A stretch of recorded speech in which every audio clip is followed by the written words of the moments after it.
Hello, welcome back. I hope everyone enjoyed their lunch break. I know we did.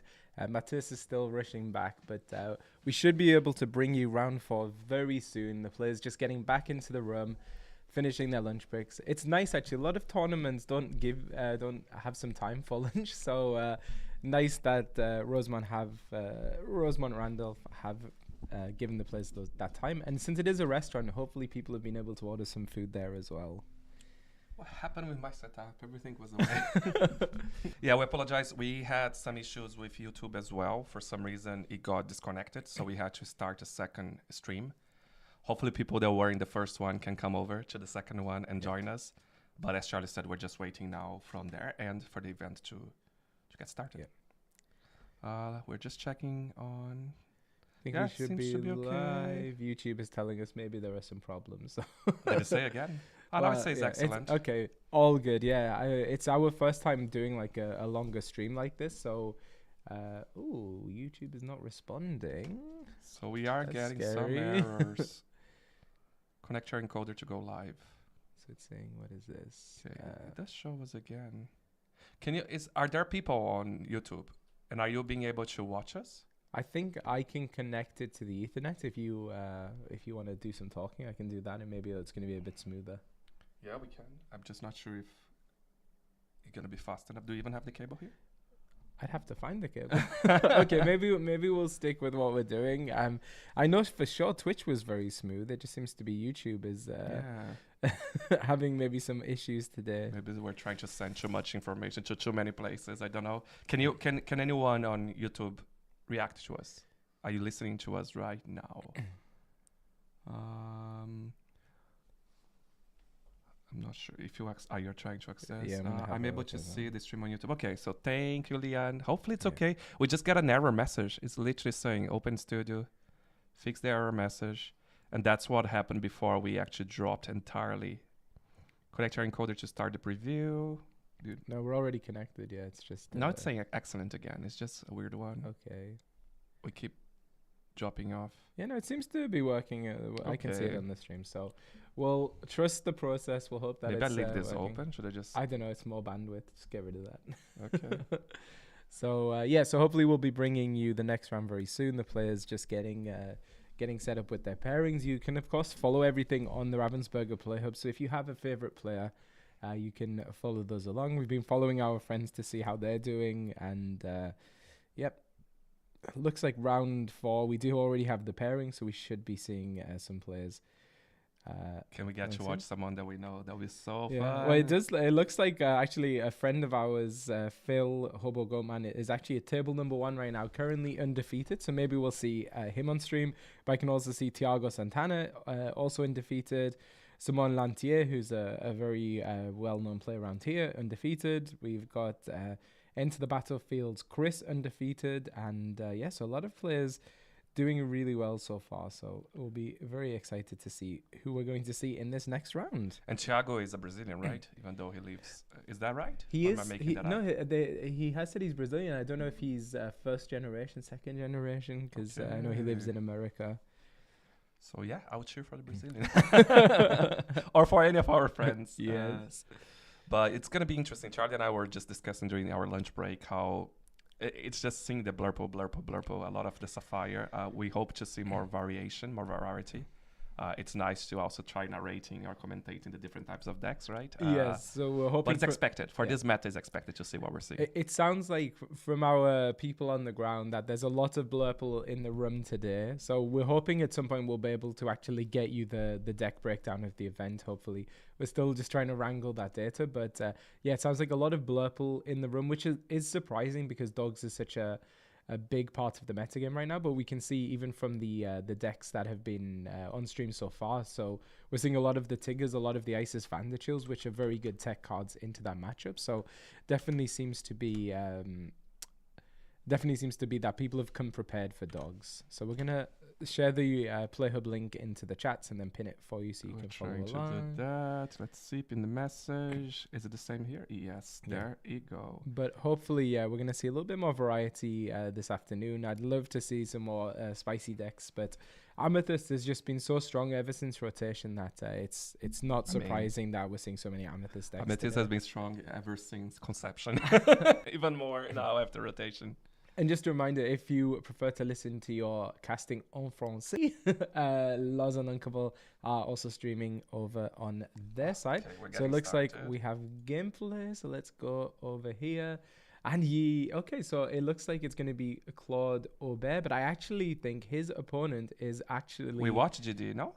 Yes, I think there's a bit of a delay there. So I believe... If I'm not mistaken, this is actually going to be a friend of ours, which is Phil Hobo Goatman taking on Claude in round 4. Oh, do you recognize his hands? I don't recognize his hands, but I saw on PlayHub that's who's playing. Okay, so that's not GD. That's what we're saying. GD was the previous one we watched. Yeah. Again, we will ask you if there are any issues with YouTube. Just let us know if you can via Twitch or somewhere else, because we are getting error messages all the time. But hopefully you can watch it. So they threw the dice. Oh, they changed the playmats as well. Oh, okay. So we have a Cheshire Cat. That looks like a ruby, but I think it's an amethyst one. And of course, a Baloo. We get a Baloo in steel. So, yeah, awesome. Yeah, it is Hobo Goatman. So this is Phil. We're going to be able to know his name. A very, very good player. Fantastic player. Often on Amethyst Steel. So we'll see if he's on Amethyst Steel today. But definitely one of those players who goes to the set champs around here, wins all of the set champs, and also a DLC grinder who has been to the majority of the North American DLCs, I believe. So who is Hobo? He'll be the player on the left side, right? Oh, I think they just mixed up. Okay. I think it's mixed up. Because that's Amethyst Steel on the left, right? Yes. So it looks like we do have Blurple on the right. I believe that's Phil on the left. Yeah, I think so as well. We'll figure out. They'll probably update as it goes. But let's check. So it does look like we maybe are going to be getting an Amethyst Steel Blurple matchup yet again here on the stream. So we'll have to see how this one goes. The last time Blurple won, right? The last time? Oh, no, they went to a tie. It went to a tie. Right? Yes, that's right. Okay. They still have the names mixed up, I think. It has to be Phil on the left side. Yeah, that looks like Phil's hands, I'll be honest. So we think left side is Hobo and right side is Claude. Yeah. But independently, we at least have the color pairing correctly in each side, so that's okay. Okay, so it looks like actually it's going to be our player on the left, who we do believe is Phil, Hobo Goatman, who will be starting this one up. Oh, Scott is in the chat. Thanks, Scott. So, of course, we can't show any bias here. We want both players to do well equally. So, to be fair, yeah. Well, I still think, like we were saying at the beginning, right? I want Amethyst Steel to win. So it's not about Phil. It's about Amethyst Steel. Yeah, we always like to cheer for the underdog. Yeah. We're getting messages from you all saying that there's a lot of lag on YouTube. I don't know what's going on. Literally from lunchtime onwards. I would say Twitch is very, very smooth right now. So if you if it's struggling a little bit on YouTube, do head over to Twitch. We can share the link in chat there for you as well, because YouTube is seeming to have some problems this afternoon. We're getting like poor the message. Unfortunately, I don't think you can even listen to us right now, I'll be honest, on YouTube. But but go check on Twitch. Yeah, let me. I can drop the Twitch into the chat for you.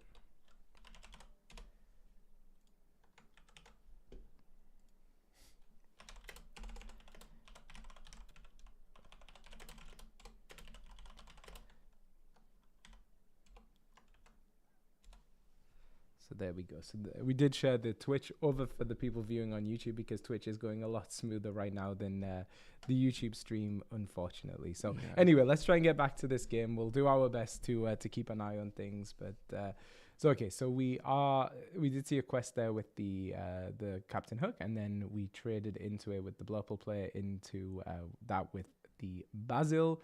But again, we've said before, it's kind of almost a trade you're happy to see your opponent take, just because you want to get that Basil off the board one way or another. And there we go, another quest with the Captain Hook. And Phil Hobo Goatman likely looking for the Basil to challenge into him. What is that thing on the top of his deck? The white thing? Do you know? I do not know. It looks like a drawing of some sort. It does. Oh, that's cute. So there we go. So we see the Basil once again trade into the Captain Hook. We do have the Illusion Iago down on the Blurple player's side, so could remove that with a song or an action. Playing out the Genie there. Draw a card. Yeah. And so we didn't see a quest there from the player on the left, which means they don't have something to answer the Iago right now, it seems. It looks like YouTube might be back up to excellent. It's very unsteady at the moment. Yes. So hopefully if there's anyone there, you can watch it. God, I'm a little bit lost right now. Our attention was trying to fix all the technical side. Don't worry, you don't worry about the technical side. I'll try. And I think it's because they knocked the camera as well, so it is in an angle. It's like being on a pirate ship at the moment. So we're back over to the Amethyst Steel player here, going into the 5 ink turn. So could potentially play something down like an Elsa. But the Elsa from the Blurple player there was able to exert the Lexington, and then the Iago was able to deal with that. Of course, the 4 damage just floating there does represent damage that could potentially be moved over with the Cheshire Cat. And it looks like we've got a little bit of a stream freeze from the Randolph. There we go. So Hades there onto the Iago. It'll be very interesting to see whether the Blurple player... Yeah, I was going to say, I feel like in this situation, you don't want to give your opponent the resources, even though the Iago is almost on its last legs anyway, with the 2 damage remaining. So one way or another, I think that was going to be getting removed this turn, so you might as well not let your opponent draw cards to do it. Okay, another Elsa, Elsa to Elsa, taking the Genie. That makes sense. That's one of the ways to do that. They use all of their ink. And they are passing to Hobo Goatman. Okay, so we did get confirmation actually that it is Phil playing on the right. So really? Yeah, so Phil is going to be the one who's playing as Blurple and is Claude on the left. That is a surprise. So I think less points for us for not recognizing Phil's hand. I don't recognize his hands as well as I thought I did, but so that's probably a good thing. It's very uncharacteristically playing Blurple, but obviously identifying it as the best deck or potentially the best deck in the room today. So we're going to quest with the 2 Elsas there for an additional 2 law. And we've also set up a Genie and a Junior Woodchuck Guidebook, both of which are going to put some pressure on in either the law or the card draw. Okay, there we go.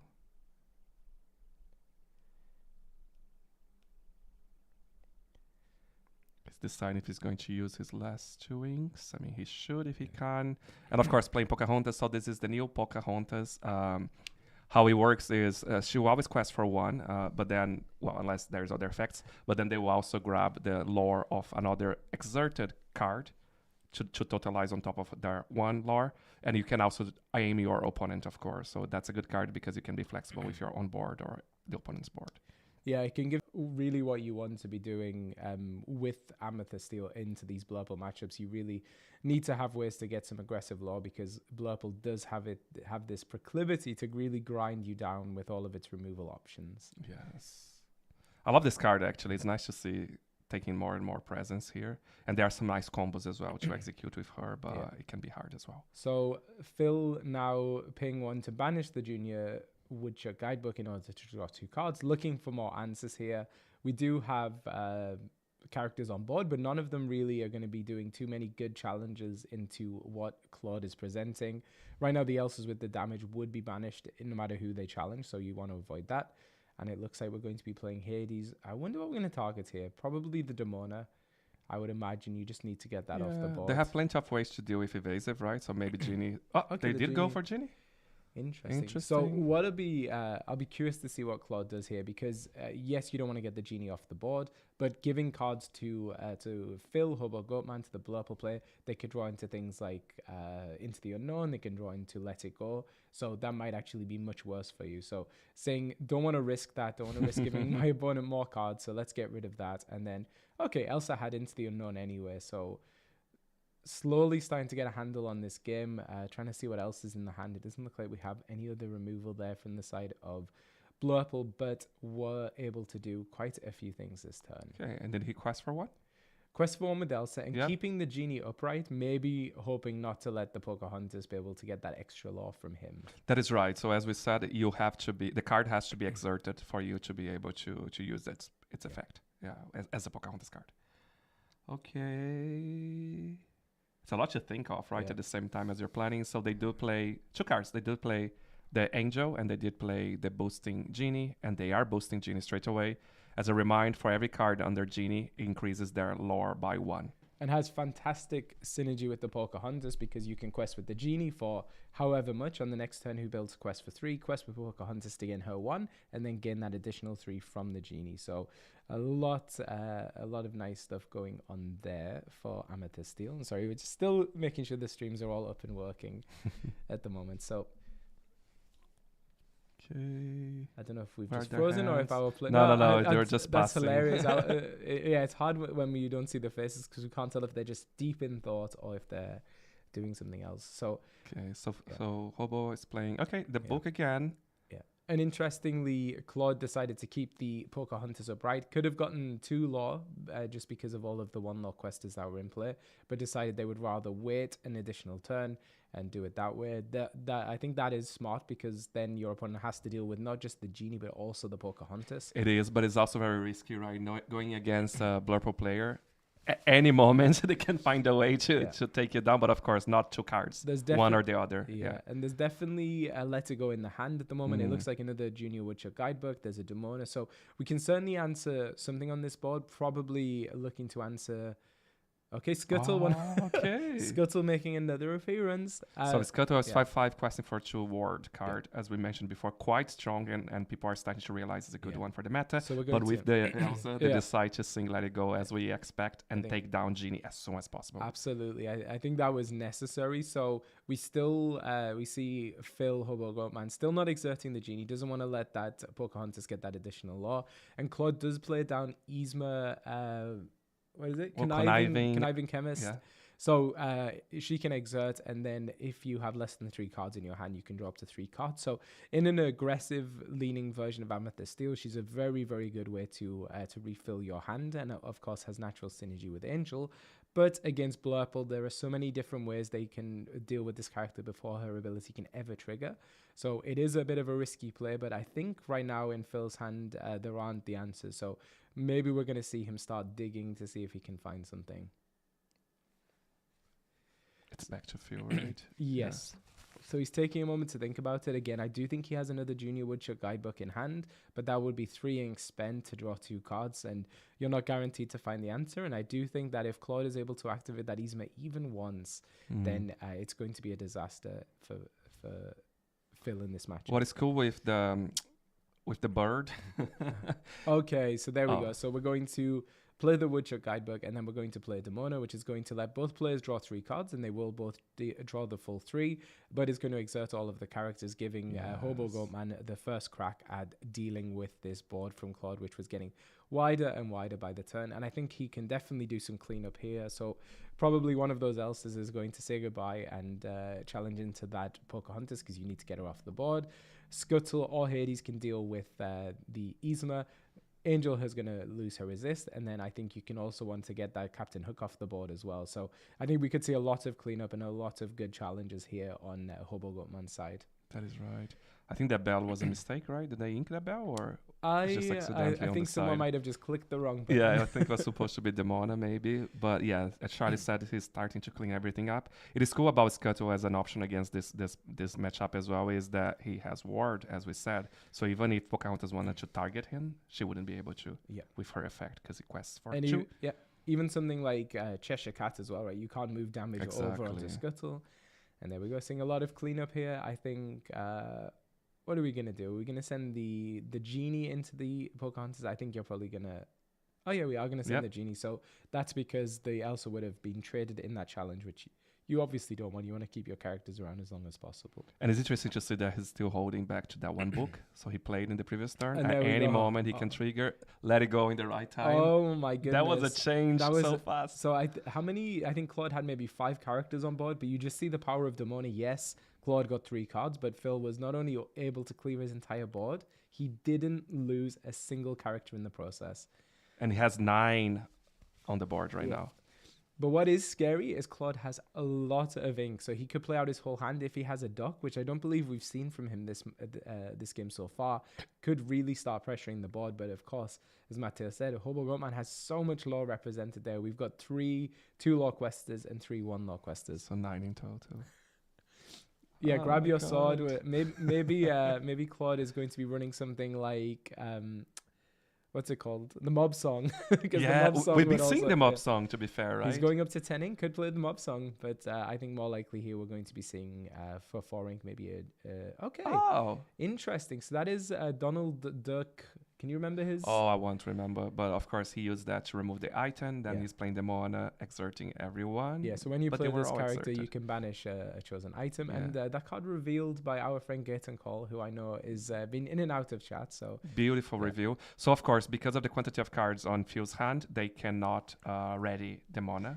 It's a sort of how do you say when it cuts on the side, double-edged sword. It's something you see a lot in these Amethyst matches. It's almost the player who plays the last Demona that is kind of at an advantage because it will then lock down the opposing player's Demona.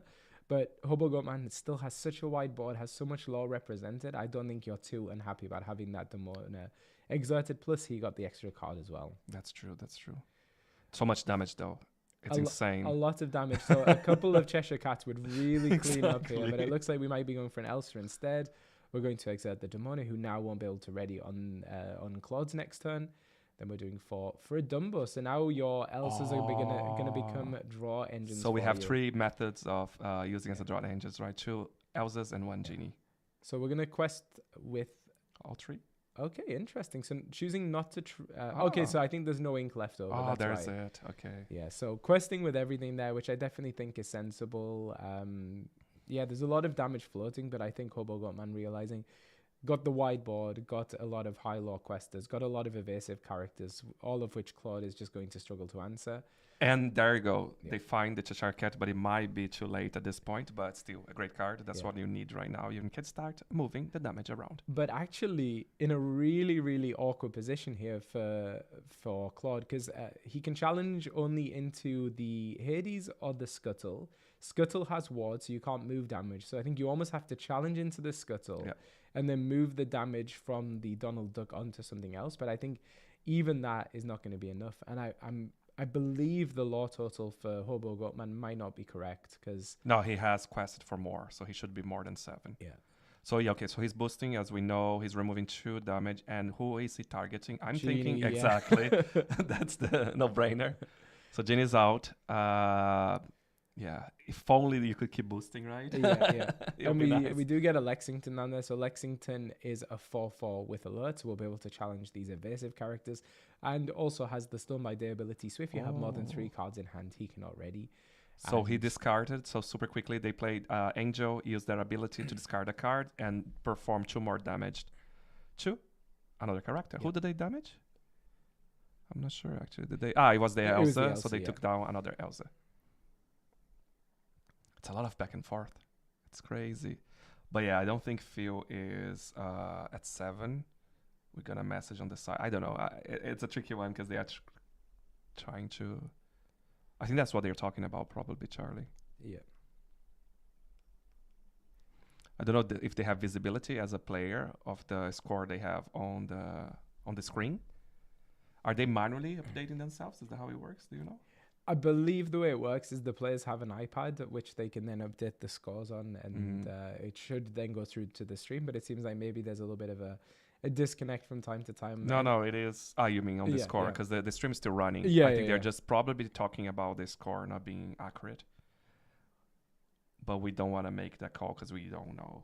Yeah, so we won't touch anything. But I do believe Hobo Goatman Phil does have more lore than is represented. I thought he should have 9. Maybe someone knows. I think it's going to be even more than 9 because I think he was on 7 before he... there you go. So he went for 12. Okay, there we go. So that seems correct. Good shout. Yeah, it makes a huge difference, right? So we need to know those things. Yeah. And as we've been seeing a lot throughout today with these Amethyst mirror matches, very much back and forth. Both of these decks have access to the same kind of removal tools from Amethyst. So things like Elsa's being able to exert into challenge.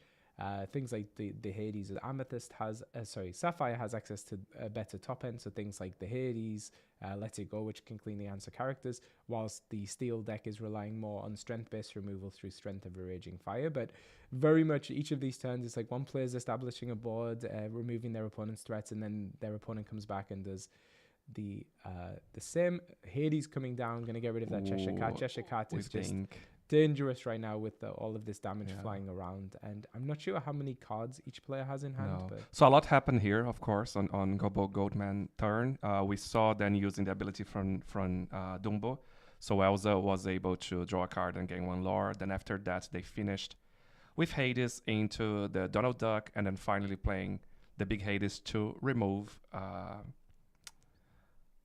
the Cheshire Cat, as Charlie said. What's going on now? So it looks like Claude is maybe counting out the losing if there's any way they can get back into this game. I don't think they can. It looks like one card in Phil's hand, which he's pushed up there. And Phil, again, doing the classic Ed thing, putting the card down, watching my opponent, seeing if they're looking comfortable, if they think they might be able to do something. They had 24 on the board, right? And it looks like, nope, it's scooped up there. So game 1 is going to be taken by Blurple, who were on the draw. And I think, as we said, Phil just, Hobo Goatman, such a great player and able to really kind of know what to do and essentially answered everything that the player was able to do, the Amethyst Steel player. So there you go. So he got the first win. The second game is about to start, and Claude will be able to get started, which makes a big difference as always. We saw in the first game it isn't a huge difference maker. One of the things with Sapphire is they are able to jump ahead in the ink, so instead of playing behind like a lot of decks are, they're actually playing ahead a lot of the time, so that's what can be quite scary. So Claude going to be looking here for maybe a bit more of an aggressive start, maybe the 1 cost into the Pocahontas, into the Genie maybe this time, to kind of try and go under the Blurple player.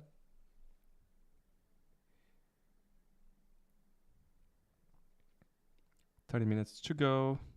Yeah, so first game took about 20 minutes. We have seen these Amethyst matches all being quite slow today. It has. That's why it was a nice change of pace when we saw another color pairing. Where is my Ruby Amethyst? Where is your Steel Songs?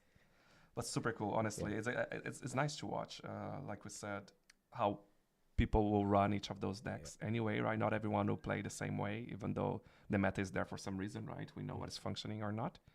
But those events allows us to see from different lenses. Yeah, but I think one of the things that's universally true across all of these decks today is they've all come equipped to play against dogs, and so far we haven't seen any dogs on stream. It doesn't mean that it doesn't exist, right? We're sure they are, but the ones so far on stream, there was no dogs. Okay, they're going through their hands. Okay, and it seems like on the previous game, the score was correct. It was just on the wrong player. So we managed to get that fixed toward the end. So let's see what happens here. And Phil showing off his discard card there. Yeah, he did. In the previous game, he had it there. Yeah. I just wonder what they... Is this supposed to indicate anything? Maybe it's just a good luck charm. Okay, there you go. Is that the foil discard card? No, I don't think that's foil. Can we scan? Imagine we scan and we go somewhere else. It should just say discard. Give it a go on your screen and let us know, people. Okay, they're cutting. And okay, so we're going to go into game number 2 of round number 4. Reminder, this is a 7-round event with then cut to top 8. So we're going to be inking a Giant Cobra there to play out a Palace card, or 1 for questing for 1 illusion, but probably going to stick around at least to quest a couple of times this game.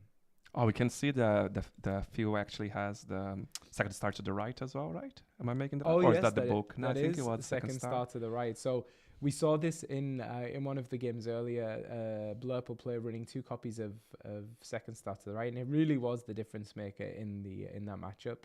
So we'll see what impact it has. But I have a feeling, just looking at the kind of the curve in Phil's hand, that he's going to play Tipo in the next turn and maybe even send that into the Inkwell. So, okay, so we establish a Captain Hook. And the good thing about that for our Amethyst Steel player is now Basil is not safe. If he challenges into the Palace card, he's going to get banished anyway. But even if he quests, then the Captain Hook is going to be able to eat him for breakfast.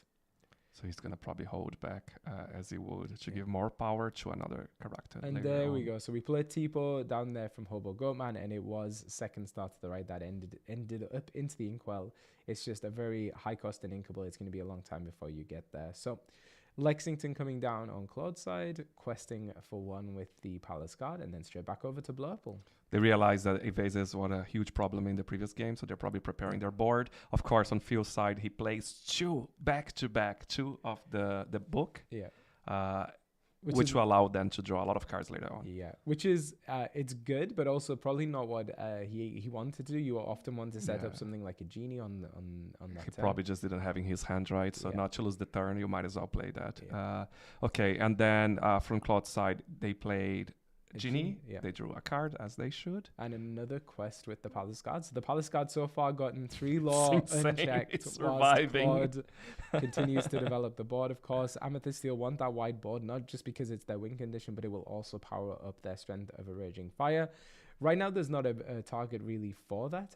I mean, you could take out the Basil, because potentially next turn we're going to see Elsa come down. Could give it 4 strength, give 2 extra strength, to take out the Genie. But I think you probably want to hold Strength of Raging Fire for something a little bit more powerful. They did. They played two books, black to Okay, back. so we got Genie coming down. I'm almost certain that's going to be targeting the... Okay, Lexington. I thought we would get rid of the Genie, but maybe Phil Are they looking for a deal? For future turns. It's funny. I feel like every single time we try to guess what Phil would do, he would do something different. So Claude saying, nope, I want to keep my Lexington there. Thank you very much. And so Phil is going to draw 2 cards there.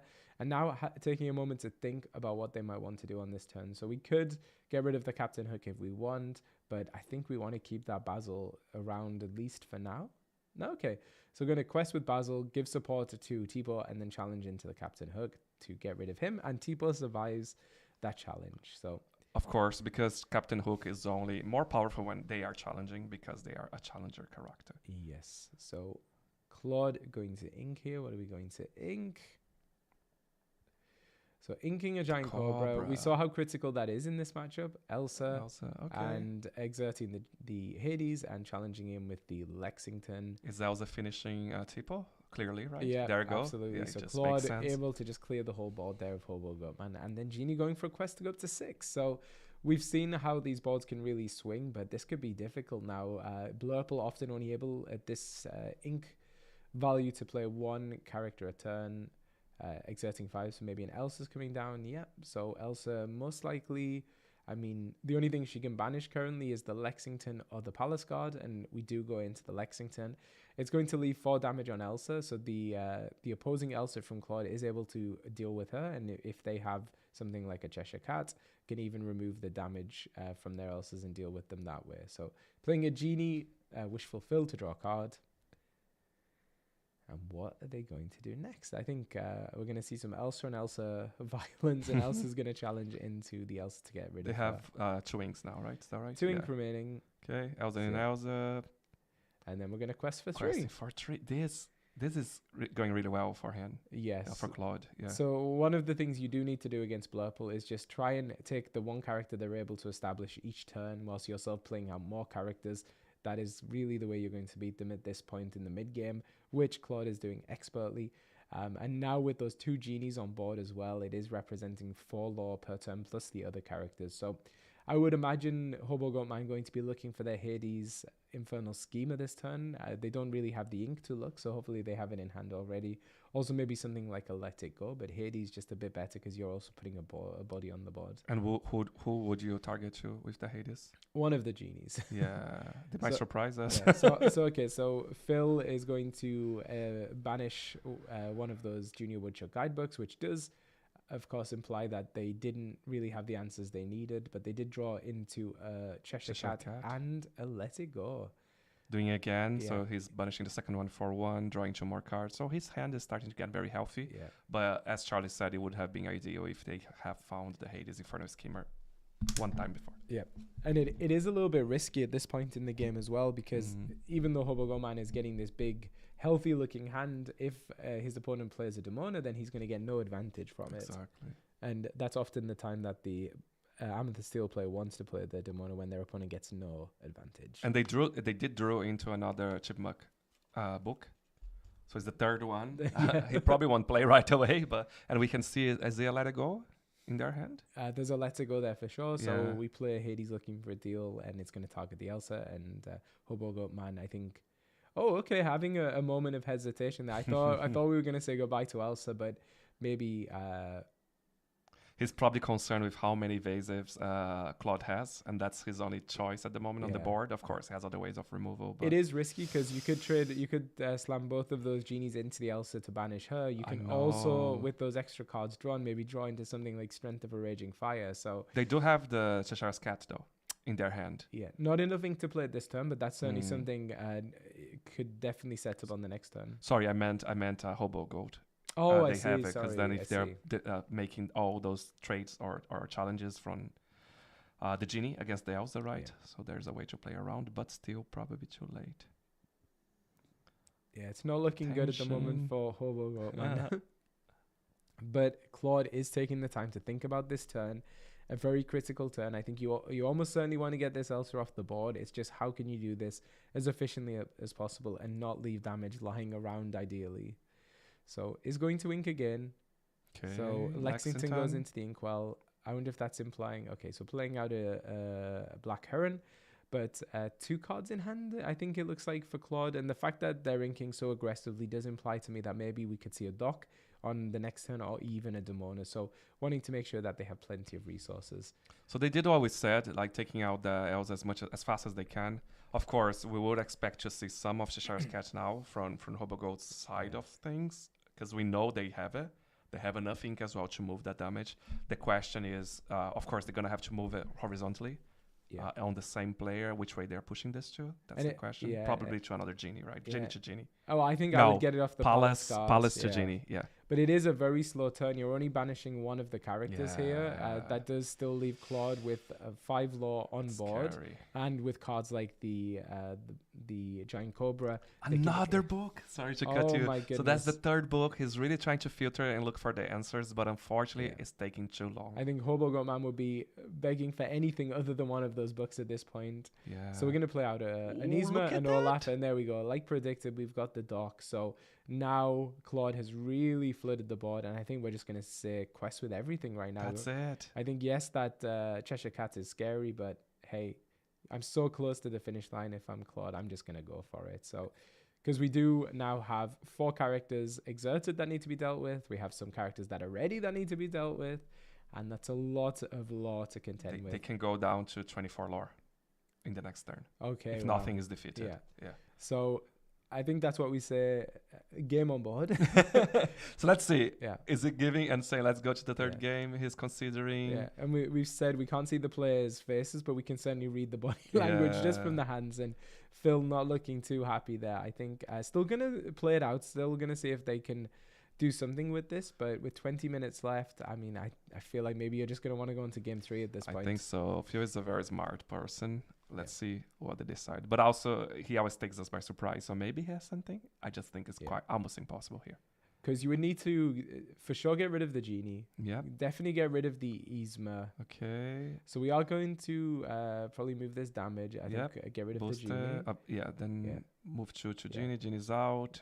He cannot go to the palace at the moment. So we're going to see Hades come down There here, get rid of the Yzma. So the risky thing here is we still have 4 law on board, but we also have the Olaf dock combo. So we could see Claude doing some bouncing shenanigans here. Or he might just play out his hand because there's still plenty of law. And of course, if they have Giant Cobra, this is game over. That's it. Do they have? So we're going to see Hades. Okay. So Hades on Hades. Going to say draw. So probably looking for the Giant Cobra here with the 3 ink remaining. Do we find it? I don't see a Giant Cobra in that hand. Oh my god. So we're going to play Captain Hook. We're going to play another Captain Hook. And I think I'm going to be Oh, interesting. What did he do? I missed. So he used the Hades to banish the Cheshire Cat and then quested out for I mean, 3. he's thinking on the future. At this point anyway, Phil will probably say, okay, let's move on. Yeah. So that board is quite healthy. Yeah. How can you stop this? Yeah. But great job to Phil, I would say. Yeah, so scooped it up. He, like I said, I would have maybe scooped at that point, but he did show that there was at least one more turn available in that game and did try and stay in it as long as they could. And we but never know, right? yeah. We don't know what is in their mind. I'm sure, like I said, he's a very smart person. We played against him so many times. I'm sure he was thinking a lot of steps ahead. But it's good to also realize that they can move on, go to the final game, because it is 1-1 right now, and they have 17 minutes left. It's so exciting. Yeah. So Hobo Goatman do start this turn. I was about to say it's a huge advantage, but maybe Charlie would say it's not. So No, I definitely think in this case, I it is. definitely think Yes. Blurple on the flare is a very, very scary thing to be playing against. So let's see. Oh God, that is interesting. Yeah. So, there we go. Hit the camera again. Maybe we'll adjust after hitting it. We can say we have a very similar setup with a camera on a mount above a table, and we always hitting it as well. Yes. Okay, they're cutting the cards. Okay, we're hoping that YouTube is a little bit better because we do get some comments.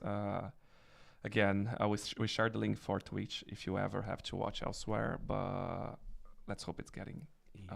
We're seeing things synchronized. We get the data being displayed to us, so I think it is better. Yeah. Okay. Oh my God, he's going through his whole hand pretty much. Okay, so it looks like Hobo Goatman is sending back 6, which usually implies that they have a 1-cost character, but maybe they don't have ramp. And it definitely got some ramp there. We have Tipo in hand. Normally on the play, you do want to be getting the Sail the Azure IC just because you draw a card. But Tipo also very good. And if you have something like the Basil, then the Basil can buff up a Tipo. I did see the book as well. This book Phil's I saw Let It Go. shaking his fist at that book. Yeah, like another book. He's surely running 4, right, at this point. For the odds of getting 3 in the last game, right?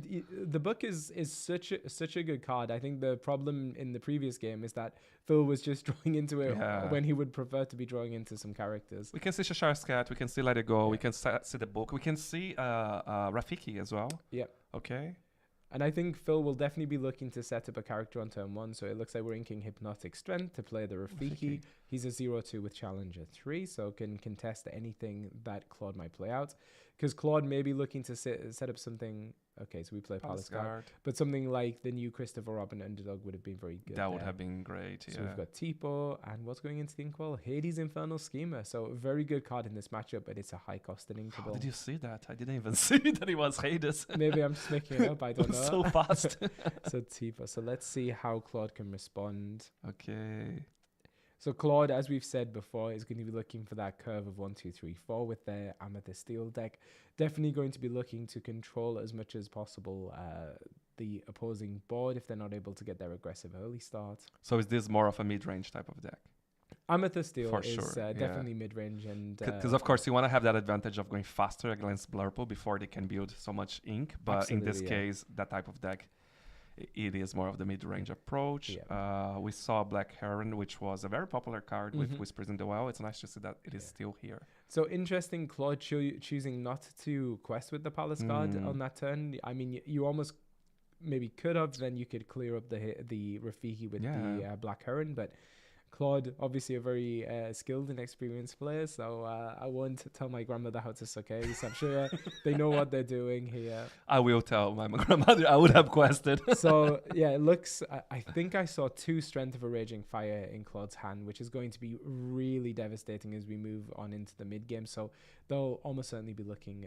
oh, dear. Cheshire Cat. So there you go. Maybe that's one of the reasons. No, but although it will be a trade, right, at that point. Okay. I think one of the challenges Amethyst still has going second against Blurple is, yes, you want to set up your curve 1, 2, 3, 4, but because Blurple is playing from a turn ahead, by the time you're able to play that 3 or that 4 cost character, your opponent's already on 5 ink and then can immediately exert it with an Elsa. So that's what can really set you back, and then it's quite difficult sometimes to recover the momentum from there. I think we both have a Cheshire Cat, one in each side of the board. 2 Cheshire Cats just staring at each other. No, like who is doing the damage first? Okay, let it go in the Cheshire. Okay, great play there. So you you can take this threat away. So you can see just how much of a threat having the Cheshire Cat on the board is. Oh my God! Okay, now that was another level of the camera moving. You could see the elbow like whacking it. We might start getting to see their faces in any moment now. So we're sending a Strength of the Raging Fire into the Inkwell and then exerting 3 another Cheshire Cat. Oh my God! My gosh! And also playing the Pocahontas, so setting up that aggressive law quest. They want to do a better job than me explaining their effect again. The Cheshire Cat? No, the Pocahontas. The Pocahontas, yes. So the Pocahontas, when she quests, you can gain law equal to another exerted character, either yours or your opponent's, which means she will gain the 1 law from herself. And then let's say you wanted to pick a genie wish fulfilled who has 2 law, you would then gain an additional 2 law. And we saw, sorry to cut you, we saw that in the previous game, right, as well, against Hobo Goat. He was actually avoiding to quest with the genie, especially, so the Pocahontas couldn't get that benefit. It goes really well, and it goes really well with the other genie, not this one they just play, Wish Fulfilled, but the boost one. I think it goes well with both of them. To be fair, yeah, because you get 2 for free there as well. Yeah, that's true. So there we go. Amethyst Steel doing Amethyst Steel things, establishing a wide board, and then using Strength of a Raging Fire to remove the threat, which in this case was the Cheshire Cat, and looking like Amethyst Steel starting to really pull ahead here. But we could see a Hades Infernal Schemer on the next turn. I'm sorry, I'm starting to feel a bit seasick with this stream, and I keep taking the Disney cruise, and I keep knocking our setup as well, so everything is shaking over here.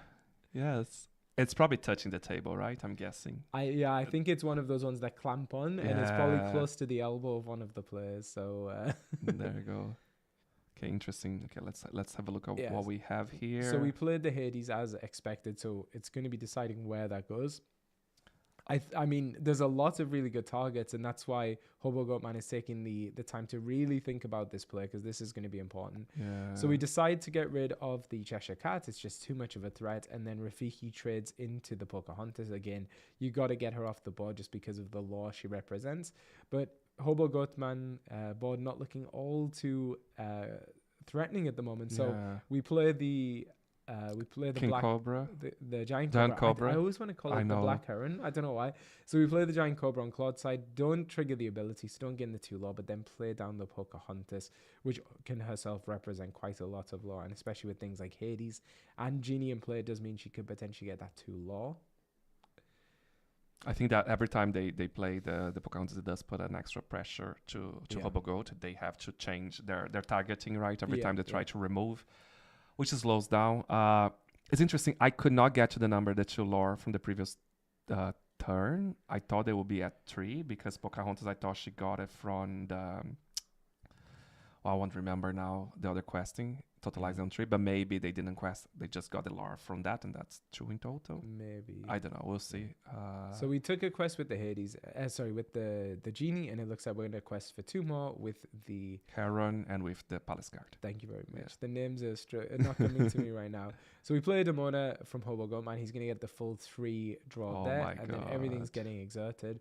So did pick up Into the Unknown, so all of these characters are exerted, could play the Into the Unknown, but I think we might just be going down the challenging route here, but you can still only get rid of 1 character. Yeah. This is a really, really tricky turn for Hobo Goatman to see if they can clear up this board before Claude can pull so far ahead and close the game with the Giant Cobras. They can go to 15 if they're in a scenario where there's nothing being removed here. They could go with 15 with Pocahontas. With 6 characters. That's incredible. That shows you the burst power that Pocahontas has. So Hobo Goatman probably weighing up, do I challenge into the Pocahontas to get her off the board? Do I send the Genie into the Unknown? Because right now I don't have any other answers to him.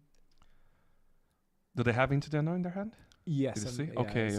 I think that's what they have to do, right? Because just by removing Genie, you're already kind of turning off Pocahontas a little bit. But you're not, because you've got your own Hades. Oh, of course. The law from Hades. So if they quest. If they exert, right? So if they exert Into the Unknown. Okay, I thought they were hard casting. Yeah. Interesting. So Into the Unknown onto the Giant Cobra. That will at least reduce some of the challenging strength, but that is why did they not just challenge directly? A surprise. Well, they wouldn't have been able to banish it. They'd have to swing 2 characters in, but I'm just...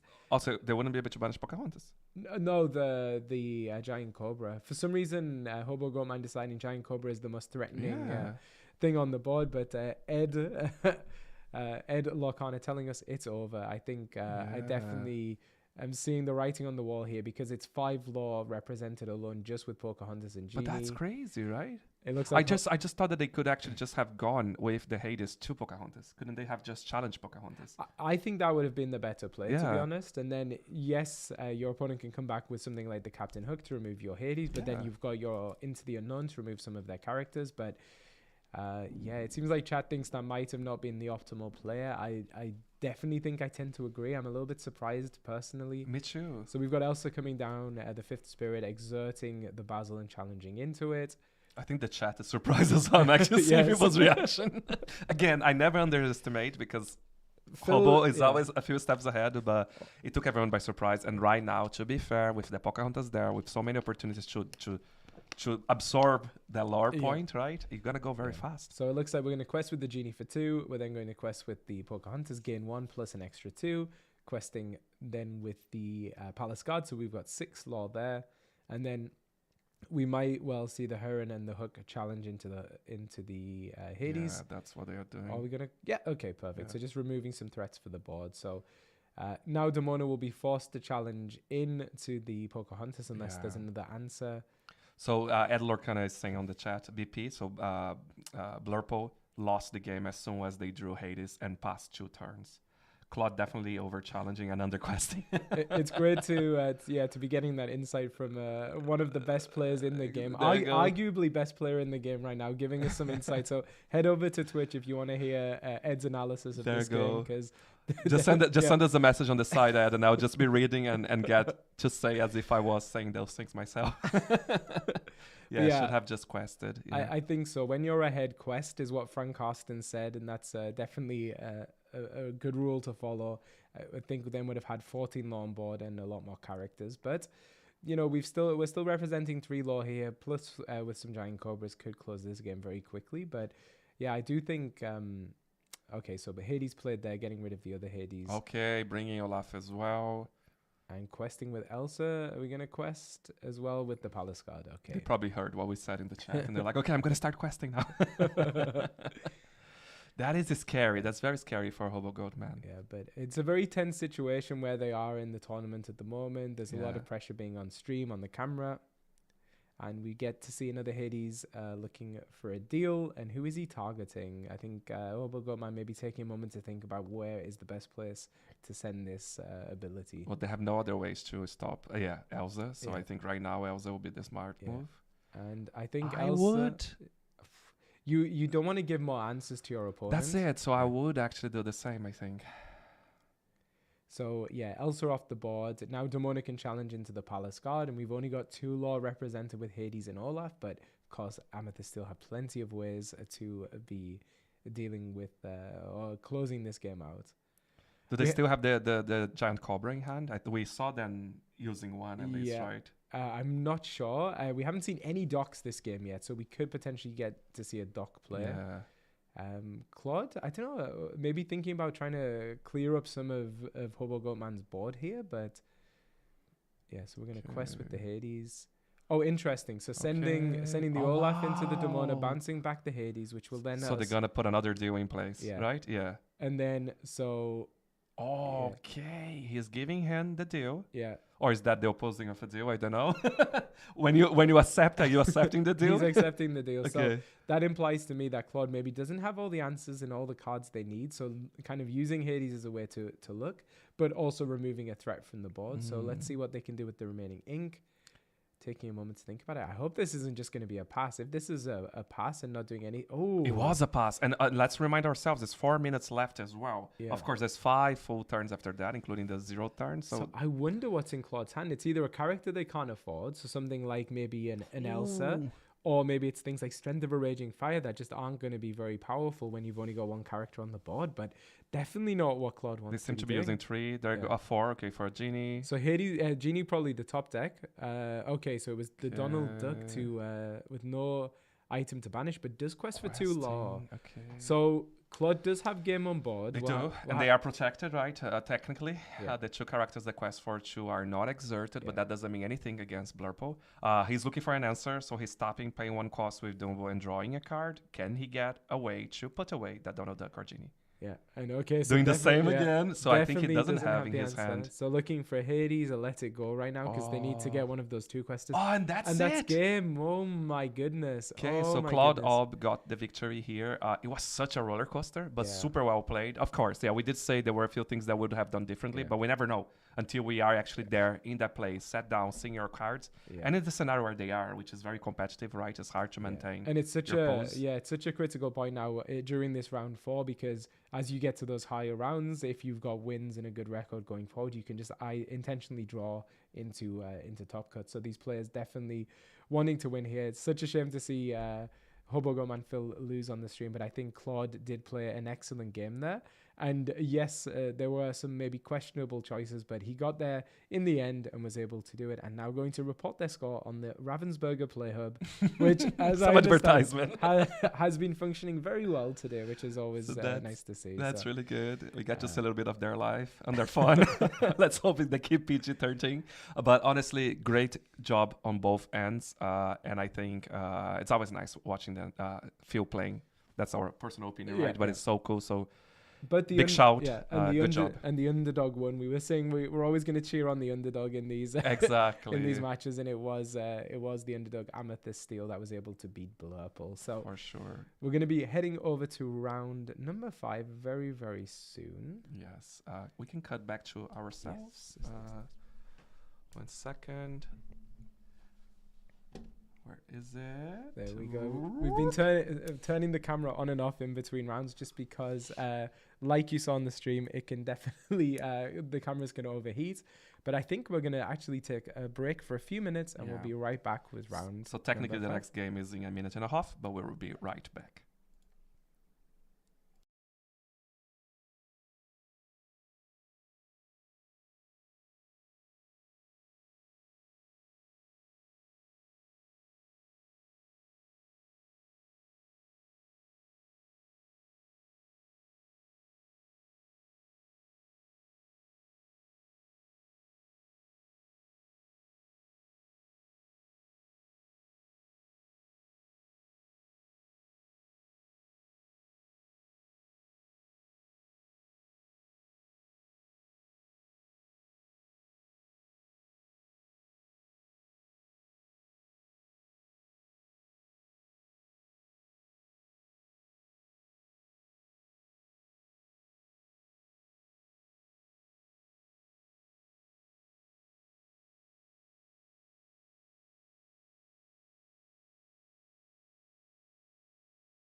À un moment donné, il y avait tellement de cartes qu'avec son adage, j'ai fait piger. Rendu là, je veux dire, j'aurais pas je l'out-valuerais pas justement avec les cartes. Donc, Gapi, je vais juste essayer de faire la course. Non, c'est sûr. Puis comment tu le sens par rapport au tournoi? On a vu quand même beaucoup de Blurple aussi, pas mal de gris violet. Toi, par rapport à ça, t'as joué contre quoi juste avant? J'ai joué contre bleu-vert. Après ça, j'ai joué mauve-jaune, Blurple. Okay. Je suis quand même confiant dans tous les match-ups. Il y a à peu près juste Amber Steel qui est ma version un peu de misère contre. Okay. J'ai fait le choix d'utiliser les Pocahontas versus les Tarons d'aujourd'hui. Un peu plus aggro. Ouais, un peu plus aggro pour m'aider contre les decks bleus. Par contre, ça m'affaiblit beaucoup contre Amber Steel. Un petit peu moins bon contre Dog, mais c'est un choix que j'ai fait quand même. Ouais, c'est un deck. Puis visiblement, il y a pas mal de contrôle aujourd'hui quand même. Fait que, ouais, exact. Là, à date, je pense que je suis content de mon choix, mais dans les top tables, il y avait quand même beaucoup d'Amber Steel, donc ça me fait peur un petit peu. OK. Ben écoute, merci Claude d'être venu, et bon courage pour la prochaine. Ben, merci beaucoup. Salut.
There we go. We got some audio. So yeah, round 5 is going to be starting in a couple of minutes. And also for everyone watching out in YouTube land, it does seem that YouTube is having some technical issues today, widespread, not just our channel. So we're a little bit relieved. We thought it was something technical on our side, that could have been very possible, but actually it's just wild, like everywhere, right? Yeah, This it happened. seems like maybe it's recovering, but we are also streaming simultaneously on Twitch. So Twitch is smooth as butter right now. So you can also head over there if you want. Ed Lorcana is in chat giving some great insight and analysis. So, I mean, you should be over there just for that alone, but you can also stick here at YouTube. I'm a YouTube person myself. YouTube is working. Stay on YouTube as well. I'm a big fan of YouTube. But yes, that's why we have the 2 options, right? To make sure that everyone have access to the content. So whatever works best for you, you have the 2 options to access this from. Hello, Max Goof Cards. So the game is going to start any moment now. We got a message saying that it will be 1 or 2 minutes. I can see that they already reset the timer. So at any moment now, we're going to jump back. And that will be match number 5? Round 5? It's going to be round number 5, yes. 5 of 7 before we reach top cut. Yeah. And I was looking at the Ravensburger Play Hub to see who was going to be playing next, because we have some very well-known players with very good records. Right now, Thiago Santana, a player from World Class Cards, I believe one of Ed's teammates, actually is undefeated at the moment, so we may be able to see him on stream if we're lucky. But we also have some of our local French players doing very well. Oh, they're back. So Okay, cutting so Charlie, we're jumping into it. And we also, we want to get to see Thiago. Okay, so there we go. So we are going to be seeing, actually, yes, 2 local players from the area. So we have Simon Lantier, who is going to be on Dogs, has been on a bit of a tear at the moment with Dogs locally, winning a lot of winner case tournaments and things of that nature. And Nicolas Bolland, I believe is how it's pronounced, a player from not too far from Montreal in Sherbrooke, organizes a lot of tournaments there and also has a lot of really good tournament results, is another DLC grinder from the area who's... Is it Dogs as well? It looks like it's going to be a Dogs mirror match. So we've been asking for Dogs, but not like this. I think. Who lets the Dogs out? Okay, let's see. I couldn't see who got the biggest dice roll because it went off screen. We're getting notification from YouTube that it is going down again. But again, just to let you know, if that happens, come to Twitch. Hopefully it'll be easier. Yeah. Okay, who is starting? You couldn't see it there, I right? didn't see, no. But the good thing is Simon already have 2 lore, so he has the advantage. No, that's incorrect. There you go. He's back to 0. Yeah. So let's see. And yes, it definitely looks like Dogs on both sides here. So this is going to be a fascinating one. The Dogs mirror match, people often say it's one of those matches that lacks agency a little bit because it's almost the player that's able to get their under the sea off first is going to be the ones that win. So be interesting to see here. The player draw is going to be very, very important. And the fact that Simon is going to be the one altering first implies to me that they're going to be the ones starting this game. It's interesting. I never had the thought process because they're both altering right at the same time. Yeah, but it's if your opponent sends back up their whole hand, you can kind of deduce from that. Maybe they don't have the cards they want, so that's going to affect my altering decision. So do you think they always wait, like a professional player will always wait the one that is starting to do their decision first? I think you've got to try and get every advantage you can possibly get out of these matches. So if that's just one more piece of information you can get, because sometimes if you're both altering at the same time as well, you don't even pay attention to see if you're... Okay, Ed is just saying in the chat. So there you go. We're learning every day. Well, I'm learning every day. I think Charlie already knew the information. But the official rule says that if you go first, you alter first. And that means that we know Simon is starting. Yeah. So there we go. It's a little bit laggy on our end. I didn't see how many Nicolas sent back, but...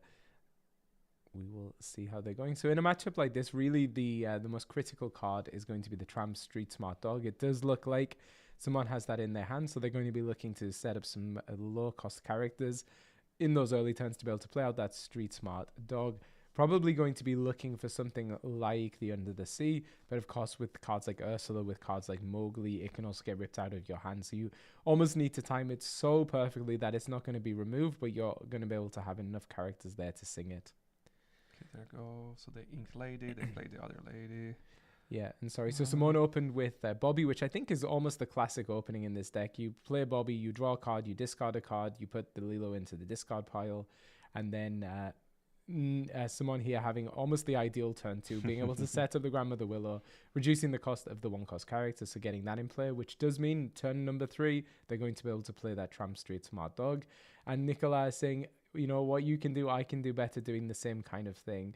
And it is a difficult position here, because we know Simon is going to be looking for that Under the Sea, can definitely set it up with their Tramp if they want, but actually going with the Ursula, going to see what's in the hand. At least we get to see another Ursula on their hand, the Chromicon as expected, the Big Lady, and the Trump. Has the full thing there. So gonna play the Ursula again, just for another good look there. So Nicola here going into his turn, potentially is going to ink and then set up that big Tramp. We shall see. But interesting strategy here. I know Simon is a very, very experienced player, a very experienced Dogs player. But I think what's interesting here is actually he's set up enough to be able to sing Under the Sea already. So he's got 8 inks worth of characters, can play the Tramp on the next turn, is going to be able to look 5 cards deep in their deck and hopefully find the answers they're looking for. So actually maybe quite a heads-up play there by them. So yeah, very interesting. And Nicola doing the right thing, seeing what's in the hand, finding out it's the Tramp, and probably thinking that's not a very good thing. That's not what you want to be seeing from your opponent's side. So let's see. So are we gonna play the Lilo from the discard? Yeah. So gonna reduce the cost of Tramp further, but also gonna allow you to dig even deeper into the deck. Just giving a shout, the timer is not running. We're going to try to message the organizers straight away, because that's very important. But it's crazy to see how fast this board has been occupied, right? As you would expect with Dogs, but every time it blows my mind when I see in real time. So we notified the organizers, so they are aware of the timer. Dogs mirror over or under 10 lore gain this match. Well, because so someone's asking, are we going to see either of these players reach 20 lore? A lot of times players will just scoop.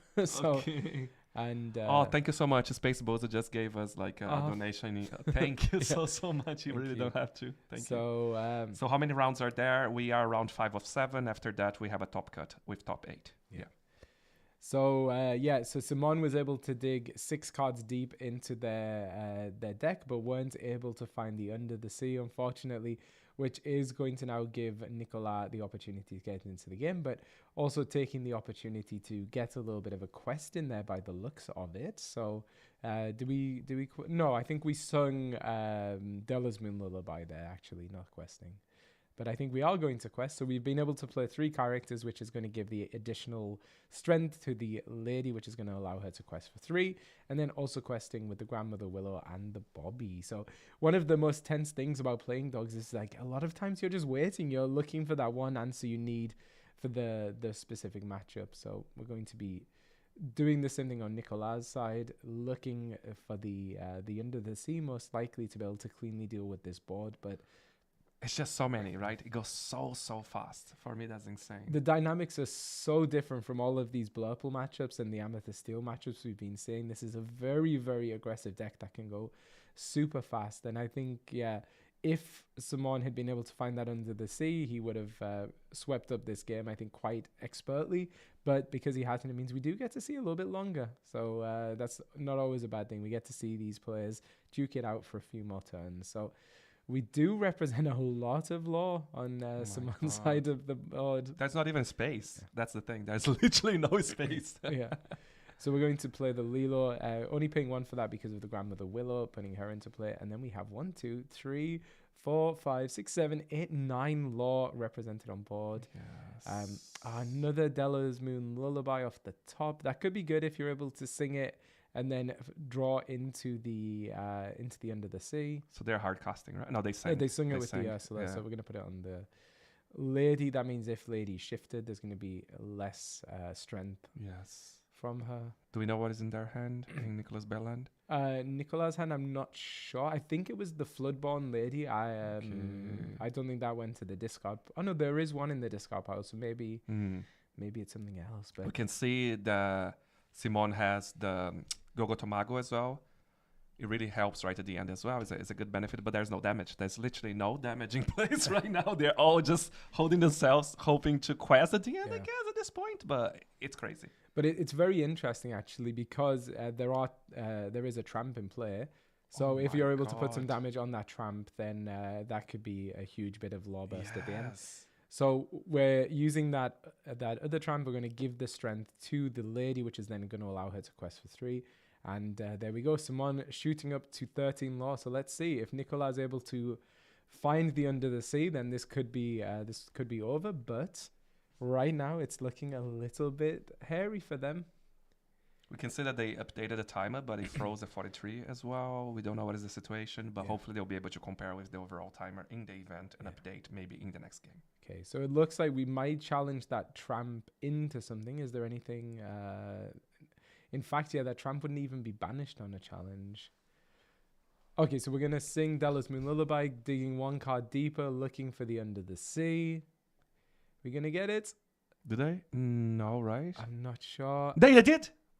Oh my God! My goodness. That's how it shows how this is done, but that's insane. That's insane. Yeah, so digging deeper and deeper into the deck, desperately looking for that Under the Sea. Shifting lady to lady. Yeah, there go as so well. getting 2 cards back out of the discard pile. Oh, this game has just turned around. Oh my God. I was already in my mind. I was like, why am I even watching this? But that's how fast the dog's deck and changes, there we go, right? it scoops up. So we managed to get past 10 law. For those asking in the chat, we managed to get to 13 law. So they literally just gave up. They knew at that point there was nothing they could do anymore, There's no coming back. So Simon was on 3 ink. I lost all of their characters. They had a go-go and they drew into a lady so they could play out a go-go. But Nicolas' board was so wide. And this is really showing why people say there's so little agency in matches like this. It's almost up to what comes off the top.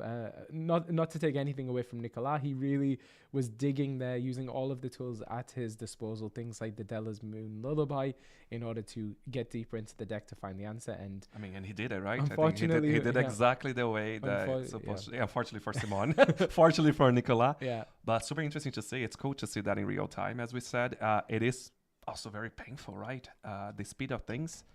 We're seeing the timer running again, but I was about to say as well, it's so fast anyway. I don't think it'll be a problem. Within 15 minutes, they'll be able to just do the whole thing. Yeah, this is not going to be a game that goes to time. This is very much going to be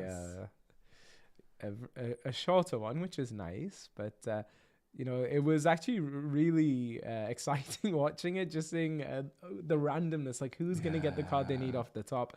And I do feel bad for someone. He was really digging. He wisely set up the Singer Rate on board, played out his tramp, played the Lilo from the discard just to give him a shot of getting even deeper into the deck. And sadly, it just wasn't to be.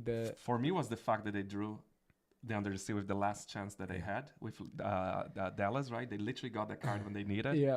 Otherwise, they would have lost. I don't think that, because they wouldn't survive another round, would they? Another turn. No, I think it was either that someone had game on board. And okay, so we do see in Simon's hand Under the Sea already, but I'm sure that's going to be something that's mulliganed away, altered away. You absolutely don't want to. Well, maybe they're going to prove me wrong, but I feel like with so many Ursulas and Mowglis in the game, you just want to get rid of that. And they're probably scared because they couldn't get in the first one, so they're like, "Do I hold to it?" But you're right. As soon as they bring the Ursula, as they did in the previous game, or even the Mowgli, you lose your card. Oh, and actually, this might be post-alter because I did see that Nicolas just took their alters. So, really? Did someone alter already? I didn't see. No, I think he's deciding. He's still deciding, right? I think so.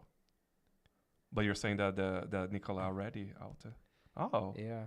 Nicolas saying, I do not care about the official rules. To be fair, I didn't know about that either.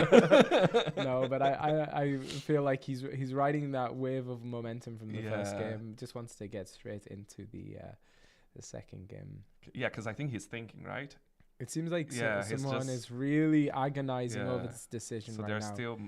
Okay, so it looks like... so which one is it putting away? The one's on the right. Yeah, it looks like someone is going to alter 5 cards, probably looking again. So Under the Sea is under the deck now. Yeah. Okay, and shuffled. Ooh, and I think I peeped another Under the Sea right on the bottom of the deck. So make sure you give that deck a good shuffle, Simon. Make sure those Under the Seas are going to come out. I thought that was the one he just put there. I thought he put on the bottom and we peeked. But shuffle either way. We need this very shuffled. Yeah. That's so interesting. It is interesting to go from Blurple, right? Because we've been seeing Blurple, Amethyst, and now we have none of those 2 colors here. But also, it can be a very painful mirror match for sure. I personally, I think I would rather watch Dog Mirrors than Blurple Mirrors, but that's just my play style. I like the cards more. They are cute. Yeah, Dogs is about as close to a theme deck as we've been able to get a competitively viable theme deck in Disney Lorcana with so many characters from Lady and the Tramp, which is lovely to see. And there, oops, someone's half of his hand's upside down. And we were going actually through the set championship deck idea and analysis we did in the past with Arcasia's Island. Trump was starting to be one of those. So it's interesting to see after so many sets, now it is really solidifying here. So, okay, so he's playing Bob, he drew, and then he discarded a card.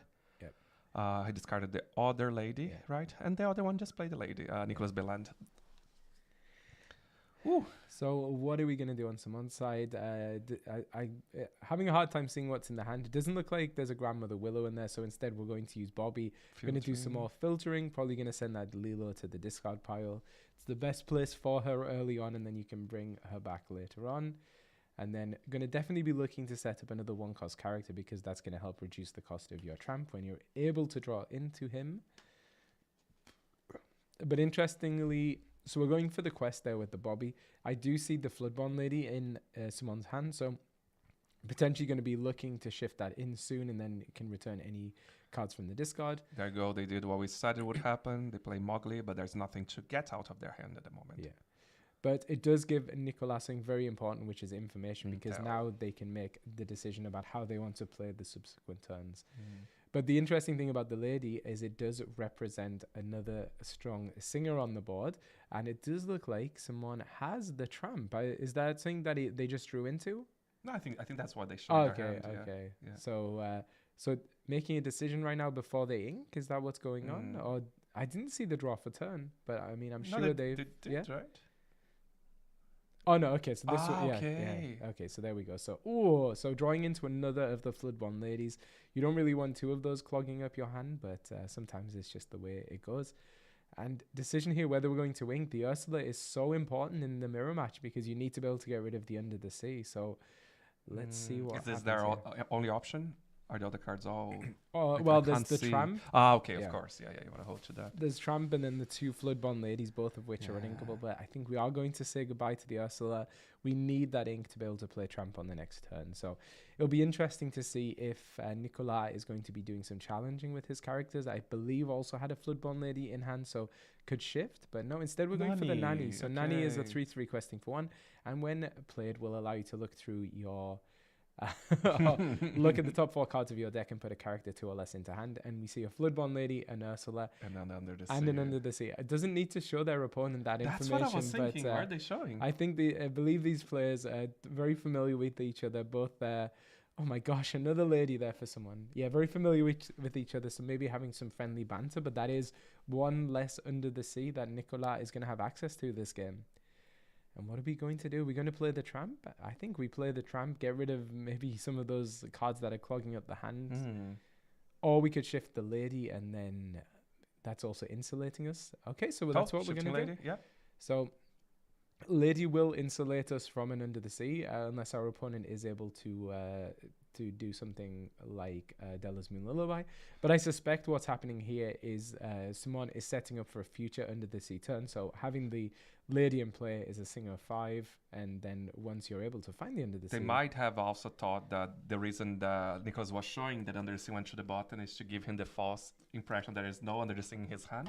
Maybe he's trying to bait into that, but we know that he doesn't have an Under the Sea in his hand. Yeah. Okay, so he inked Mowgli to play... Okay, so he also shifting a lady of protected from an Under the Sea. Okay. Oh no, so he did have an Under the Sea. Oh my goodness. Interesting. Oh my goodness. So he did. Yeah. I think Simon did the right play there then to at least keep something on the board. There's a term for that where you kind of mind game your opponent, and I wonder if Nicolas was mind gaming his opponent a little bit there. I think he did. So, that's got to hurt for Simon. So once again, getting his board Under the Sea, all he has is lady, and I think he has 2 ladies and a Tramp in hand. And did he... Just taking a moment to look at the discard pile? Is that what's happening? I think Nicolas or... Oh, no, sorry. That is Simon's hand right now, isn't it? So challenging into the lady, it's going to be a clean trade, but then we can play another lady of our own. We're going to shift it to get the bring it back. 1 cost back. Yeah. But it's looking like Simon is a little bit flustered here. That's not what he wanted to see early on in the game, getting his entire board swept away. They do know that at least 2 Under the Seas are out of the picture. right? So Very 2 of true, 4. yeah. But of course, he did get Nicola got Grandmother Willow. Were able to play. Oh my God, it happened so fast. We're able to play the squirrel. How can I always forget his name? The little squirrel? rat. The little rat. Rhino. Rhino. 1/16th wolf. Rhino. And then followed by Lilo, Escape Artist. Yeah. Tricky. And Nicolas' board is incredibly wide right now. Yeah. And Simon is going to be looking to play a bit of the long game now. Probably going to... Okay, is going to challenge. Is going to get rid of the Nani. Interesting. I thought maybe would hold a turn to be able to try and draw into Under the Sea to kind of answer this board. But instead deciding, let's get rid of that ability to sing Under the Sea of your own. Just insulating against it a little bit. So filtering through Bobby, I think he drew another Bobby and discarded a Bobby. Oh, Amethyst Emerald Chromicon. Yeah, so Emerald Chromicon, not always the best card in this matchup, but it can certainly, when you're ahead, it can make it even more complicated to deal with. I think it should put the pressure, right? They Absolutely. are making sure that Simone will have to think twice now, which makes the whole situation even more scary. So I believe Nicolas has no cards in hand, and I'm seeing there Simone has access to Ursula and I believe 2 Floodborn Ladies. Can't play both of them this turn, but can certainly play one. Bring that lady back from the discard pile, but it's probably going to be too little too late, I think, unfortunately now. Because even if you challenge to remove one of Nicolas' characters, he's going to send one of your characters straight back to your hand with the Chromicon. Oh my God. That's so tricky. Yeah, you've got a feel for someone here. I do. It feels like, and again, this comes down to the kind of the agency in these mirror matches. Unfortunately, Nicolas just had the heart of the cards today.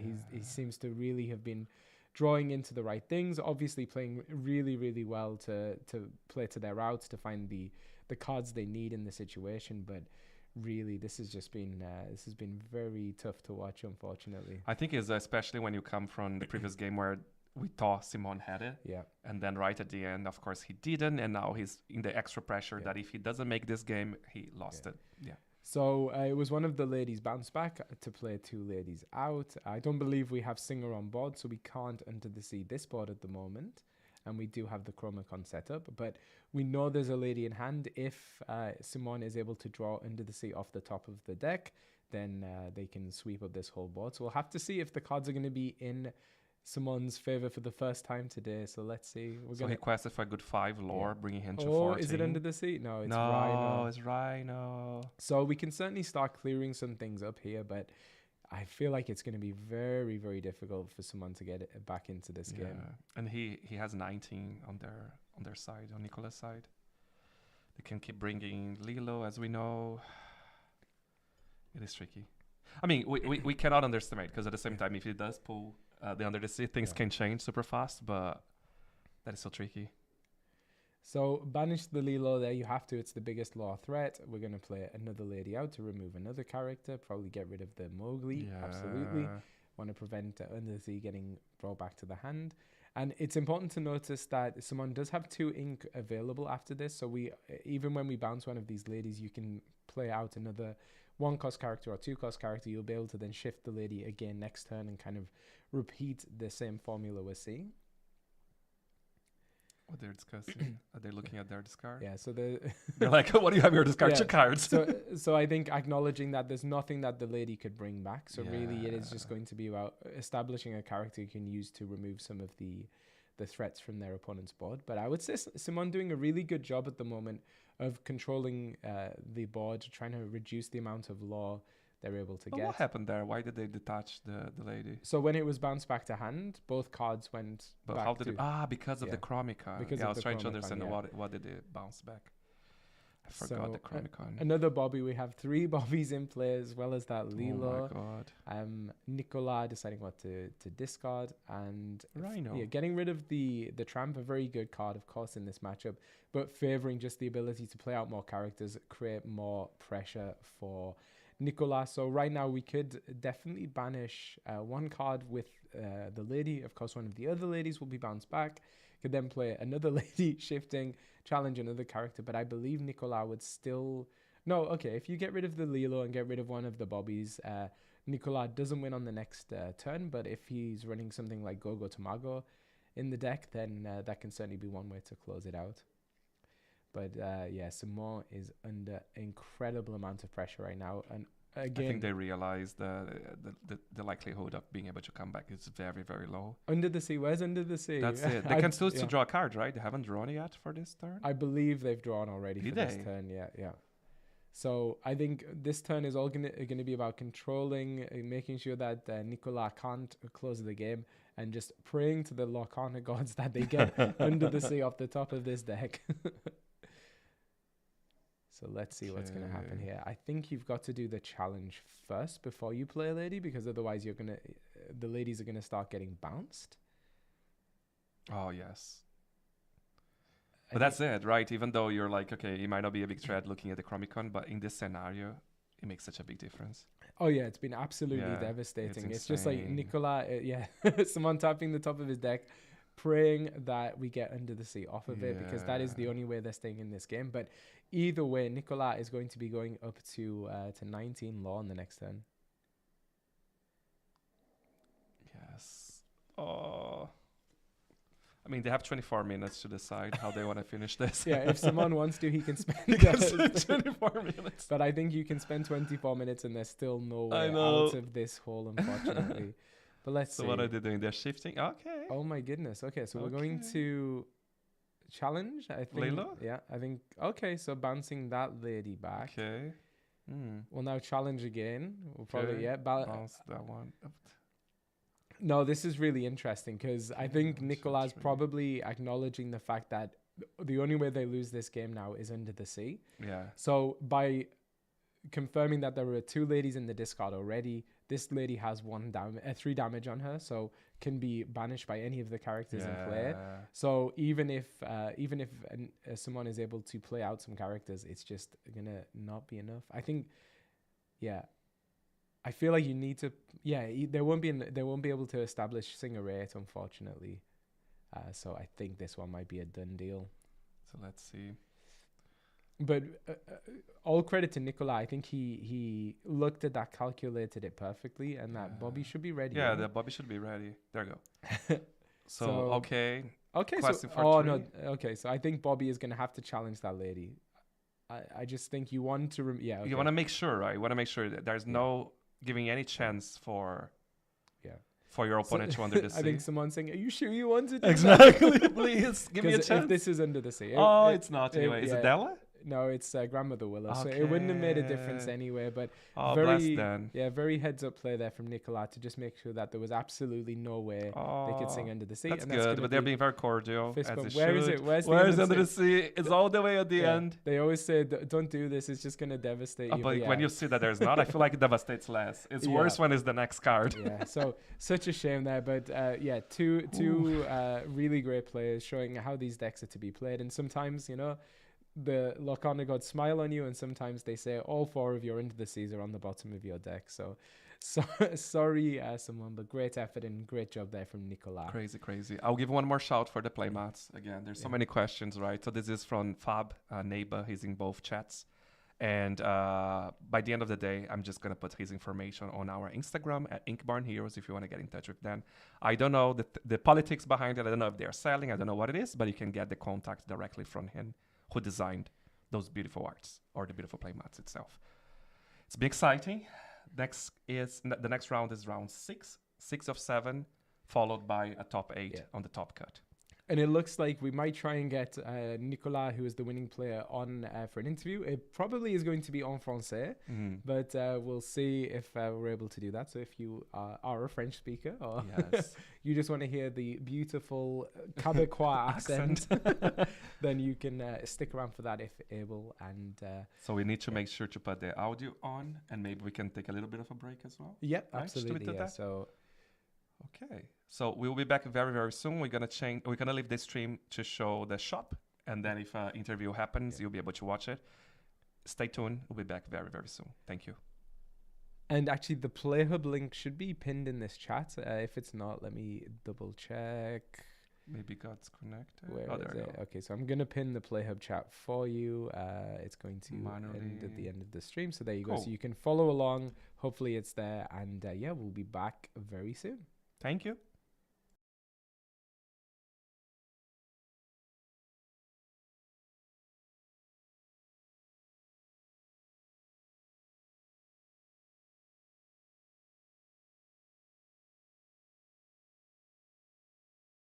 échos.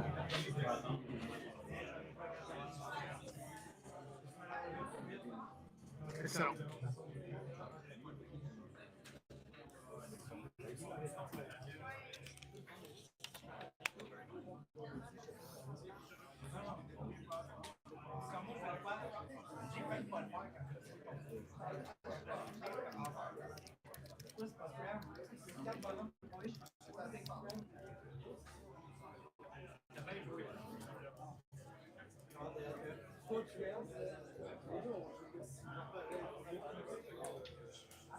Mais pas ta veste, garde-nous ta belle chemise pour l'entrevue. Oui, bah, ça va durer 2 minutes. Fait. Je pense que ça va être plus vite fait de quand même.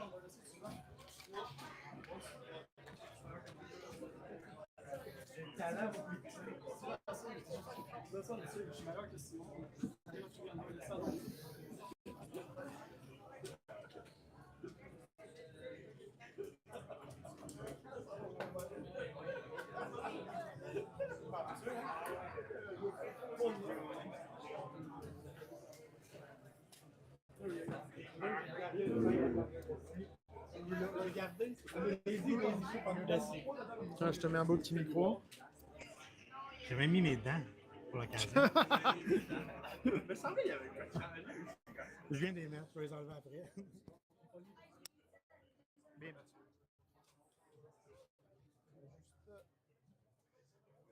Vas-tu les entendre? Ça me prend des écouteurs. Non, on va pas les entendre par contre, mais. Ok, on va juste se mettre dans l'axe. Ouais, on est bon. Ok.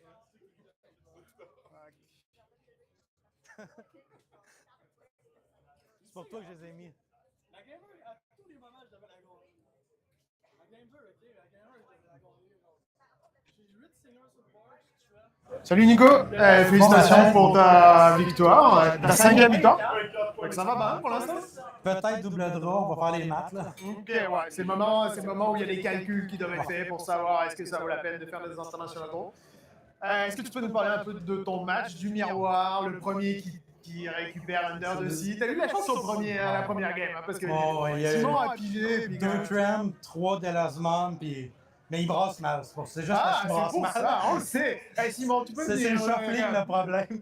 C'est le shuffling le problème, mon Simon. Simon a mal pioché. Il n'est pas capable de piocher correctement. Gamer, il aurait dû l'avoir. Là. Pas que tu Mais Gamer, il aurait dû l'avoir. est-ce que vous pouvez nous parler un peu de pourquoi juste 3 under de 6, pas 4 C'est parce qu'à part contre le Mirror, contre les decks mauves, le Chromecon est trop important. Ok. Je trouve que Purple Steel, c'est moins un match-up dur qu'avant, mais ça reste un match-up pas facile. Contre Ember Steel, ce qui me dérange, c'est pas ces affaires coûtent 1 ou 2, ça fait rien contre moi, c'est tout ce que 3 de power et plus, c'est ça qui me fait mal. C'est des decks qu'on a besoin de Chromecon. Tandis que jouer un Chromecon dans un match-up qui n'est pas nécessairement bon va être quand même bon. Comme lui, il ne fait pas de charter. Là, on l'a vu dans la deuxième gagner, même si c'est pas bon dans le mirror. Tandis que y a dans un match-up, quand 2-C est mauvais, dans RPG1, c'est la mort. Puis, dans la deuxième game, on a vu Simon avait shifté les grosses ladies. Fait que le côté, est-ce que je dois lui remonter sa grosse lady au risque de récupérer des cartes, c'est comme ça intéressant en fait. C'est que ça l'obligeait à pas jouer grand-chose, puis il n'y avait pas grand-chose à ramener à chaque fois. C'était moins dangereux pour moi. J'ai gardé une main un peu grindy. J'ai gardé Daisy Shift Under the Sea. On n'est pas censé garder ça, mais il ne pensera pas que j'ai gardé ça. Fait, ça me prend juste un tram pour le faire tour 3. J'ai fait tour 4 finalement après la Nani. Là, mais ça prend des risques. Mais il a failli aller la chercher pareil. Nous, c'est encore Game 2. Hein, il pognait un 2 de Sea, puis ça a été une grind. C'est toujours un peu comme ça avec ce miroir-là. Mais en tout cas, félicitations pour cette 5e victoire. Et puis, on se retrouvera sûrement dans le top. Ça va peut-être marcher. Puis, restez en ligne avec les Inkborn et Inkborn Heroes. Et à bientôt pour la 6e ronde. Merci, Nico. Très beau.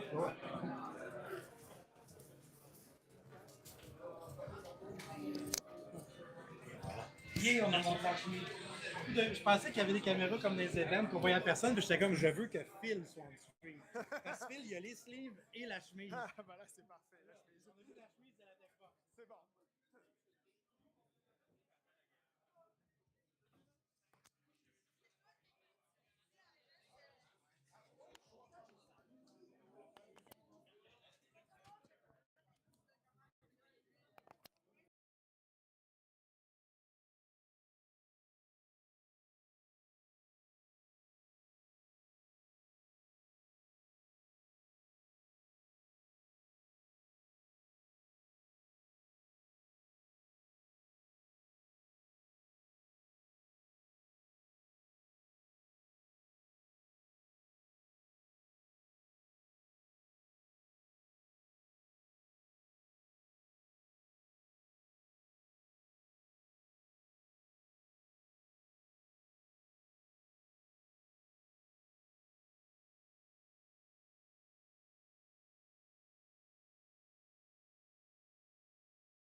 Hello. So we are back. We should be getting round number six, I think so. 6 of 7 before we go to Top Cut. It's going to start in 2 to 5 minutes, but we did get some information, some data for you all. Yes, I know everyone's always really excited to hear about the breakdown of which decks are in the room. So we don't have any pretty visuals or anything. We're just looking at the raw data here in Excel.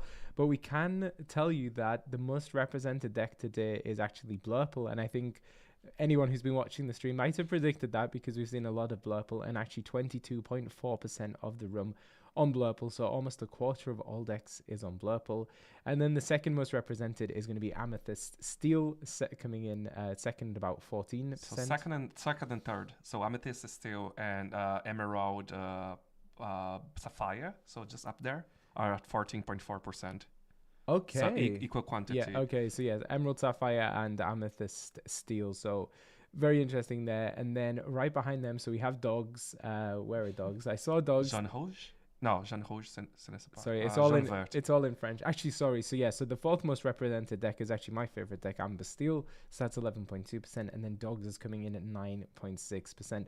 So I think we were predicting at the start of the day we might actually see a lot of dog decks, but it seems that it's Blurple. Montreal really favoring the Blurple decks today. And although traditionally Blurple has had kind of a rough matchup into Dogs, so we're seeing players coming really teched out for the Dogs matchup with the Tigers, and I think it must have some data on the conversion later on, but right now that's just kind of the breakdown of our 126 players. Yeah, so it's originally 128, one of them being Sailor. They decided not to participate. They already have the invitation anyway.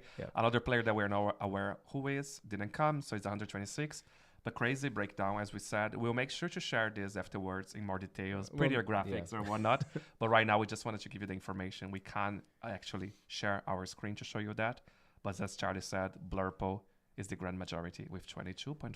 Yeah, so just again, so Blurple is our most represented deck. We then have Amethyst Steel and Emerald Sapphire both coming in behind that. And then it's Amber Steel and then Dogs and then a mix of other decks. So we do know that I think there are 3 green purple decks in the room. We don't know how well they're performing, but it would be nice to see some variety on stream. But I think as we get into these later rounds, we're going to be seeing a lot of those well-represented decks because they are the ones that have the really powerful lines and the ones that are really crushing it today. So yeah, as we said, hopefully the stream will be back soon. The likelihood of us doing another or commentating another Blurple is very high. Now that we see this even more, we did get to see 2 dogs, so we were asking for dogs. We saw Dogs versus Dogs, and we thought we were coming back, but it looks like we're just promoting actually Sandy, who is the artist that's on site today. So let's have a look. There you go. So Sandy Lee, as we mentioned earlier, their first 2 cards, Simba and Pumbaa, on screen were from Winterspell. So that's their first work. Super, super cool. They are in-house, so if you are at Randolph Rosemont, or if you can come by, come say hi. You can get a signature for him. You can get a drawing for him. There's loads of options. Super, super cool. And I'm hoping that we get one for ourselves. Yeah, we've been messaging back and forth because, again, we weren't able to be there on site just because it's so packed with players. There wasn't anywhere for a commentary team to be. But doing this from home and hopefully going to still get our hands on some of Sandy's artwork because they did a bunch of alters. Looks absolutely amazing. It's fantastic. And as you can see on screen, their Instagram handle is Ashongli. Ash Hyung Lee. Ash Hyung. Yeah, that makes more sense. Sorry. So go check it out. Loads of cool arts there, including some stuff from Pokemon as well. Yeah, and we did just get word that the pairings have taken place, so all of the players are going to be shuffling to their tables, and hopefully we'll have the gameplay up here for you very soon. Which one is back to us? There you go. There's so many scenes. I tried to name all of the scenes so you can see here. We've got Randolph Faces, which is I didn't realize that we are the faces of Randolph. And then we've got the Randolph gameplay. So yeah, it looks like just looking at the breakdown here. So on the top table we have ETB Chris, so from Team ETB, taking on Claude Aubert, who was on Amethyst Steel we saw earlier. Nicolas Bolland, who we just saw with the Dogs matchup, actually taking on Patrick Cote, who was a Worlds qualified player from Season 1, so expecting them to do quite well. Looks like we might be getting the gameplay up pretty soon. Showing the feed, all the cards are starting to appear. And then who else do we have? So we see Habibi here on table number 5, so obviously a player doing really well. Against not Xavier, so we saw not Cedric, Did we see? Was it? We saw not Javier. So that was Cedric. So we saw Cedric with the handle, not Javier, which is his brother. Yeah. So we have 3 players who are currently undefeated by the looks of it. So we'll have to see if they're going to be playing out their next rounds or if they're going to be intentionally drawing now to get into top cut. It looks like Thiago Santana, I know a lot of people are a big fan of Thiago, us included, currently at a 4-1 record, so we'll definitely be looking to play out their games. Hopefully we'll get to see them at some point on stream. And who else do we have here? A lot of really well-known players, which is nice. Do we see any of our close friends? I think our close friends are long gone from the tournament. Are they? I'm so sorry.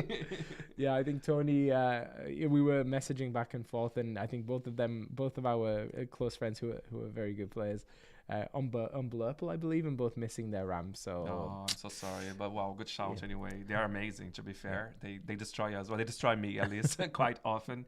So we're seeing here from Voice, we're saying Chris better play, someone bullied. Oh my god. Oh my god.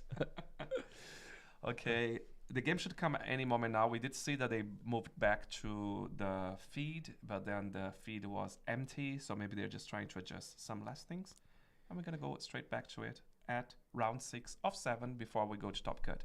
It's going faster than I thought. It is going very fast. This is the first time we are casting, as you probably know, so a lot to learn, but at the same time we didn't know what to expect. We didn't know if we will feel drained, right? Because I think the most draining part was waking up so early. Apart from that, it's been good. Yeah, I think if you followed our energy levels throughout the day, that those first couple of rounds were a little bit sleepy-eyed, but I feel like we're maybe getting into the rhythm now that we've had lunch. Now that we're like, how many coffees? You've had 1 coffee every round, 3. Right? Okay. No, I didn't have every round, so that's the 3rd one. Okay. Nothing too unusual for me.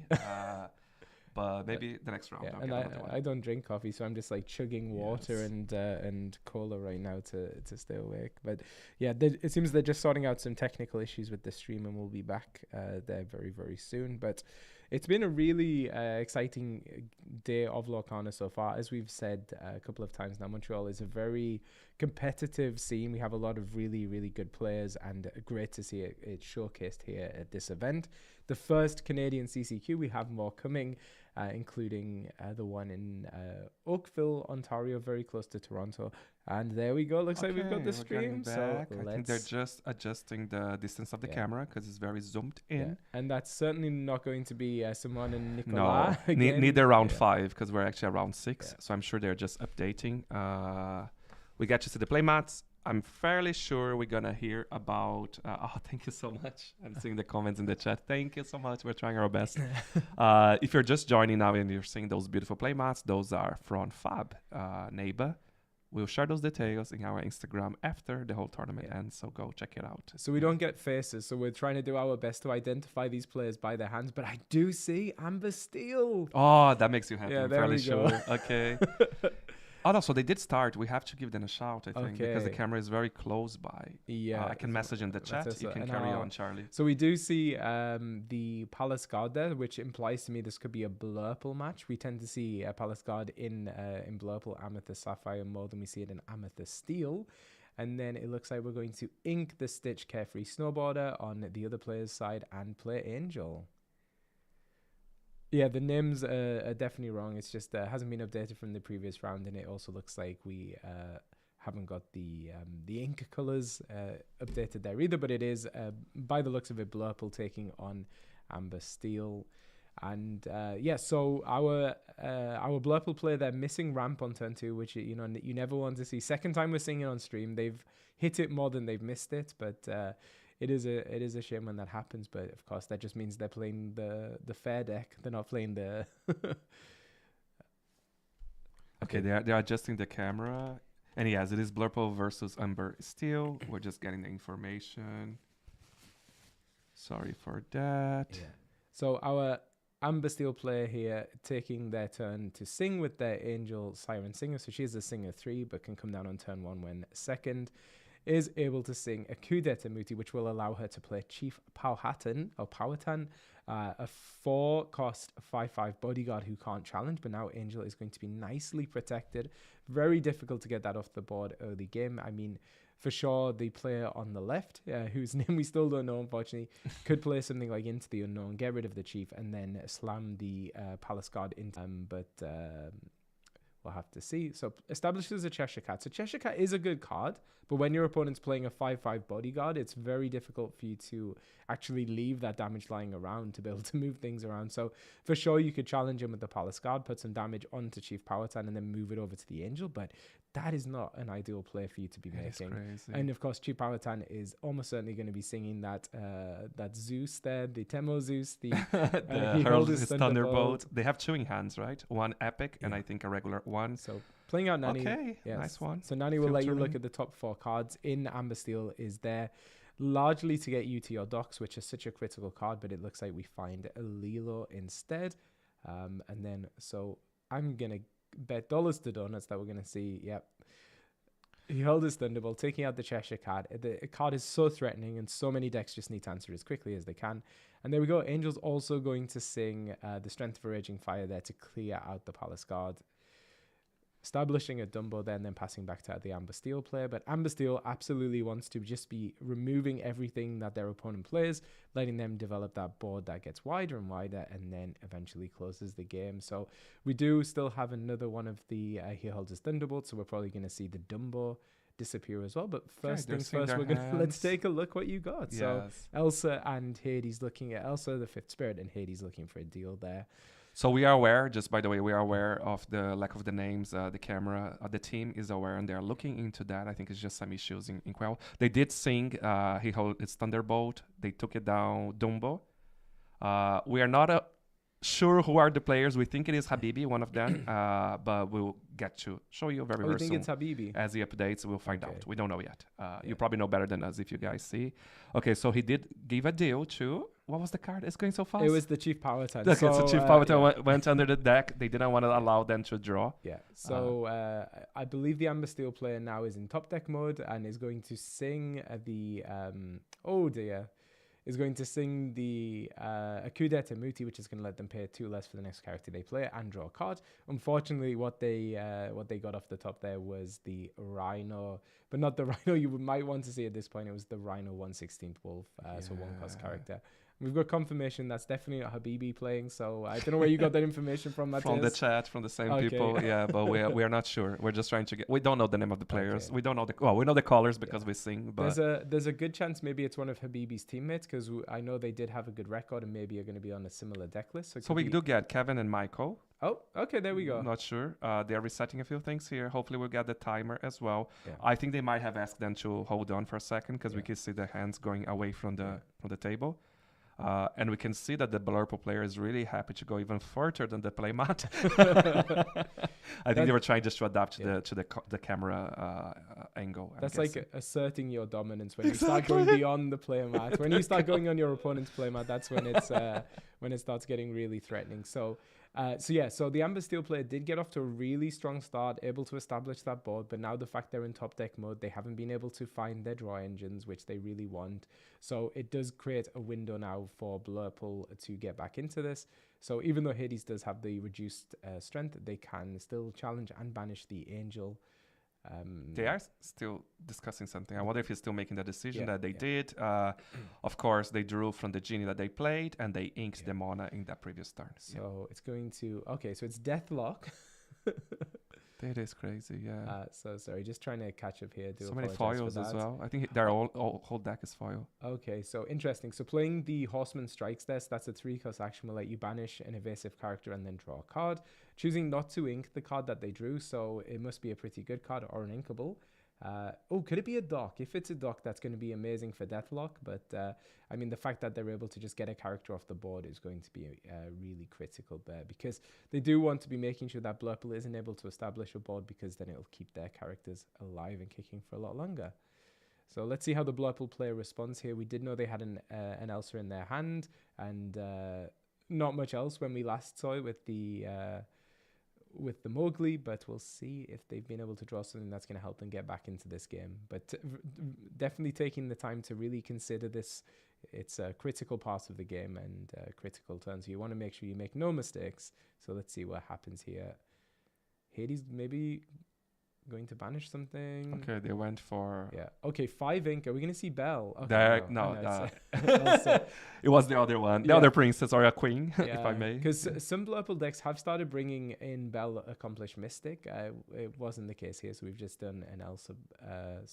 Fifth Spirit. Yeah. So with Deathlock here hasn't tidied up their board. So it looks like we played the Lilo from the discard for 2 ink, and then for the remaining 2 ink, we played the Troubadour. So we can quest for 2 here if we want with the Nanny and the... Nanny and the Mowgli both questing. I mean, I feel like sometimes I have a habit of maybe challenging when I should be questing, but I feel like maybe you would want to just get that Hades off the board just to remove the damage and the threat. There's so many things that now the Blurple player has control over, right? But he they went for did it themselves. So Hades challenging into Nanny.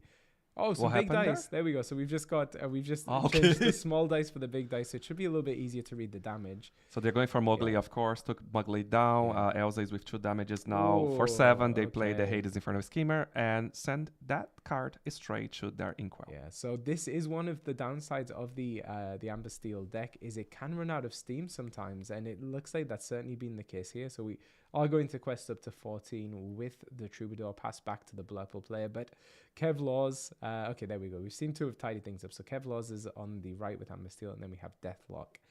On the left with Blurple. Yeah, definitely running out of steam here a little bit on Amber Steel's side with the top decks. But maybe, if they find that dock, then this game is blown wide open.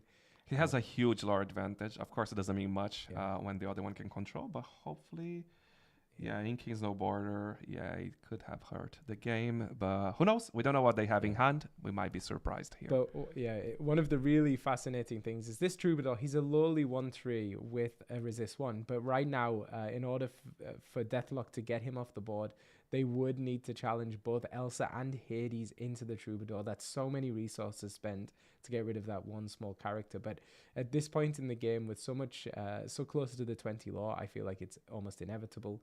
But so we're going to let it go to the Lilo, stop her coming out of the discard turn after turn. Oh, okay, so it looks like we're going to be actually spending ink for that, and then we're going to probably send both of our characters into the Troubadour. Not a bad idea, really. You really want to avoid Troubadour from singing. And you need to get the lore off the board. Exactly. So we've played a Palace Guard now on Deathlock's side. And Kevlar just being completely crushed here by those top decks, not having the heart of the cards right now. Definitely needs to get something like a dock or even a Nanny to help them find a dock would be critical. But unfortunately right now it's just one small character each turn. Elsa coming down, exerting, banishing the Angel, the Palace Guard, banishing the Grandmother Willow, and this game might be quickly running out of Kevlar's control. So let's see what they can draw here. It's always stunning to see how a game can change so fast, right? Kevlar's was going so quick, straight to the lore. Oh no, that's not what you want to see here. Yeah, when I saw the 2 ink exerted, I was hoping we might see a dock to see if Kevlar could get back into the game, but unfortunately, it's a Grandmother Willow. The top decks of Amber Steel, I've got to say, probably some of the worst top decks in the game, but it can high roll like crazy when it goes off. Can they do anything? I think Deathlock's probably feeling very comfortable right now. Yep. I mean, Kevlar is on 15 lore, but right now Deathlock has 5 lore on board and is going to just keep putting out big threat after big threat. 4 big characters, or 4 good characters, if I may. Yeah. Which are going to be very, very difficult for Kevlar to get off the board. So it looks like we're going to do Syl, just dig a little bit deeper in our deck, playing out the Dumbo. Oh god, with 2 evasives on board, that's very advantageous for them. So they're triggering its ability for 1 cost. They can exert. Draw a card, earn a lore. Yeah. So you can see here probably Deathlock feeling a little bit more confident because they went from playing very slow, very deliberate, and now they're just playing super quick, getting those card draws. But okay, so Kevlar already realized that's the smart move here. So let's move on to the next game. So very interesting. The lore totals don't tell the whole story. Yes, Kevlar was 15, Deathlock was at 8.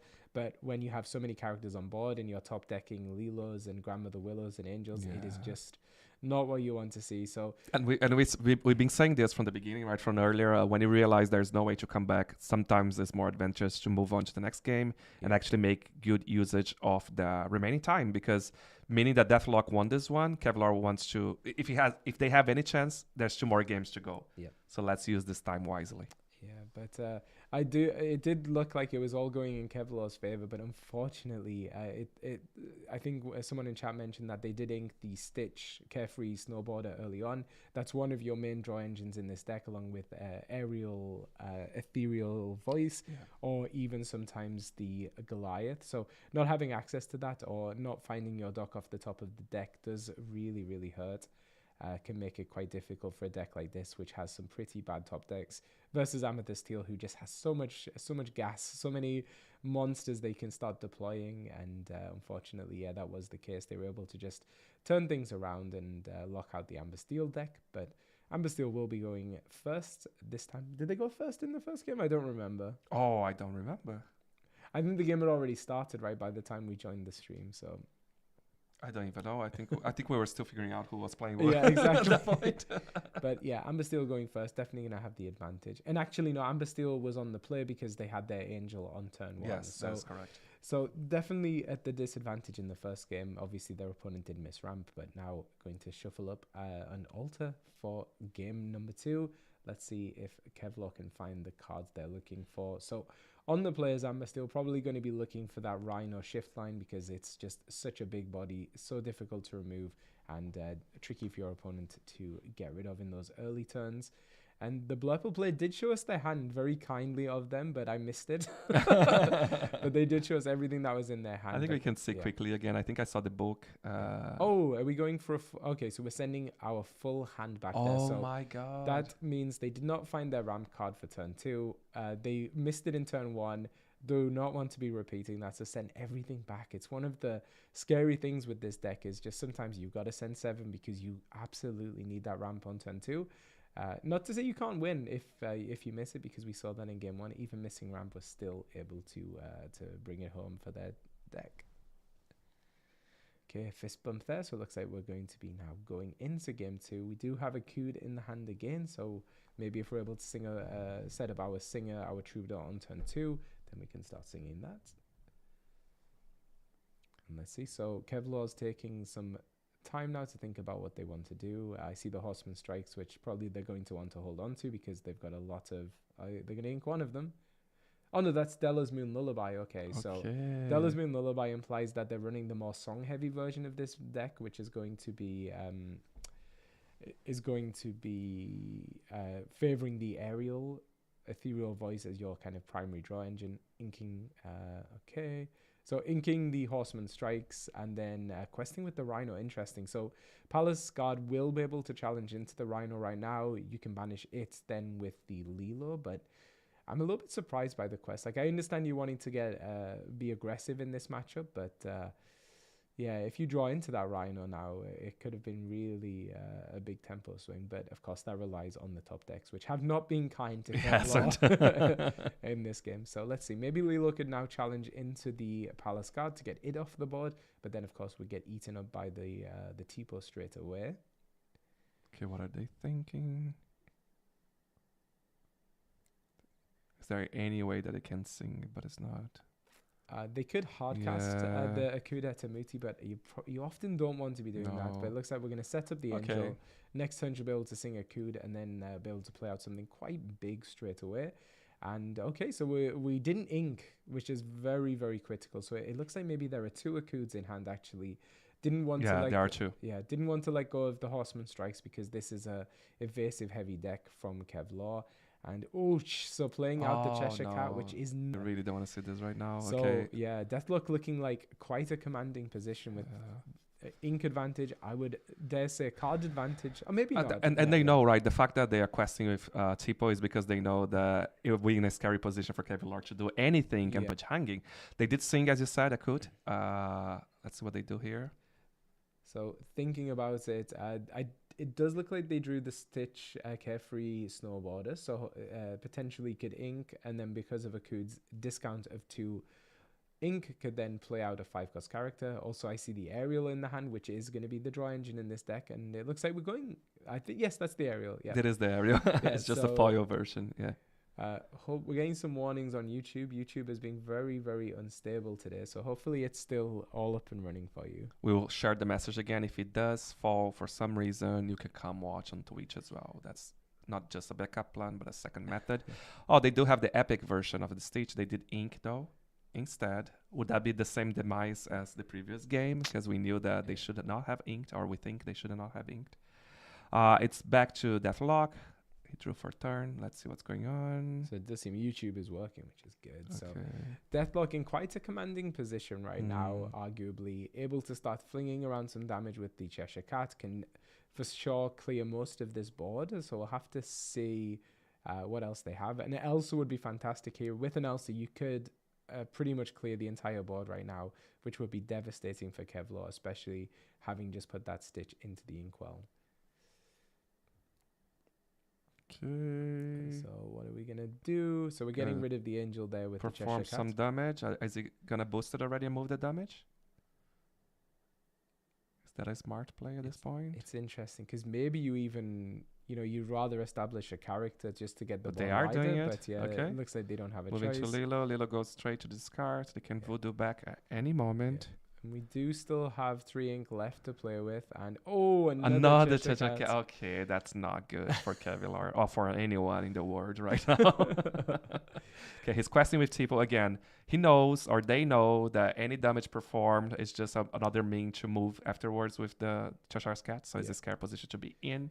So we could sing a song with Ariel maybe this turn, maybe something like He Hurled His Thunderbolt, get rid of one of those Cheshire Cats, but then it is going to leave the Ariel vulnerable.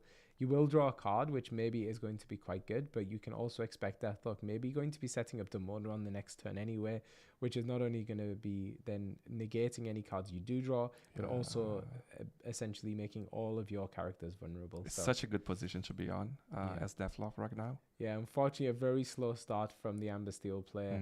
It is painful, I've got to say, when you have all of those Akuds just stuck in your hand. It's one of the things we always say about Amber Steel. It can just sometimes lose to itself, and not to take anything away from Deathlock, who is playing super, super well, really setting up this nice wide board. But sometimes, Amber Steel... It's just breaking, right? Yeah. It is Le Brick. Le Brick. As we say up here in Montreal. Do we? Never heard Le Brick. I don't know. Let me know in chat if we say Le Brick in Montreal. Go check the Lizan Incubables and see that. So, of course, they did play Nani, allowing them to filter. They pick Doc. Okay. That's probably what you want to watch. That's why Nani's in the deck, is to find your Doc most of the time. But they do have plenty of cards in hand. Yeah. So... let's see what happens here, because really we need to get that at least one of those Cheshire Cats off the board as soon as possible. But do we spot any songs? I haven't seen a song. Oh, is that? No, that's not. I thought I did see the Mulan song, but okay. No, So we're gonna do a Akud, so that's gonna allow us to draw 1 card from Akud and also 1 card from Ariel. We can now play a 2-cost character for free, or a 3-cost actually. We do have the ink, so. Looks like Kevlar is thinking about playing out the Lilo. Okay. Just trying to get that board a little bit wider. But with those 2 Cheshire Cats, that's terrifying because we can swing... okay. Oh, they boosted again. Did they actually draw for the boost effect? I didn't see the drawing. Yeah, they drew. So we've said it. There we go. So Demona coming down as we had predicted. And so we're not going to be moving any damage, but we are going to be cleaning up this board. And I believe... Deathlock may have drawn the full 3 cards, which will just power up the Palace card. And so you can probably see right now. So the card next to Cheshire is another Cheshire, followed by Demona. I don't know if that's what you're... Yeah, there you go, another Cheshire. It was just the glaring effect. That was very fast. They changed the state so fast. Demona really can break some of these deadlocks. And unfortunately, that might be enough to just lock Kev straight out of the game, unfortunately. We do know there's a Doc in the hand, so they're going to be able to, Okay, so... oh, wow. So we've got two Elsa the Fifth Spirits and a Madam Mim Elephant in hand. So we're going to be playing out a Mowgli and then a Doc. It looks like we discarded a Doc with Doc. But oh my goodness, this is looking like the window to get back into this game for Kevlar is rapidly closing. That is insane. There were the question about why would Kevlar boosted Ariel even though they didn't need another one. But again, Charlie said earlier, with this scenario with Blurple, is very often you're going to be dropping the card to the Inkwell or whatnot. It just guarantees an additional wink at that point. If you don't have anything to do at that turn, you might as well do that in this scenario. Okay, so they are Elsa-wing and exerting Doc. and I think they're gonna actually Banish. challenge and banish with Cheshire's Cat. This is just insane. How do you say board wipe in French? I don't know. That is a really good Wipe de question. la board. Je ne sais pas. I don't even know the literal Yeah, translation. sorry, we're those terrible anglophone Quebecers. But if you go over to Les Uninkables, they'll be able to answer it for you. But there we go. We're scooping up. That's going to be the end of that game. And that might be the fastest round we've had today. So That is crazy. terrible luck there for Kevlar. The top decks were just not in it for them. And I think, 2 games in a row, we saw that Stitch Carefree snowboarder thrown into the inkwell, and maybe that has been what's cost Kevlar in the long term. Surely. And we saw that snowboard, Carefree snowboarder twice going to the inkwell, which is very unfortunate. You really want to be able to be drawing here. It's just, it's one of those, right? You can't guarantee what you're going to draw, and sometimes it is what it is, but kudos for both of them for being good sports and playing all the way to the end. Yeah, so because we have so much time, hopefully we're going to get an interview with with the winning player here, Deathlock. We will say the interview is most likely going to be in French, so it's a very good opportunity for those of you who speak French to practice, or those of you who don't speak French to learn. But we do have some Anglophone players here, so maybe we'll get to see them. But yeah, over very, very quickly, which means maybe a little bit of a longer break for us at least. That's it. Yeah, we can always appreciate some Yeah. coffee, some walking of the dog. Let's see. They're just bringing it back to the main screen. I think. Okay, so we're looking at board wipes. So en français, board wipe, c'est effacement du tableau. So there So you tableau go. is table. So Yeah. I think we're just saying cleaning the table. Effacement du tableau. So there you go. So we will be right back with you very soon. Yeah, so see you in a bit. We're going to leave the screen on just in case they do the interview, and we're going to put the audio from the shop for you in case that happens. Yeah. So thank you so much. See you very, very soon.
Ok, ça devrait être correct.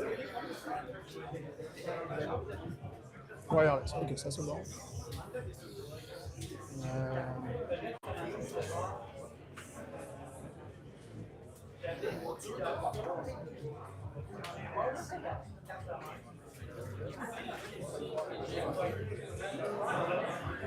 Alors, j'espère que tout le monde nous entend bien. Donc je suis avec Lucas. Lucas, tu es le propriétaire du Randolph. Salut. Salut, ça va? Ça va. Et toi, comment ça va? Comment ça se passe sur ce, Ça va bien. sur ce Ça va CCQ? bien. Est-ce que tu peux nous parler un peu de comment tu es arrivé à proposer un CCQ, comment ça s'est passé? Je sais que ça a été un peu laborieux tous les deux. Enfin, tu nous avais déjà dit en fait que c'était un peu laborieux pour réussir à avoir, mais c'est quoi tes impressions pour avoir un CCQ, le premier CCQ au Québec? Ouais. Ben, c'est sûr que c'est vrai que c'est pas super facile. Les organisateurs de Ravensburger sont un peu durs à contacter, mais Une fois que c'était fait. une fois que c'est fait, ça marche bien. Puis écoute, on remplissait les requirements là, de 128 joueurs. C'est sûr qu'on aurait aimé ça faire plus de 128 joueurs, Ouais. mais tu sais, on est déjà habitué à nos 2K, puis on voulait rester dans l'espace qu'on était à l'aise avec, qu'on était bien. C'est vrai que c'est un des trucs qu'on a souvent entendu dans les remarques des critiques, que c'était limité à 128 joueurs. Est-ce que tu peux expliquer pour ceux qui ne connaissent pas pourquoi on est limité à 128 joueurs? Ouais, ben c'est principalement l'espace. Dans le fond, on a un pub de 200 quelques places assises. Puis on veut laisser un petit peu d'espace, fait qu'on on a mis 128 joueurs pour justement être confortable dans l'espace. Puis parce qu'on soit pas tous voulait... tassés, genre. C'est ça. Puis on voulait rester au pub justement parce que louer une salle, puis palais des congrès, blablabla, ça coûte super cher. C'est vrai. Ça demande beaucoup plus de logistique, puis on voulait être sûr que ça marche, que ça roule. C'est vrai qu'une des différences par rapport à certains CCQ qu'on voit notamment aux États-Unis, c'est que c'est resté quand même très abordable. C'est 55 $ canadiens, fait que ça nous fait genre en euros, 40 €-ish, un peu moins de 40 €, puis en dollars américains, à peu près 45 $ américains. Fait que c'est quand même très abordable par rapport à des CCQ américains qui sont de l'ordre de 100 $ US. Ouais. Fait que tu sais, il y avait aussi un peu de ça, je pense que tu voulais faire. Là. Ouais, ben c'est ça, moi je voulais que ça reste abordable, je voulais que ça reste comme attainable, puis je trouvais que ça fitait avec les price pools, puis Ravensburger nous ont bien aidés sur les price pools. Ouais, d'ailleurs, c'est cool, hein. Merci Ravensburger, on a les cartes puis les playmats, c'est ça? Là? Ouais, les cartes, les playmats, c'est aussi eux qui nous ont fourni basically 4 caisses aussi à donner en price pool et tout. Fait que ça c'est quand même très cool. Ouais, ça permet de juicer sans que nous, on ait à monter le prix de l'event. Exact. Puis ici, en fait, donc tu l'as dit, il y a eu déjà plusieurs touquets. Il y a aussi une ligue toutes les semaines. Ouais. Est-ce que tu peux nous en parler un peu? Ouais, bien sûr. Ben nous, écoute, on est là depuis le premier jour. On a commencé, on était dans les frontrunners. On a une ligue qui fonctionne encore très bien tous les mercredis à 18h30. On est une quinzaine, vingtaine à chaque semaine. Puis pour les tournois compétitifs, c'est notre troisième touquet. On avait fait le premier touquet au Québec. Puis là, premier CCQ, on essaie d'en faire un aux 6 mois. On sait qu'il y a de la demande.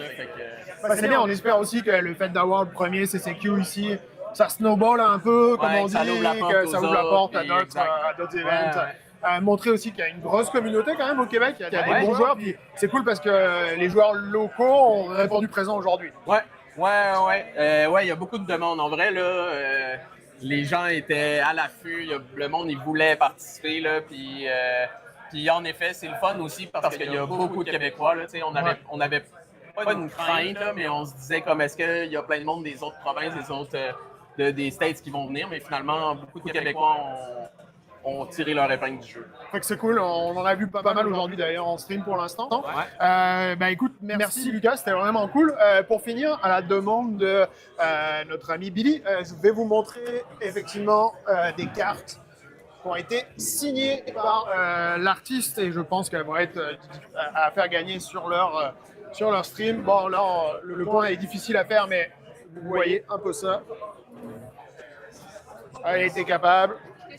En tout cas, elles sont un peu cramées, mais elles arrivent bientôt. L'artiste Sandy Lee qui est là toute la journée et qui fait des cartes sketchées assez incroyables. On est très content qu'il soit là aussi, c'est le fun.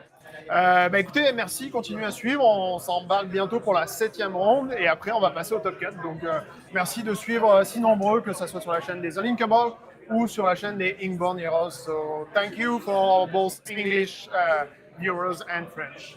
Merci. Yes, merci. C'est bien correct.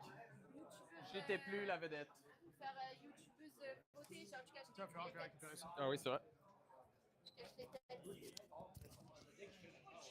Ok, merci.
ourselves. So, hello. So, round 7, the final round of Swiss, is going to be starting very soon. Really quick game there, so sorry for all of the downtime. But otherwise, you just have to listen to us talking about nothing for 40 minutes. But we've been realizing some things on the technical side as well. So we mentioned before, but there have been some issues with YouTube. So that's not just on us, it's just YouTube in general. But because of how our stream is set up, it goes through YouTube originally and then it sends the feed to Twitch. YouTube having issues is probably affecting Twitch as well. But again, we hope people are sticking around. You can always just enter the link again. We apologize for that, but we can see people are connected, so hopefully it's going well. And learning a lot for the next time we do this. Exactly, yeah. So we're going to be better and more ready next time. We are trying to rewatch as well the feed or the stream on the recording to see the quality. We can see there is a little bit of delay on the video versus the audio, but hopefully the narrative can keep you engaged. Nice on screen right now, yes. But we can talk about super quick. We said as well in the previous game, but we did get the deck breakdown for this tournament.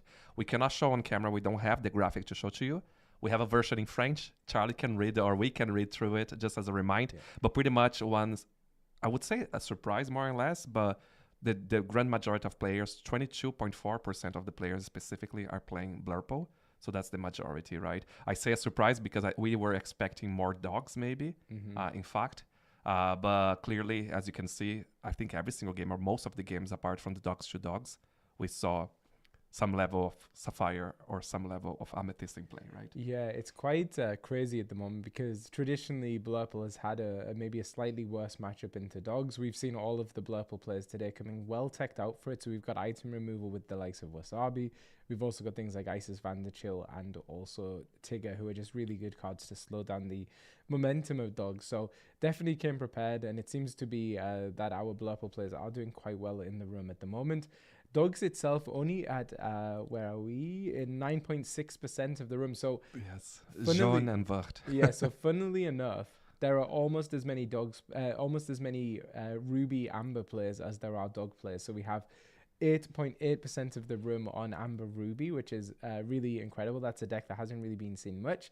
Can't speak, unfortunately, to how well it's doing. We haven't seen any on stream. But so yeah, Dogs not being as popular as we've been expecting. And maybe that's just because people are realizing, decks have ways of teching for it. They weren't for the longest time. And we've been seeing this kind of wave of Dogs winning all of these big events. But then when players do actually adjust their decks to deal with Dogs, they can be slowed down. So yeah, Blurple, our most represented deck, closely followed at 14.4%, sorry, with Amber Steel. And also there's another deck that has the same amount. It's actually green blue. Yeah, so Emerald Sapphire, also 14.4. And then right behind that we have Jaune and Gris, so that's Amber Steel, but with 11.2.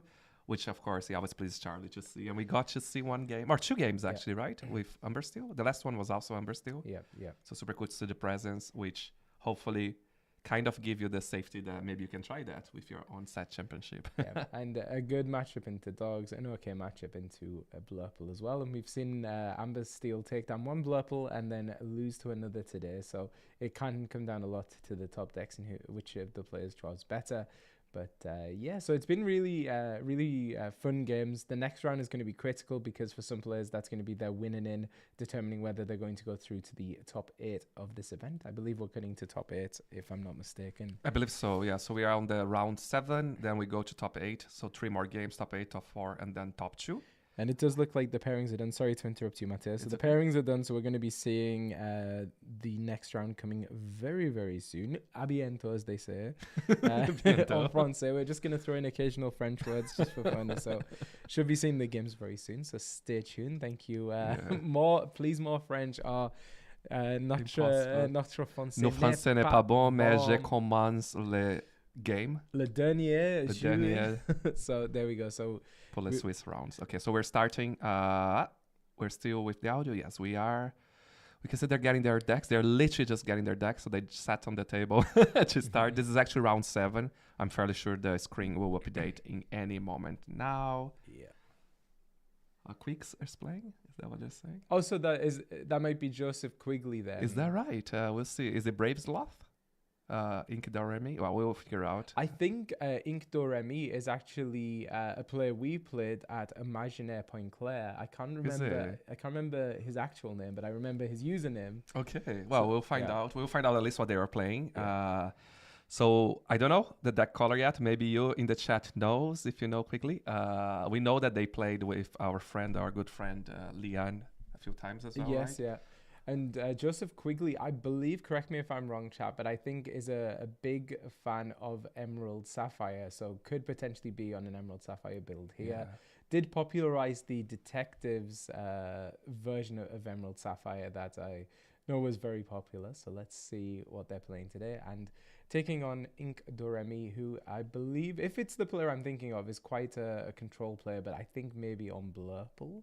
Okay, so Scott is saying that is indeed Jeremy. Oh, it is. So I think Jeremy, they're okay, talking about perfect, Doremi, yeah. right? Yeah, exactly. So I don't know. I don't remember Jeremy. it's I don't remember the family. So there's is the that father, right? the Okay. mother, and then Jeremy is the son. Oh, he is really good player. So no wonder we're watching him here on stream. Yeah. Of course, as a reminder, this is round 7, so that's the last one in the. Oh my God, what's the name or what I'm trying to say before you go to Top Cut? Charlie's like I was drinking Swiss. So that's round 7 Swiss. After that, we go to top 8. Yeah. So yeah, this is actually shaping up to be a really exciting match then, because Joseph Quigley, a very, very good player, Canadian player as well from Toronto or from the Toronto surrounding areas. Well, we're assuming Brave Sloth is him, right? We're just basing on what people are saying in the chat. If you are lying to us, if it is, confirmed, they're saying confirm. It is. Okay, it so is. Doremi is rolled in 8, I believe, and so it looks like we will be starting with Brave Sloth or Joseph Quigley.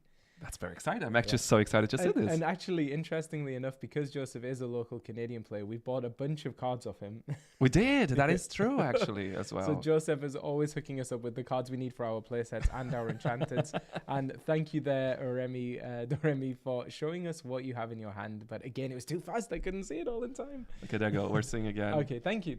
Are they actually showing to us? Is that how it works? Yeah, so it looks like a Sapphire Emerald deck there. So yeah, a control player, and looks like we're going to be sending 6 back, looking for the ramp, and we so it looks like it may well be a mirror match here, Emerald Sapphire versus Emerald Sapphire. Yeah, so a lot of players will show their hand so that if they want to rewatch the game later, they can use that. Very smart. I think it was DKP who popularized it. So DKP, a consummate showman, always showing off their cards on stream so that later when he analyzes, he can. I feel like we do that as well, of course, in our theme decks. Let's do our marketing here. We try to go step by step, but it's nice to see from the player's perspective as well. Super cool. So this is the first time today we're seeing Emerald Sapphire on stream, and of course it is a mirror match.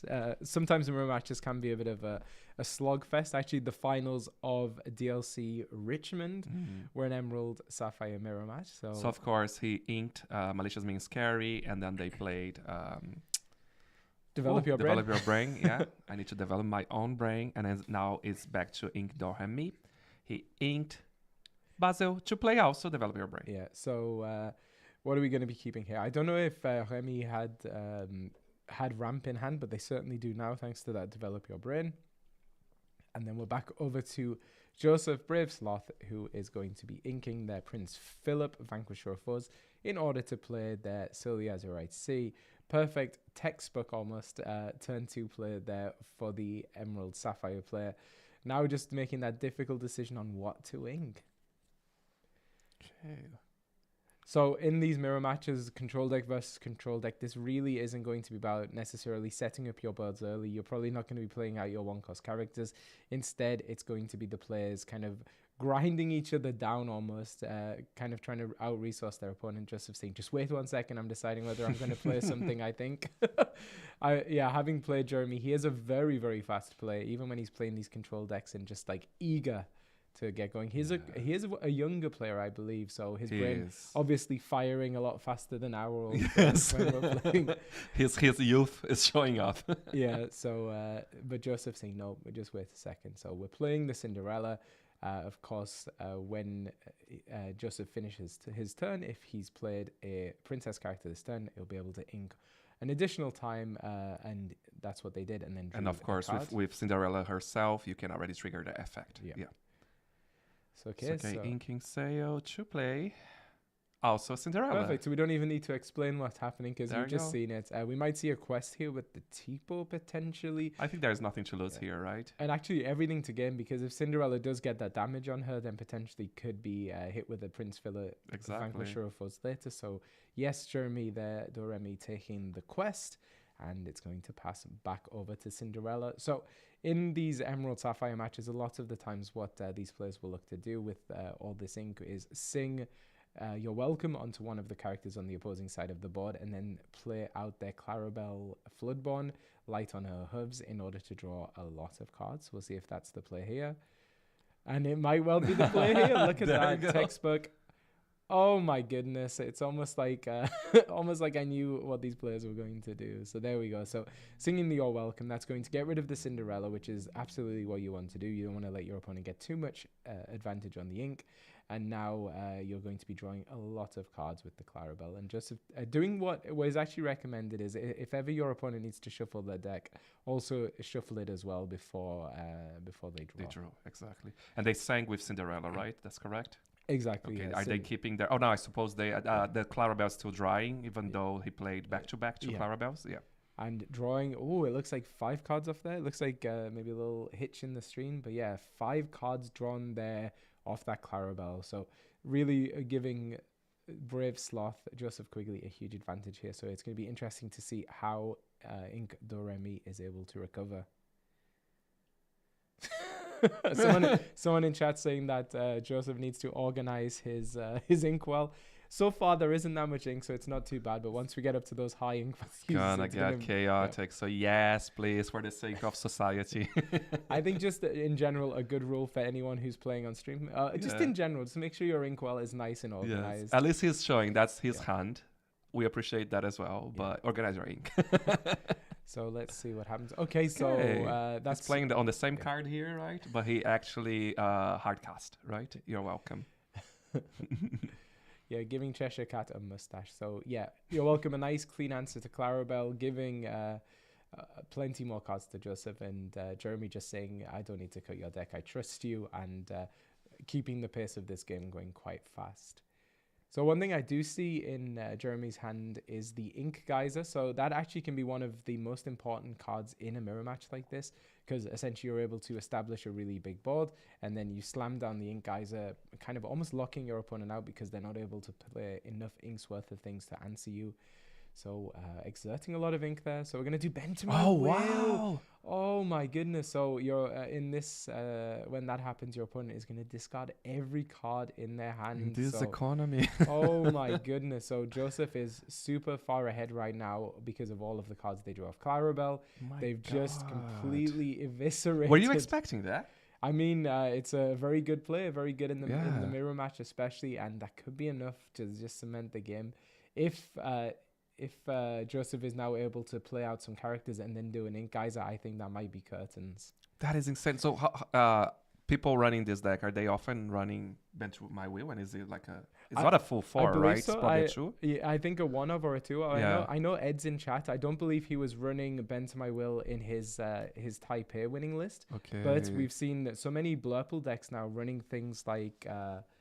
Blurple as well. Blurple running things like Second Star to the right. So I think, being able to kind of punish those greedy decks, then something like Bend to My Will is really good. So I do think we might be about to see an Ink Geyser here. So essentially what Joseph's doing is doing the sale in advance so that he'll be able to ink plenty of cards afterwards. It's cool to see all those things playing out. Maybe not. So we're going to ink a Tipo. So how much ink he has there? 1, 2, 3, 4, 5, 6. He used 2, so he has that 7, but he used 2, right? Yep. So ink Geyser 3 cost. Yeah. Okay. Inking the Donald Another Duck. one with the... Oh my goodness, what are we doing here? That's 4. Yeah, exerting 4 for a Cinderella. Oh no, okay, Donald Duck. and... Fair enough, yeah. Okay, Prince Philip. Oh, okay. So it's coming. Maybe not. Maybe Joseph isn't running the But he could The be. Geyser. He could yeah. be. No, I meant the Prince Philip could be coming. Oh, He the could be big like Prince just Philip, yeah. But I mean, you're not going to be hitting much, right? You've just got Tipo on board, so yes, Okay. Jeremy in this instance using the You're Welcome on his own character, the Tipo. It's not really doing much, and desperately needs some cards after that. Bend to My Will took I think 6 or It's 7 just cards insane. out of his hand. It is insane. It feels a little bit nasty. I do want to see the guys. It's so cool to see all those combos that we don't. Well, I don't often see it. I don't know how often you do, Charlie, but I think if you nice. watch enough Disney Lorcana, Yeah. you're definitely going to be seeing some of these combos. it's just so cool. But that was one of the most brutal ones I think I've seen for a very long time. Unfortunately for Jeremy, they're drawing into 2 very high cost cards. So choosing to ink the Basil, it looked like.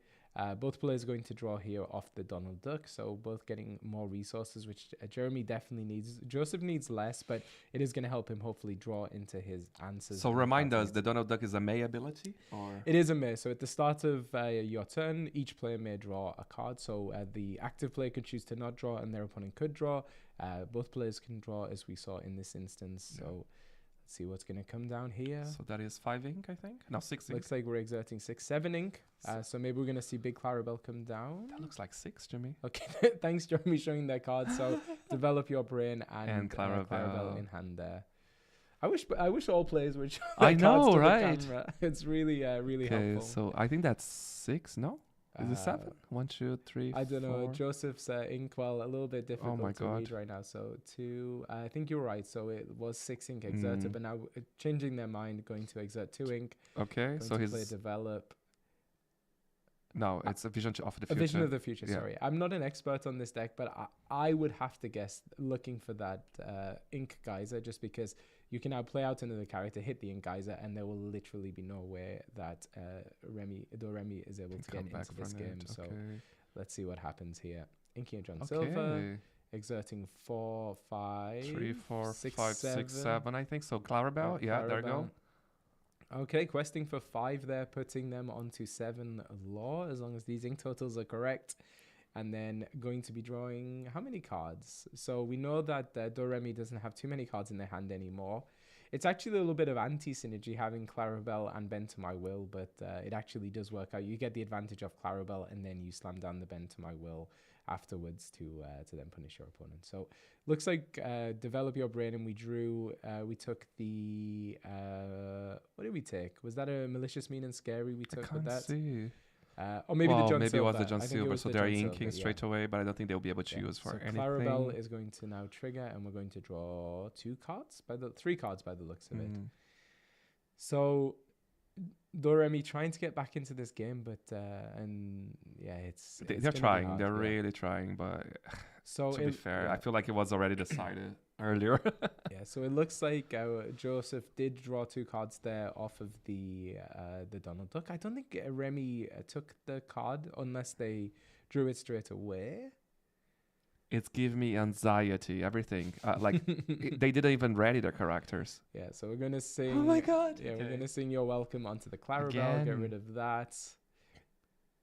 And still no ink spent this turn, even though we do see 3 ink exerted. I believe nothing has been spent yet. Did he not? And that's because he didn't hard cast, right? He actually sang with Cinderella. He sang with the Cinderella. Yeah, I don't know what's going on, honestly. So placing the hand over Cinderella there, just so it doesn't get mistaken with all of that ink.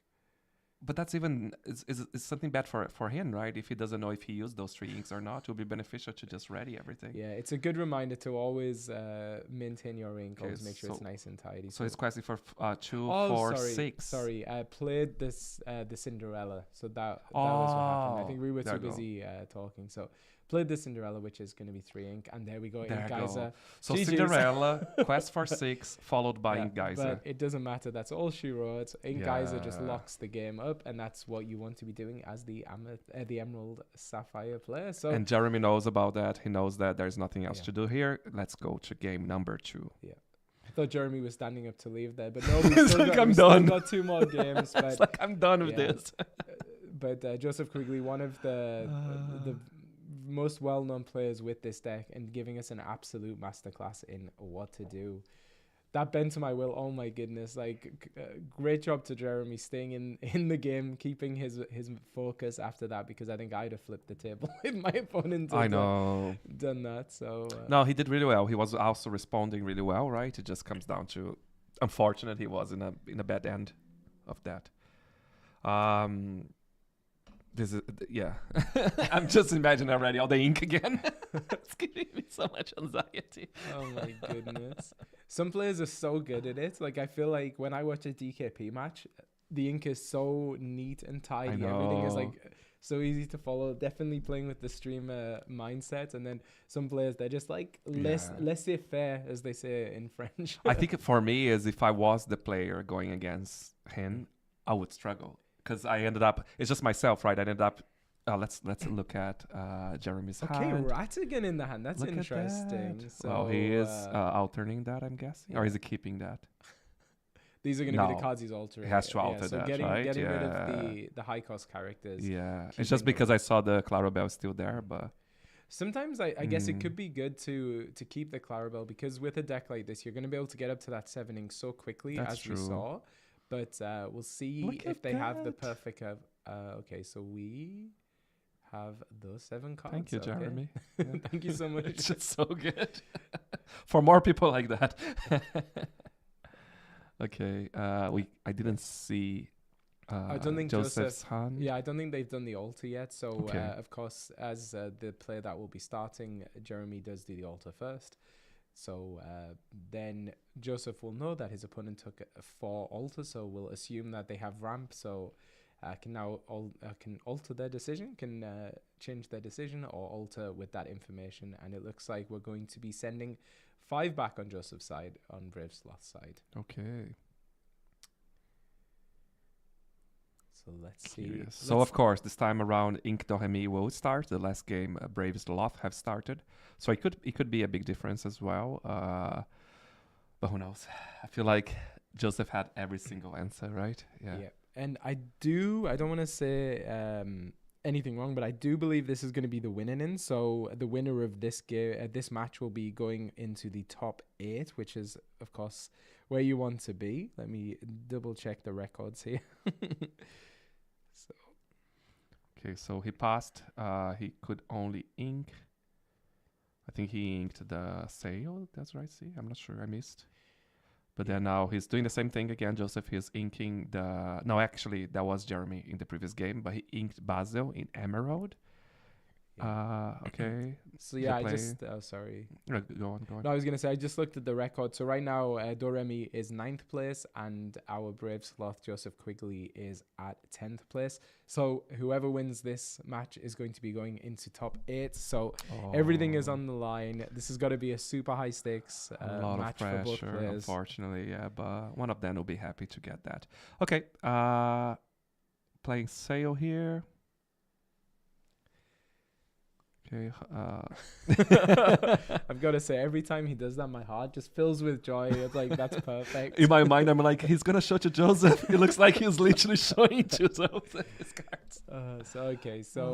Neither player being able to play anything to the board, but just accelerating their ink here. And, of course, Doremi, the player on the play, so is able to set up their Cinderella much sooner. And we saw how important that is, because you do Cinderella on turn 4, get your Clarabelle down on the next turn, not even turn 4, on turn 3 with these decks.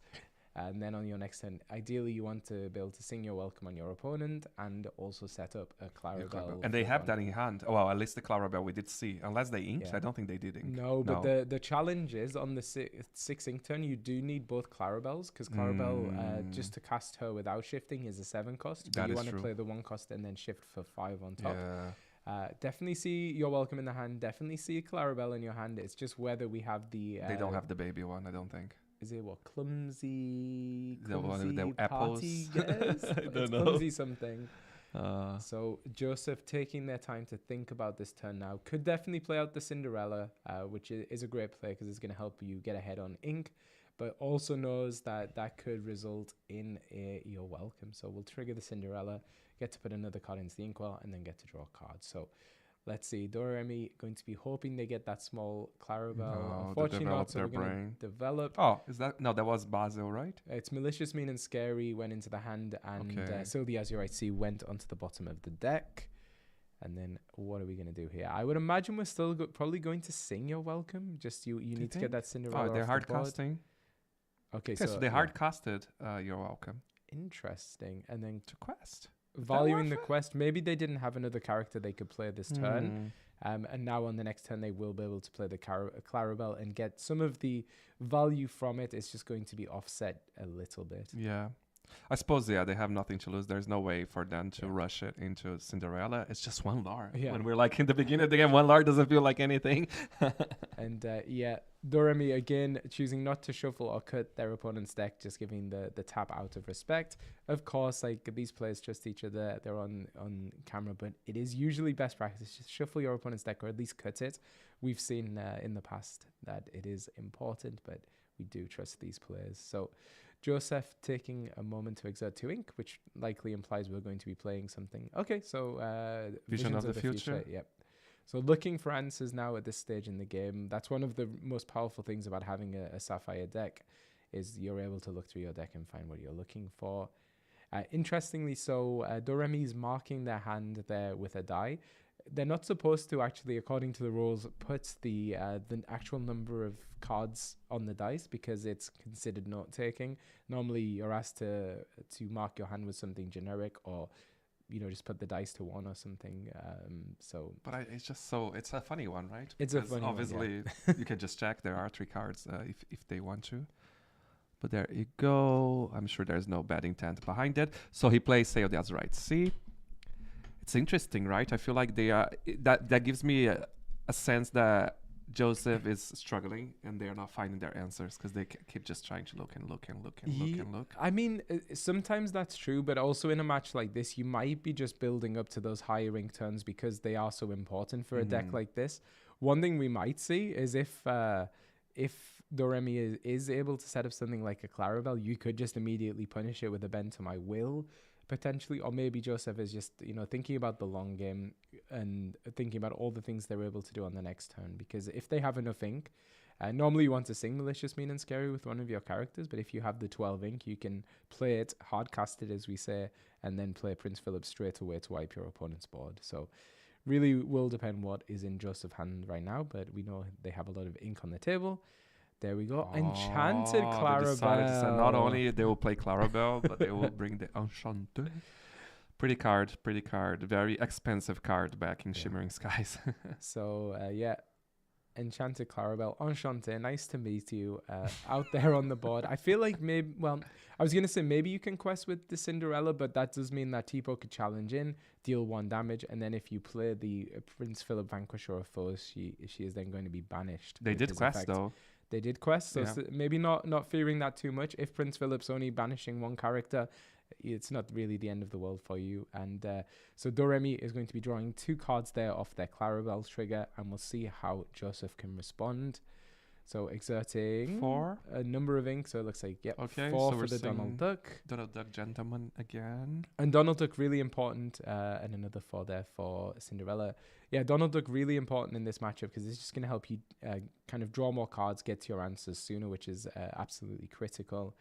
And we'll So Joseph is deciding if they will challenge. I don't think they will. No, so they it looks did like not. they've already passed the turn, They triggered the decided not to. Cinderella, got that additional ink, and just continuing to accelerate their ink. It's crazy. We're seeing the Cinderella questing and questing, and nothing is happening to that. So he's developing his brain, looking for answers as well. Mm-hmm. Let's see. Yeah, I think in the matches like this, the law pressure isn't too much. Really, you as a control deck, you want to be building up. You want to be kind of out-resourcing your opponent. And then once everything's nicely under control, as we saw in the first game, that's the point at which you start kind of questing out. Yeah. So we've got a Donald Duck now on Doremi's side. So both players potentially going to be drawing quite a few cards. Questing again with Cinderella. I just meant more like you can easily just keep going and keep going, right? If you never check on that as an opponent. So we're going to trigger off Donald Duck, and then we're going to draw for turn. It's very important. That's the sequence. And okay, so wait, I saw Malicious, Mean, and Scary, but do I see Philip in the hand? I think I saw. Oh, Yeah. the alien as well, the alien pirate. What's Oh his name? yeah, John Silver. John Silver, I think. So you've got to think Joseph has been drawing through their deck like absolute crazy right now. Did they have enough ink to be able to play out the Prince Philip? Counting out the ink now. That was 7, right? 7 ink, so we might see Clarabelle come down. 1, 2, 3, 4, 5. Is it 7 or 6? 1, 2, 3, 4, 5. I don't know. a number of ink, and A number of ink. indiscriminate number of ink. But actually, no, Joseph, maybe rethinking their decision. So I believe the sequence that's specified in the rules is you're supposed to play the character and then you exert the ink afterwards, or you play the action and then exert the ink afterwards. But it's not really that important, and it doesn't ever seem to be enforced too much. So we're going to exert 5, 6. So maybe going to play something like Clarabelle. Okay, so shifting the Clarabelle or hard casting the Clarabelle? Oh my god, so much happened here. So, okay, so I think he hard cast Malicious Meaning Scary, right? Yes. And he shifted out the Clarabelle, but I don't think why is it not on the top? I don't think they shifted in the end. I think. But they don't have enough ink I to do think that. maybe they do. Did they? Because they Yeah. also played... Did they sing? They sing Malicious Meaning Scary. I thought they hard casted. I thought they hard cast as well. Did they not sing with Cinderella? No, Cinderella just challenged into the other Cinderella. So Okay. it's very tricky. Okay, thank you. The judge is going to verify that there was Yeah. enough ink to do everything. So Because I feel like he was off 1 ink. it does look like it. 1, 2, 3, 4, 5. No, wait. 7 ink. Oh, yes. So there wasn't enough ink. So Yes, it he has to be a shift. shift. So I know. there we go. The judge coming in and reconciling. Good that. shout. Thank Yeah. you. That's exactly what they should be doing. That was amazing. I was like, because that's a big difference, right? You don't It want to does, have yeah. another body Yeah. if you cannot. So hard casting that. So it does mean that probably doesn't have the Prince Philip in hand. Otherwise, I think it would have been a very quick and easy decision to exert the Cinderella to sing and do it. But it looks like now Doremi is going to be doing that. So singing with the Donald Duck to banish, to cast the Malicious Mean and Scary, and then playing Prince Philip. So when Prince Philip is played, you banish all opposing damaged characters. And then once he's on the board, he's a 6/6 evasive questing for 3. So he is a very big boy. And Doremi, they're drawing off the Clarabelle up to 5 cards. So this is looking a lot more positive, but I feel like these kind of decks, you can never write off your opponent. We've got some damage already flying around, so you could play Prince Philip, remove at least 2 of those characters and slow down some of the advantage engines from Doremi, but that would still leave a Prince Philip lying around on the board. So let's see here. So Doremi playing the Sail the Azurite Sea. I think that Clarabelle has gone into the Inkwell. My goodness, this is a little bit tricky to It's keep track chaotic of. because is that Inkwell or is it discard? Yeah. Okay, Inkwell. So we're playing. Okay. So it is Just happening. play. He So hard cast yeah. the Prince Philip straight away. inking Donald Duck as well because of Sylvia. Okay, I was like, how can we ink again? Yeah, so it definitely feels a little bit like Desperation Stations in the moment for Brave Sloth. Ideally, you would want to be able to get rid of everything off the board, but it does seem... just looking at the cards there, so we see 2 parts of the combo. So in that Vision of the Future, there was a Malicious, Mean and Scary and a Prince Philip. But I don't think Doremi took any of those cards, so we'll see what's coming. But at least from Joseph's perspective, he got rid of the Clarabelle, he got rid of the Donald Duck, so Doremi is going to be drawing a lot less cards. And okay, that's a very nice answer. So Prince Philip sings the You're Welcome on the opposing Prince Philip, going to be shuffled into Joseph's deck. And now that we have the Clarabelle on board, if Doremi is able to get rid of enough cards from their hand, then potentially they're going to be... Okay, there we go. So going to be drawing some cards. Joseph going to draw 2 cards off the You're Welcome. And we're going to trigger Clarabelle. It looks like we're going to be drawing 2 cards on Jeremy's side. Oh, wow. 2 baby Prince Philips. Okay, so the 2 Prince Philips are good, but we do know that Prince Philip, the Floodborn Vanquisher of Fuzz, and the Malicious Mean of Scary have gone to the bottom of the deck because of the Visions of the Future. So Joseph just counted 7. At least they counted individually. Yeah. Are they coming with a Clarabelle? And they will have another 5 in place? Yeah. So actually does have enough ink to do Malicious, Mean and Scary hard-casted and then play the Prince Philip straight away. But it's, yeah. Okay, so Basil. So when you play Basil, chosen character gets returned to hand. It's going to be Clarabelle return to hand. And then every turn when that Basil quests, the opposing player is going to discard a card at random. And then playing a Cinderella as well, allowing to, again, ink, accelerate the ink, and then draw a card. They inked John Silver to then play Visions of the Future as well. So much ink. Okay. So much ink. So who has the advantage here at this point? I feel like Brave Slot went through a lot of cards. That's the problem. Went through a lot of their cards, a lot in their discard as well. But so I mean, on paper right now, I think Doremi is certainly feeling very much ahead. They're ahead on law. They've got the bigger body on board, and they've got card advantage. But this can turn so quickly. All it takes is a well placed bend to my will, and it can really punish this player. And one of the really interesting tensions playing against a deck like this is if you have too many cards in your hand, you can get bent to my will. If you go too wide on the board, you can get wiped with Prince Philip, Vanquisher of Foes. So it is a constant tension you have to deal with, and it's a constant balance you have to make on the board. So I blinked and I missed it. It looks like the Basil's gone. Did he get you're welcomed into the hand? What happened there? I'm not sure. I didn't see either Yeah, because I can't see anything on the discard either. Yeah, so I think maybe he sung your welcome and then did develop your brain after. Oh no, sorry, my bad. It looks like Doremi played a Basil of their own. There you go, and then it bounced it back. Yeah, which is a funny thing you sometimes see in these matchups where they just bounce each other's Basils ad infinitum. So Joseph, the ink pile might not be that clean, but is doing a really good job. There you go, Basil on Basil. Doing a really good job of just counting out their ink and making sure it's very clear what's happening. And there we go, bent to my will. Unfortunately for Do, He, Mi. Yeah. So we haven't seen either player's deck list, but I'll be curious to know if Doremi is playing Bend to My Will as well, because it does seem to be almost a difference maker in these mirror matches. Yeah, that is crazy. So we had a question on the chat from Onan Hippos. Any reason we aren't playing Visions before doing anything? I mean, it's a good question. Generally, you want to get as much information before doing anything. So if you know you're already going to play Visions, do it first. Yeah. Get the information you need and then make a decision from that point on. But this is a very high pressure. As we said, this is the winning in. The player winning this is going to go through to top 8. So we can imagine both players feeling the pressure here. And maybe they were not intending to use the card, and then they realize after the drew or do something else. Well, not the drew, that they use something else that they want to use it. It's hard to tell. Okay. Clarabelle is back. Which is really good. So you may have just lost your hand, but you can then refill it with the Clarabelle. Exactly. So let's see if Joseph has another Bend to My Will or has some other way of dealing with the card advantage that Doremi has. And that Prince Philip can go very, very fast on the law total there. So we've got a quest with Basil. Going to discard a card at random. Let's see. Rolling. What happened?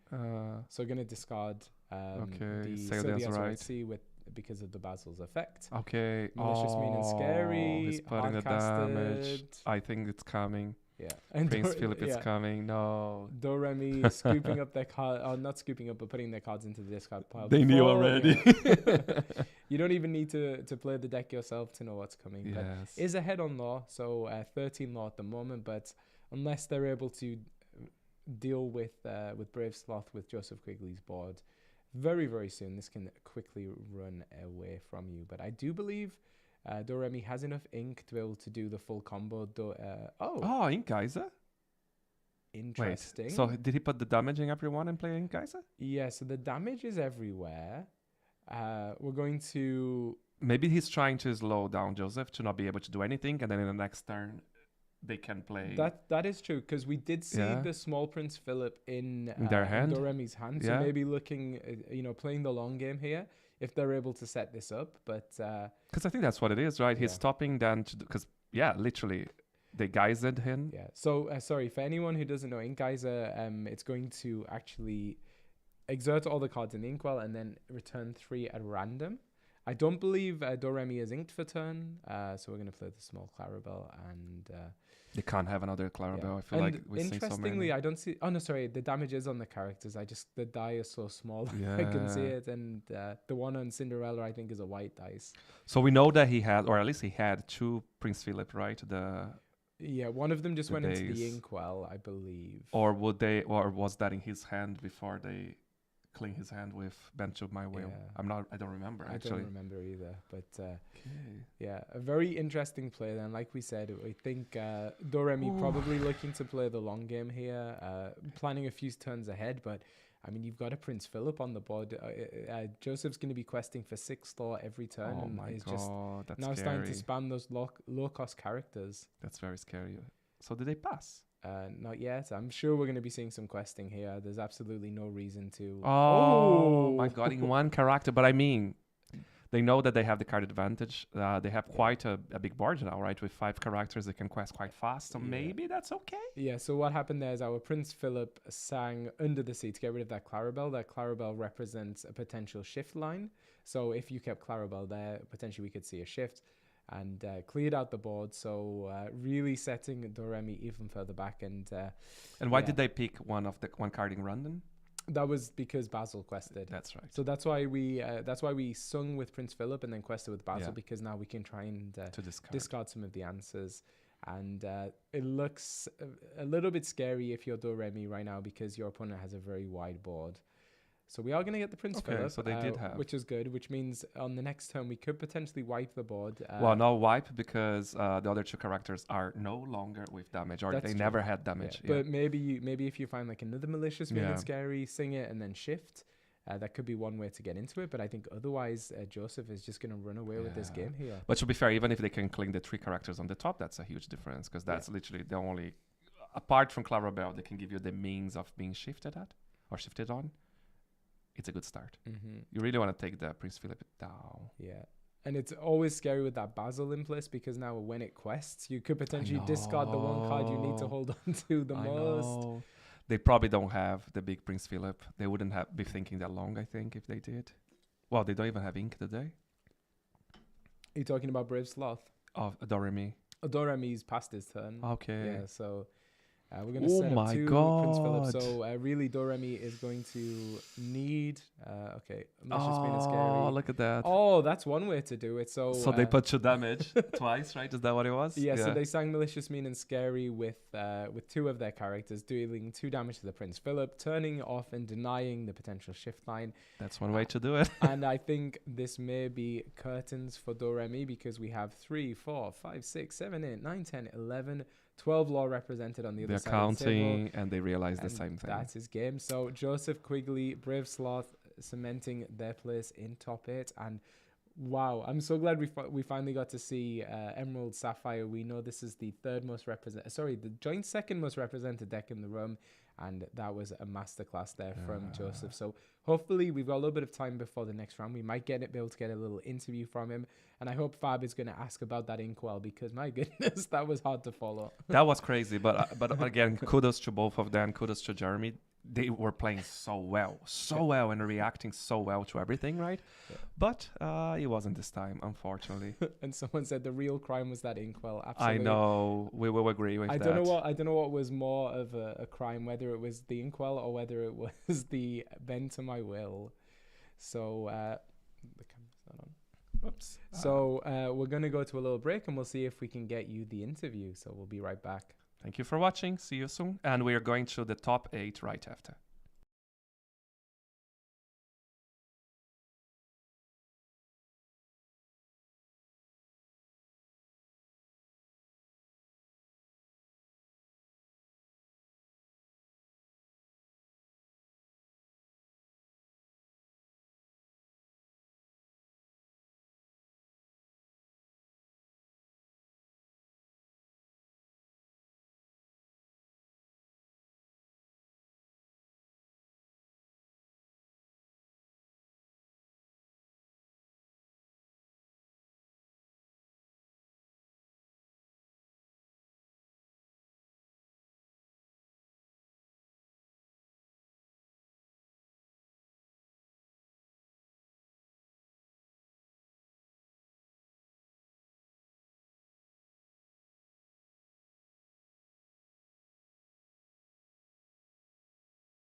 So actually, we're just taking a moment now to look at the standings. So we're still playing out the final round, but this was the standings after round 6. So we can see there Inkborn and Brave Sloth, who we just watched in the Emerald Sapphire Mirror match, were on the bubble right there, and it was actually Brave Sloth Joseph Quigley who won, hopefully propelling them into the top 8. And yeah, so it does look like ETB Chris, leader of the Enter the Battlefield team, there is the only undefeated player after the first 6 rounds. That is insane. 18 points just there. Yeah, so a player from Toronto. We have Thiago Santana from World Class Cards, a super good player as well. And then, yeah, we saw Nicolas Ballonde on stream earlier. And who else do we have there? Looking at some names. So Patrick Cote, a world qualified player from the previous season. Habibi, who I'm a big fan of just because he's an Amber Steel enjoyer. I'm always looking at his deck lists because love to see it happening. And yeah, Claude Aubert we also saw on stream. So lots of really great players there. It'll be interesting to see who is actually going to make it through to the top 8. Because yeah, that's a good remind. Sorry, that was the results from round 6. So round 7 just happened. We don't know exactly who are those 8, but Joseph Quigley has to be one of them, right? We believe so. Straight away. At least that's our guess. No, it isn't top 16. We were surprised as well. I'm hoping I'm giving you the right information. Yeah, on the Ravensburger Play Hub, it says cut to top 8, so we will see. Yeah, that's the information we were given is top 8. We were also surprised. Let's check. We'll check with the organizers as well, but that's what we have. And we'll be right back. See you later.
Sorry, our tournament organizer sending us a bunch of information here unprompted. So this is the current breakdown. It is just a Google Sheets, but we'll do something that looks a lot nicer after the event so that you get that information. But for the people in chat who don't speak French, we can do a little bit of translating for you. So they're saying there's no audio. Can you not hear us?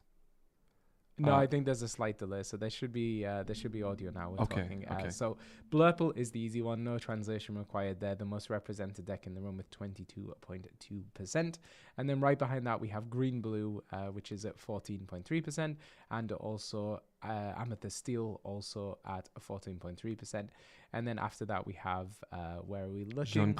Is it 11.1? Jean-Gris, which is Amber Steel at 11.1, followed right behind by Yellow Green at 9.5, which is our dogs.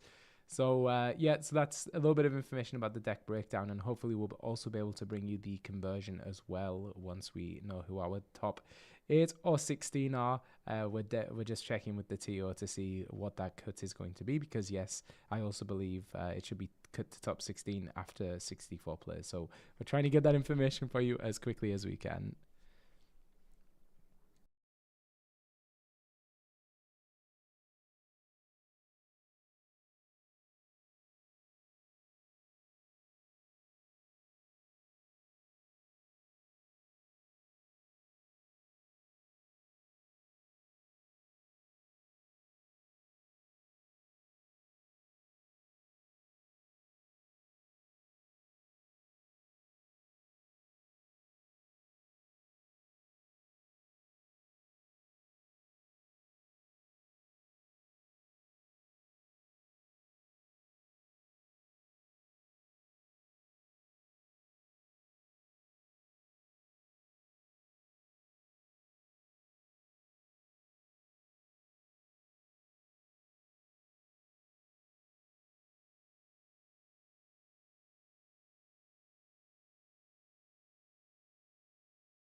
So there we go. That's going to be our top 8 for this event. So Chris, ETB Chris, there is our number 1 seed, followed by Nicolas Ballond, who we saw earlier on stream, who is playing Amber Emerald Dogs. We've got Patrick Cote, a world qualified player from the previous season. Joseph Quigley, the man with the messiest ink in Lorcana, but oops, sorry, I can hear myself. Yeah, played really well there, though, in their match with Emerald Sapphire. Claude Aubert, who we saw earlier as well on Amethyst Steel, I believe. We didn't get a chance to see Michel Fortier. Neither Osman Aganek, but 2 players. And then Stéphane Gris, who I can't remember what they were playing. I think also maybe on Amethyst Steel, if I'm not mistaken. So that's going to be our top 8. I'm not sure who we're going to see in the next match. We may see Patrick Cote, just because he is a local Quebec player, but also a teammate of Laz and Inkables, who are doing the French language stream. But yeah, so we'll be back shortly, it looks like, in about 6.5 minutes. So we'll see you then.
All right, so we're here with our first top 8 match, and actually it looks like we're going to be seeing ETB Chris here, and they are the top seeded players, so very happy to see them on stream. Also a local Canadian player from Toronto, so awesome to see, or maybe outside of Toronto. I don't want to get into trouble here, I don't know the geography that well, but certainly Ontario in the greater Toronto area, so really cool to see Chris on stream here. And they're going to be playing against Grizzly, so that was a player we saw earlier on stream who was on Amethyst Steel, who was able to take down a match against Blurple. So both players just shuffling up here, and soon we'll be getting into this top 8 game. So it is top 8, so this is a 126 player tournament because we had a couple of people drop, and that it does mean a cut to top 8. And players here playing for an invite to Continentals in Disneyland. Matthias is gonna, yeah, Greater Toronto area. Thanks for the confirmation there in chat. Very sad to see that Habibi and Thiago Santana, two very well-known players, two pillars of the community, I think, very well-known and very active in the community, sadly did not make it into the top 8 here. Oops, so we just lost the stream. We'll be back as soon as we can. Oh, it's back. Okay. There we go. We know we were having some camera issues over on the tournament side, so we're not actually there in person. We're only about half an hour drive away from the venue, but unfortunately not enough space to host 2 teams of casters, so we're doing it all remotely, but we are in touch, and yeah, So we'll be getting this game. to see Grizzly again, right? Is that the first one we watched, or the second game? Second round? Was it Grizzly? I don't remember, but yes, we definitely saw Grizzly today, and the names have been flipped, so it's actually going to be ETB Chris, I think, on the right, and then it's going to be Grizzly on the left. We'll see. I think you're right. I think I recognize... You recognize the forearms of Chris? Oh, actually, I don't know. I feel like I recognize the... No, because we haven't seen Chris. We only saw Grizzly game. Okay. I feel like Grizzly is on the right, but I could be mistaken. I don't remember the watch. Okay, so so let's see. So because they are the highest seeded player, ETB Chris is going to be starting us off here, and Grizzly are doing something really awesome, which is showing us the hand so we can see what's there, which is going to help us casting, but also when these players want to watch the gameplay back, maybe with their coaches or even just as themselves, then they can see what was in their hand and did they make the right decision. So here we go. So it looks like, sorry, I missed it there. I think Chris sent either 3 or 4 back, but Grizzly is going to be sending 5 back. So, oh wow, okay. First mirror match we're seeing for Amethyst Steel today on stream, which is going to be an interesting one. I think these are probably some of the most fascinating mirror matches in Lorcana, just because it's very much back and forth. We've talked a lot about in these Amethyst matches being almost like a tennis match, just volleying back and forth between the 2 players. And I think that's almost certainly true in a matchup like this. So did you... I'm trying to remember who are on the top 8. Who is on the top 8? Do we still have Umber still? Do you have any chance yet still, Charlie? Or not that we know of. Oh my goodness, stream's off again. Okay, so we didn't see any Umber Steel on top 8. Yeah, we know for sure that there is 2 Amethyst Steel players. 1 second. We're just trying to confirm what's going on. Okay, it's back. Okay. So you said there's 2 Amethyst Steel players, as we can see. They're getting started. We know we've got an Emerald Sapphire player there, which is Joseph Quigley, who we saw in the previous round. Yeah, okay. There's some conversations going on. I think they are actually... They did a little pray, I think. Thinking maybe about that turn. We don't know what's going on, but they're gonna be... Okay, they're... Oh, wow, an iconic Hades. That's a cool start. I wouldn't want that in the inkwell, but there you go. My goodness, that might be the most expensive ink of the whole tournament. That is amazing. Of course, Grizzly played exactly what they should play right now. They played their underdog, Christopher Robin. Amazing. Okay, is he all... It's all shiny, their deck, right? Yeah, ETB Chris? It looks like ETB Chris might be running a max rarity deck, which I know there are max rarity deck enjoyers out there, so going to make a lot of people happy, including us. And yeah, ETB Chris opening up with the Christopher Robin, Grizzly opening with the Christopher Robin there, so going to go for a quest, gaining 2 law and really taking advantage of the fact that they're going second. Yeah, that is amazing. That's one of the advantages. Well, the main advantage of underdogs, and actually something that a lot of people were not appreciating as much, but I think it does make such a big difference. Okay, so they just play Cheshire's Cat at turn 3. Again, something you would expect at this point. It will put Grizzly in a position where they'll be a little bit scared to quest because they are vulnerable to damage, and then they can move the damage from one side to another with ETB. And the Cheshire Cat also represents the ability to sing Strength of a Raging Fire on the next turn, which is another... Very true. Very, very, very true. So do you reckon if they have more Hades, ETB Chris will see 4 iconic Hades? I mean, I think if you're going to put 1 iconic Hades, you got to put all 4 into the deck. Like, if you're going to do max rarity, do it right. So playing out the Giant Cobra there on Grizzly's side, deciding right now whether they're going to discard a card or not. I think it's too early to discard, personally. I think it's too early as well. But maybe if you got something really awkward in that hand, or maybe even looking to set up for a Demona on a future turn, you could, just to get more advantage out of it. But They're really, making their mind. Really thinking about this, it's an important decision. This is top 8 of the CCQ, so you do not want to rush this. And I believe the time limit is much higher. I think it's normally 70 minutes for top 8, and then the finals are untimed, but I'm not 100% sure. So they can't make their mind, Grizzly. Yeah, this is a really, really difficult decision here, because for sure that extra law is going to be important, but also cards. I think they're discarding Hades, yeah. Okay. So they inked Hades, discard Hades, so we know 2 of them are already out of the game. Questing for 2 with Christopher Robin. Okay, so they will take on the damage, likely. Yeah, or unless, like you said, they might just sing, right? The Strength the of Raging removal. Fire. And it's actually interesting because, yes, you can challenge him with the Cheshire Cat, but you're only going to be able to move 1 damage, and you're also not developing a character on board. Okay, Enchanted Demona going into the Inkwell. Chris definitely has the most expensive Inkwell of this entire tournament. Going to, it looks like, sing Strength of the Raging Fire. Chris playing like absolute fire right now. So that is amazing. Singing the Strength of the Raging Fire to get rid of the Giant Cobra. And funny enough, even the Strength of a Raging Fire is the promo card. So it's like, what is the best option here to make very blingy? And then there you go. So it looks like, Chris just deciding whether they're going to quest, taking a look at the hand. And okay, so we're going to challenge with Christopher Robin into Christopher Robin, and then finishing off with the Olaf, and just trying to get that board under control, because these mirror matches are going to be decided about who can do Strength of a Raging Fire best. So you want to try and take down the power of that right now. But also that means that you can't challenge Black Heron and another character into the Cheshire Cat. So, and do you think is there a reason why they would not have bounced Christopher Robin back to their hand? I think you probably just want to keep it on the board. You want to make sure that your Strength of a Raging Fire is doing max damage, and it does also represent 2 law as well. And I suppose they can push the opponent to decide with the Black Heron if they will challenge. Will they go for Cheshire's Cat, or will they try to stop all the questing from Christopher Robin, right? It just puts more decisions in their mind, even though I think we kind of know what is the answer here. Okay, so time is live, so it is a 70-minute round, so these players can definitely take their time and think about these decisions. It seems like we have a lot of supporters of Chris in the chat. I mean, I'm just happy that it looks like Canadian is going to be getting this spot in Continentals one way or another. I believe all of our top 8 are Canadian players. We have 2, I believe, from the Greater Toronto area, and then 6 from Quebec. So Strength of a Raging Fire going into the Inkwell. They're obviously not what you want to be doing, but I do believe that it's because Grizzly is setting up for Demona on a future turn. Okay, just quickly, anytime we mention here, we're talking about Eastern time, 4:45 Eastern time, but of course there was a little bit of a delay when we got started, but there you go.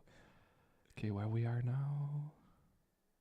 So Chris really going wide with their board here. So we see the Doc played out with my favorite combo, which is also playing out the Olaf, because that's going to allow you to bounce the Doc back to hand. And then we will probably just be going for a big old quest here. Definitely questing with the Genie. It's currently safe. Grizzly could play something like an Elsa, the 5th Spirit, but even that isn't going to get through the Genie. And oh no, sorry about these streams. So the stream went down again. The game is still going on, I'm fairly sure. We'll get some feedback in a second. So bear with us. I'm sure they are aware on their side. Okay. will cut back to us, but we have the feed on the side. As soon as it comes back, there we go. Okay, Time to Max, waste. there you go. We're just too anxious. This is the first round of top 8. This is going to be deciding who moves on to the semi-final, so it's critical. So we will definitely be mentioning to our TO to make sure that those cameras are staying on so we can bring you all of this coverage. That is a very health board on ETB Chris side. Look at that. Yeah, and that's absolutely one of the things Amethyst Steel wants to be doing. It's just getting that board as wide as you possibly can and just having so many threats to play that your opponent can't answer them all. So we do see Strength of a Raging Fire there, hardcast, so paid with ink to get it out there, to get rid of the Cheshire Cat. And now we're going to be questing for quite a lot. So Chris probably going to be exerting everything except that dock. You want to keep docks around in this game so that you can then bounce it back with the Olaf.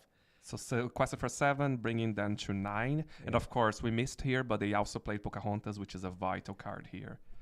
They can get a lot out of it, especially with Genie or the Christopher Roberts doing play. Okay, so it looks like we're going to probably be playing the Genie, looking for a deal here, try and deal with some of this aggression. I think if I'm Chris, I'm probably just going to say, okay, we can put it on the bottom. But no, this is why Chris is in the top 8 and I'm not.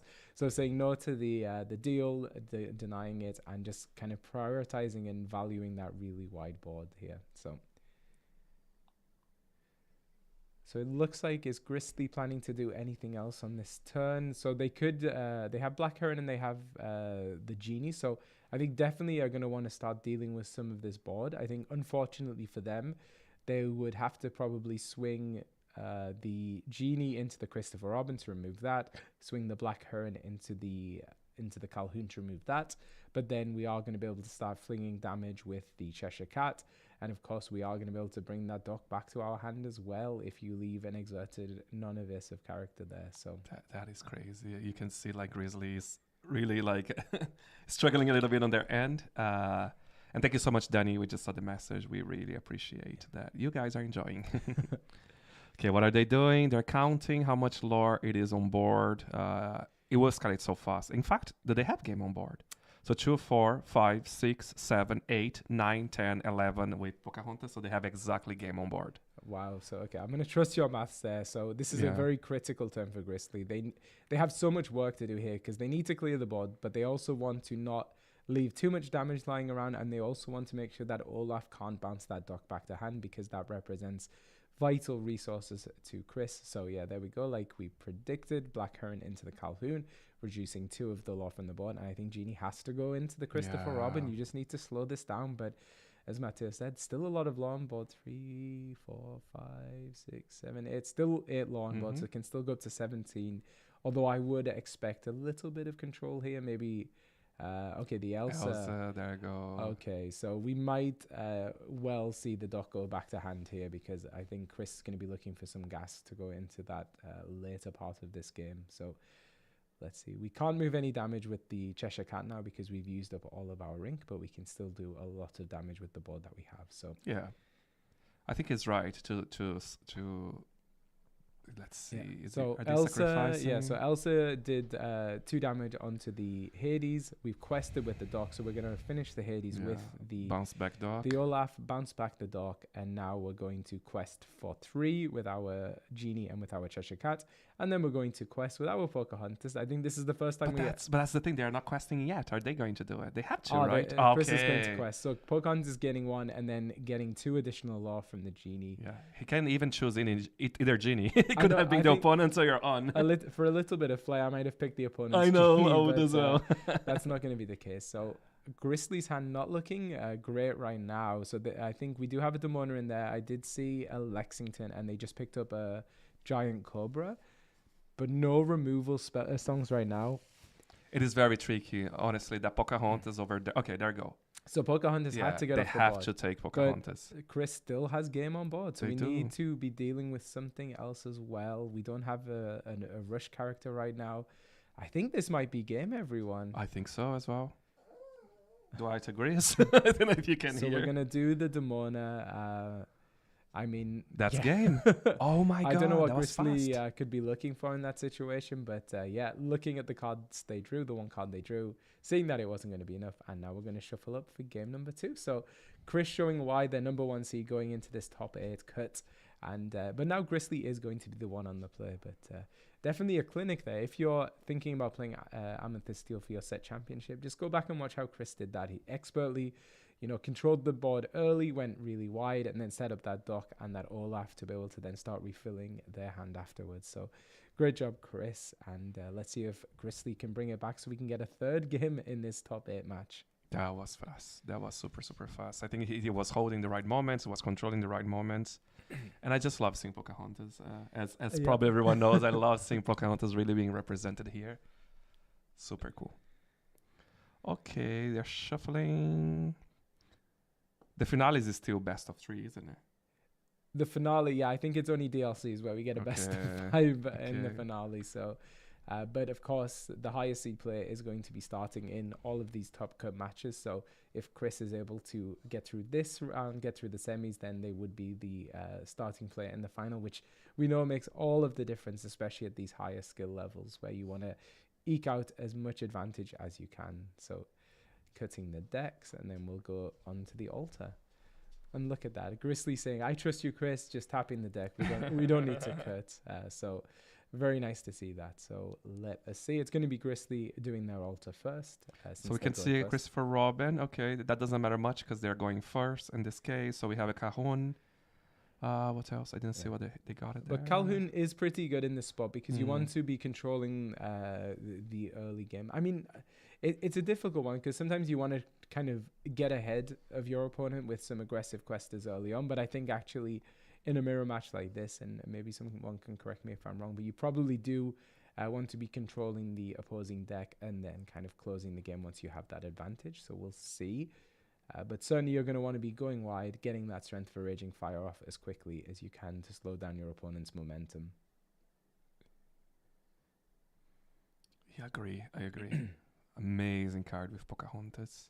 Yeah, so someone in the YouTube chat showing some love for Pocahontas. Yes. By the way, you got to probably hear us reacting to those messages a little bit delayed because the message comes, the audio comes later on. Yeah. But we're acknowledging everything, and I agree. Yeah, I think there shouldn't be too much of a delay, but maybe 30 seconds. Mm-hmm. So, yeah. So here we go. I missed how many cards were altered on both players' sides. I'm sorry about that. We're too busy gushing over Pocahontas. And it looks like we are now going to start with Grizzly on the play. So let's see what they can do here. I don't know if I'm seeing a 1-cost character in hand. Oh, no, there's a Diablo. Okay. For sure. And is that a Captain Hook, maybe? Grizzly was doing a good job early on of showing their hand to the camera. But so it is. So it's the 2 that you saw. So inking Diablo to play a Captain Hook. Yeah. Of course, Captain Hook has Challenger +3, which can give a good scary moment. Oh, interesting. There you go. It got removed straight away by ETB Chris with Fire the Cannon. So ETB Chris recognizing being the player on the draw, you want to slow down your opponent's aggression as much as you can. Captain Hook, not the most aggressive card in the deck, but it does represent being able to power up that Strength of a Raging Fire later on. So wisely, I think, choosing there to get rid of the Captain Hook. And yeah, sometimes that Fire the Cannons can just be a brick in your hand, so being able to get that off the board is really good there. A Calhoun of their own played on Chris's side and then passing back over to Grizzly. So Cajon on Cajon. They're going to ink the Hades. So it looks like Hades, might be going into the ink again here for Grizzly, and then... Everyone has been inking Hades, right? Since the previous game. I'll be honest, I really want to see to be Chris playing his iconic Hades.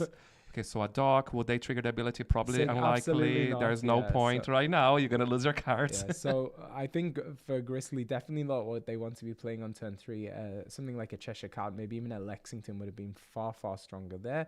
Instead, they did play out the dock, which, tells you probably about the state of their hand. So we're not going to see any Singer 3 setup on that turn, which is going to set them back. And let's see what Chris does. Okay, so Chris playing out the Giant Cobra there and inking the Enchanted Angel. Beautiful. Okay, are they going to trigger the effect? I don't think they will. They didn't, so they did not discard anything. Again, we will see this being used more late game. What happened? It looked like Grizzly almost picked up their Inkwell rather than their hand, but corrected that before there was anything too bad there. So we did see them pick up a Lexington, which is, probably they would have rather seen that Lexington a turn sooner to play out Genie making, or Wish Fulfilled, Genie Wish Fulfilled. Did they draw their card? They did draw the card, yes. So passing back over to Chris. Chris now can play out a character of their own and can also potentially sing Strength of a Raging Fire with that Giant Cobra. Probably won't elect to, I think, this turn, just because, really the only thing you're going to be able to banish is the Calhoun. Yeah, this max rarity deck is singing to my heart, and it's amazing. I just want to see more and more of those cards. What else? What else can be an enchanted or iconic? I suppose there are we'll plenty. see. We've seen Demona Angel, and then the iconic Hades as well. I'm sure the Elsas in there are going to be the gift set Elsas for sure. It is such a flex. So inking Christopher Robin, and then taking some time to think about what they're going to do. So we're going to play a Cheshire Cat. Okay, so this will now mean that Strength of a Raging Fire is going to deal 4 damage. We're going to get rid of the opposing Genie, which is safe from being challenged by both the Calhoun and the Giant Cobra.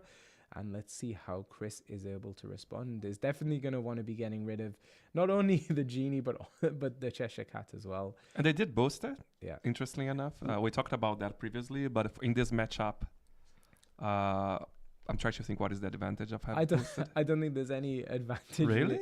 Well, actually, unless no. Yeah, right? That is true. So you could return it to your hand with something like an Olaf. So potentially you could draw cards there.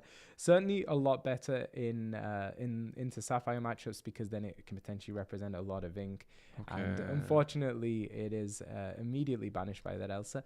So not the Glimmerfoil Elsa. Not the Glimmerfoil. Just the regular foil Elsa. I think we have to send ETB Chris some Glimmerfoil Elsa. I don't know. I think this has got to be a deliberate choice. I don't think someone who's putting the iconics in their deck is just saving money on the Elsa. And we did see a second Angel enchanted. He inked 2 Angel. Of course, here he offered a deal with Hades, and ETB Chris took it. So he put under the deck. Yeah. Can't call it max rarity if it can't. Doesn't have the Glimmer I foil agree. Elsas. I agree. So yeah, Hades played there, looking for a deal, put the Elsa on the bottom of the deck, and then used the Calhoun to finish off the Giant Cobra. So Grizzly looking ahead on board right now, 1 card in hand, which if it's a Demona, it would be able to. Actually, no, I know it's not a Demona. I'm fairly sure it's a Doc from what I saw. There. Speculation in chat that we might not be playing the Elsa just because of the foil curling up. So Chris playing out Demona, not the Scourge of the Wyvern Clan. We think it's the enemy of the Wyvern Clan. I think that's the rival of the clan. The rival of the clan. Okay, like and then also that Pocahontas, which we saw put in so much work in that first game, playing out a Black Heron on Grizzly's side, and then drawing 2 off the draw. Yes. So we're going to play 1 for that Captain Hook. And I mean, we can safely quest with the Genie. That does enable potentially Pocahontas to be able to then gain that extra 2 law if they were to quest next turn. But I actually think in this position, Grizzly wouldn't mind a quest from this Pocahontas, because then at least they can get them off the board. So we're playing Genie, Magical Researcher, great synergy with the Pocahontas, and then hard casting Ping Ing for the Strength of a Raging Fire to remove the Genie Wish Fulfilled. It's a funny one, right? Because if they were planning to quest with Pocahontas, they would have done that before taking down the Genie, but I don't think they plan to do that anyway. And they can start preparing their boost Genie, but actually they don't have any more ink left. That's so... So it looks like, are we still with Chris? I think Chris may be deciding if they're going to quest, but... maybe they realize that they should have quest before, do you think? No, right? No. So we may get a quest here, at least from the Demona. So Demona as a 4/6, anything that currently Grizzly were challenging to it would be banished, and you'd have to sack quite a few characters in order to get her off the board. So we drew into a Black Heron, and we're going to play the Christopher Robin. So Grizzly is in top deck mode. That doesn't mean much for Amethyst Steel, because so many ways to draw cards and so many cards you can get off the top that will enable you to do that. I have a feeling that they will go for the aggressive and try to quest. They are calculating if it's worth it, sacrificing many to go for Demona, but I don't think it is. Yeah, so we can actually see here Grizzly doing something a lot of the top players do, and that's just moving cards around, lining them up with where they might want to send the challengers. So maybe considering right now sending Captain Hook, who's the card with the glare on it, and the Black Heron into the Demona just to get her off the board. Do you see the advantage on that? I mean, yes, because if Demona was allowed to stick around, she could very cleanly answer a lot of these. So maybe you want to just get it off the board again, just kind of get the board under control a little bit, because it is starting to look pretty big on Chris's side. But actually, Grizzly deciding I'm going to wait for one turn here. And it looks like Chris is also top decking at the moment, so it seems to have top decked the Genie, which is a nice top deck, an Olaf, and is going to have one ink left over in order to boost that Genie. So now he can quest for a lot, mind you, because of Demona here as well. Pocahontas here as well. Yeah, but I don't know whether they're going to take it. I think this is going to be one of those classic Amethyst Steel stalemates where both players just stare at each other across the table. Because he could quest for 10. But to be fair, yeah, if he's not removing anything from Grizzly's side, maybe Grizzly is just going to keep growing and growing and growing. But I think ATB Chris can do that faster. Yeah, so we get another Christopher Robin off the top there for Grizzly. Not what they want to see. They need something to be able to break this stalemate. But I think Chris is doing the right thing here, actually. I think holding off, buffing up that Genie some more with boost, because it doesn't just represent one extra law, it represents two when you've got Pocahontas in play. And you often don't want to be the player who's exposing your characters, because you will allow your opponent to make some more favorable trades if they're the one challenging in. So let us see what's happening here. Grizzly really taking the time to think about it. Do I quest? Do I just leave everything where it is? And so everything is ready at the moment, or everything is dry except for that Christopher Robin on the right hand side on the bottom row. But Grizzly's saying we're gonna wait one more turn. Move on. So are they both top decking? They're both top decking, so it's going to come down to who has the best top decks. And the Yzma there is a fantastic top deck, which is going to allow ETB Chris to start refilling their hand. Look at that. Interestingly, not an enchanted Yzma. It's the that is true. But I personally prefer the art on the legendary than the enchanted. I love both. So he did quest with Genie, right? Because they know that they are protected being evasive. Yeah. Just moving on a little bit, and then maybe in 1 or 2 turns they'll be able to just close the game altogether. Yeah. They boosted Genie as well, right? So they are with 3, so they could quest for 3, and then Pocahontas. Let's see if they're gonna do that. Pocahontas will get the 3 from the Genie plus 1 from Pocahontas, so that's 7 altogether. Yeah, so it's always funny to see the players' hands hovering over the cards, giving us a little window into what they're thinking. So Chris just doing the calculations now. Again, this is a spot in the semi-finals. I would hold back. Personally, I'll wait 1 more turn if I was Chris. I don't think there's anything that it can... It's a risk reward, though, because if right? Grizzly plays a Demona, if they play an Elsa, both of those are going to take out that Genie. So at some point, you have to just say it's time to quest, and then hope that you're ahead enough at that point. I just feel like the odds of them actually getting a Demona is so low. I would take the risk, I think. But no, I think he's not going to take the risk. I think he's going to quest for 3 with Genie. Yeah. Quest for 4 with Pocahontas. Yeah. Is that right? Yeah. So we got 7 here. 4, 5, 6, 7. Okay. Going up is the to score correct? 10. I believe the score is correct. Someone is saying that those regular legendaries are just gross. No, I don't know. And we'll see if Chris is going to do any more questing here. Yeah, okay. Yeah, it is 10 if he stays like that. I think he passed already, right?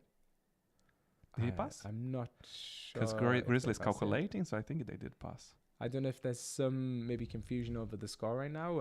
In chat, we're saying we could have gone up to 13, so maybe we're... No, it's if they had quested with the other 3. But that's only 2 more law. 3? There's the Olaf on the top. I see. Yeah. I see. My mistake. Yeah.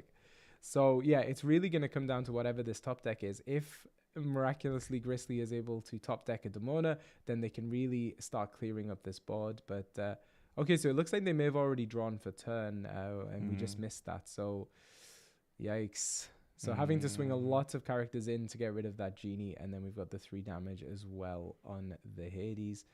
And then what are we doing? We're questing. It could be a little bit too little too late. So we are going to get 4 law with the 2 Christopher Robins, questing also with the 2 Black Herons for another 2 law. But with that, And with Doc as well. Yeah. Questing What's with that Doc. game? Uh, 1, 2, 3, 4, 5, 6. It's not game yet, No, but it's not game. that Yzma, if you activate her ability, being able to draw 3 cards at this critical juncture in the game is just crazy. And of course, we do have the Calhoun. So the Calhoun also represents 2 more law as well. So let's see.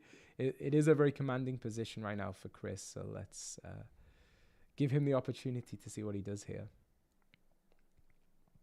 So Chris taking a moment to think about it, but it looks like maybe still figuring out what they want to do here. Do they want to challenge? Do they want to quest? Do they want to draw with Yzma? And we're going to start off with 5 inks. So we're either going to see a Hades or an Elsa most likely. Oh no, changing their mind.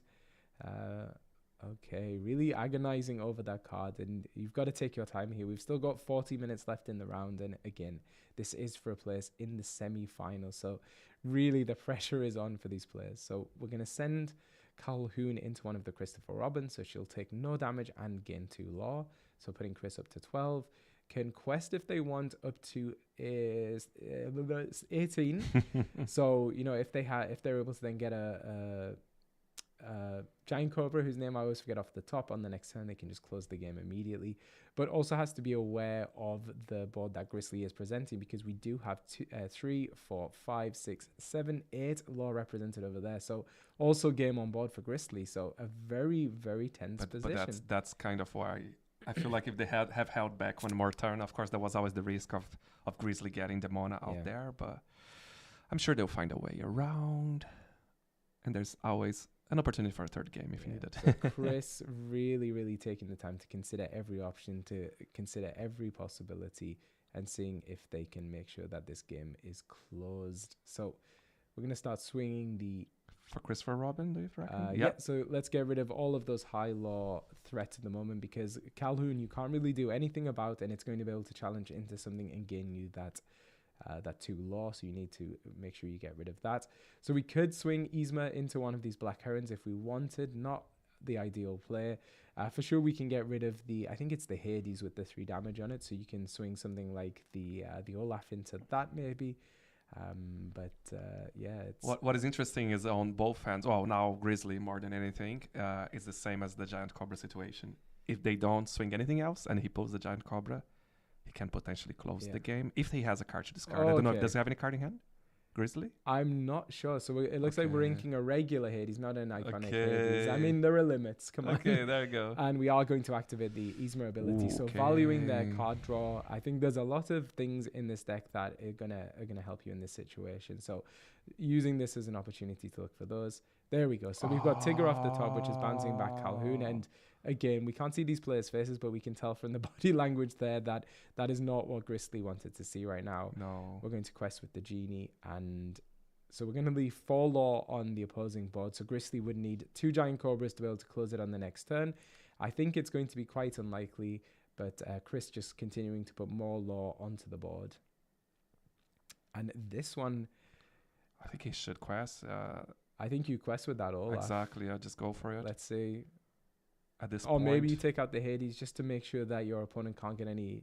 Yeah, they're doing that. We're going to take care of the Hades. I mean, actually, maybe a good idea because of that damage that was just left floating there. You don't want to give your opponent the opportunity to start moving things.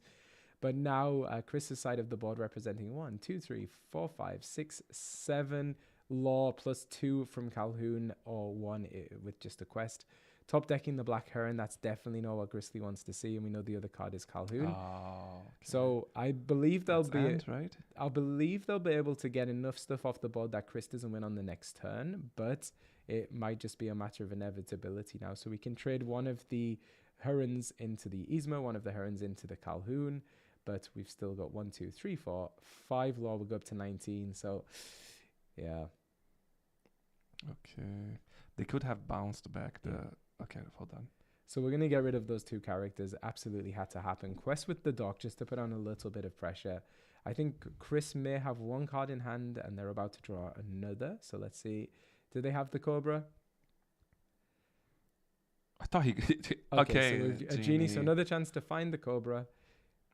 Did they find?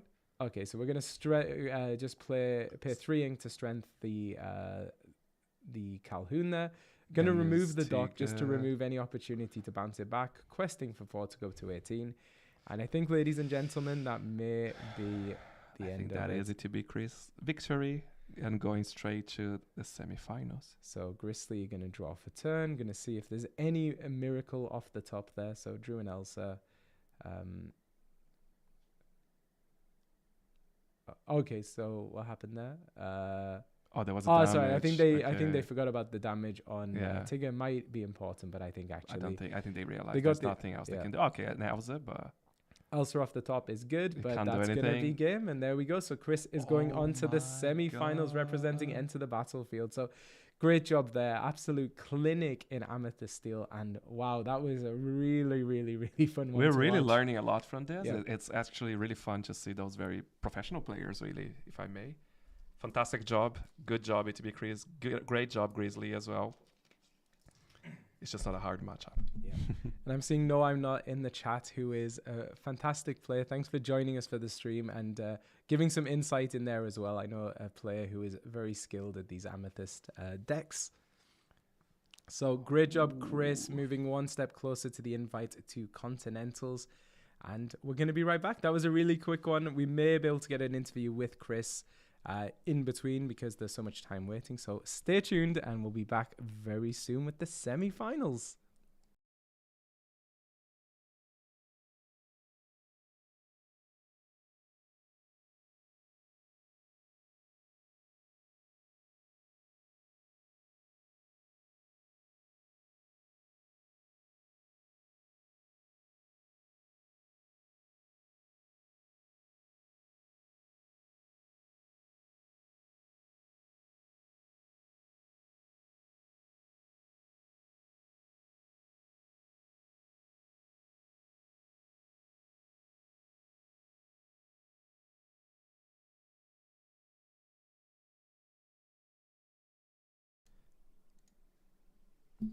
And actually, we're just going to be back for a second because we did get the top 8 breakdown from the Randolph. So we have 3 purple steels or amethyst steels in the top 8. We saw 2 of those there, so we do know that one of those is not making it any further. We've got 2 dogs decks, 1 blurple and 1 green-blue deck. Joseph Quigley there in our top 8. So nice and diverse, 4 different decks there. It seems blurple, which was the most represented deck today in the room. Actually, a little bit worse conversion there than purple steel. We've got 3 purple steel decks making it through to top 8. So hopefully we'll have some nice graphics for you on our Instagram for those of you interested after the event. Unfortunately, we're too busy casting at the moment to be able to put those together for you. But yeah, so we're going to be going back to the break and then hopefully we'll have an interview with ETB Chris coming up shortly. See ya.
Bravo Stéphane, et encore désolé tout à l'heure pour la tablette, là, c'est comme... La vérité, j'étais avantagé parce que je vous ai défoncé dans la game. Ouais.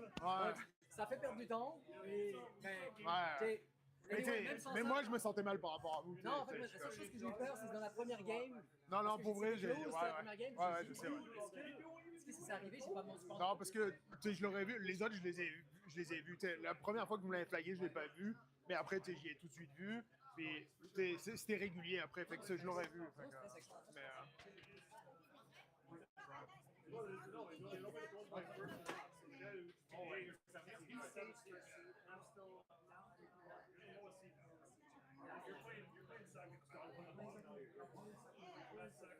Et encore bravo pour ta run. Ah, merci. Ah, Tu pourras revoir tes matchs en stream. Ouais, j'ai 2 matchs en stream. Je sais pas s'ils vont avoir le replay parce que, bah si, sur leur YouTube, je pense. Ouais, parce que sur leur chaîne Twitch, elles sont trop neuves pour avoir les replays. J'ai même pas eu une victoire sur stream, non. J'ai fait un draw, une Un défaite. draw, ouais. Moi, j'en ai une. Non, mais faut pas me mettre sur stream, là. J'ai des Ça stresse le cartes monde. de merde. Moi, match 3, je suis tombé sur le stream. Ouais. Tu sais, j'étais comme. J'ai fait-tu, le fait-tu pas? Donc, vas-y, parce que l'expérience. J'arrive à la table, je suis comme une junior que je connais un petit peu. En plus, fait que t'es plus à l'aise. Fait que les deux, ça va être comme. Ouf. Ouais, ça aide là, tu sais. En général, ça aide. Des fois, tu tombes, tu sais, c'est sûr qu'il y a quelqu'un de vraiment trop Un maniaque. shark, là, J'ai arrivé dans un tournoi où est-ce que. moi aussi. Le gars, tu sais, je fais un move, puis. Il y en avait quelques-uns aujourd'hui. J'ai fait un draw, j'ai comme. Ma Lilo, tu sais. Non, t'as pigé la carte, tu peux pas, je suis comme. Dude. Ouais. C'est comme. Seriously, là, c'est comme. J'ai même pas vu ma carte, j'ai pigé encore. C'est ça, ouais. C'est comme. Ah non, c'est vraiment dans ton draw. Il y en avait quelques-uns aujourd'hui qui étaient un peu comme ça. J'étais comme. Mais bon. Ok. Fait que. T'as fait quoi, Pat? T'as gagné? T'as gagné? Ouais. Ok, parfait. Parce que les gars, ils demandent qu'on te mette en stream depuis tout à l'heure. Ben, Mais je sais, ton adversaire, il voulait pas.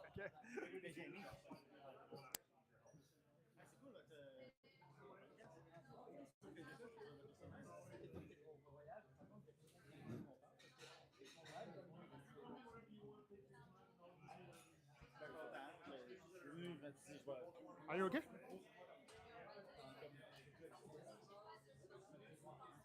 Right, you can go there.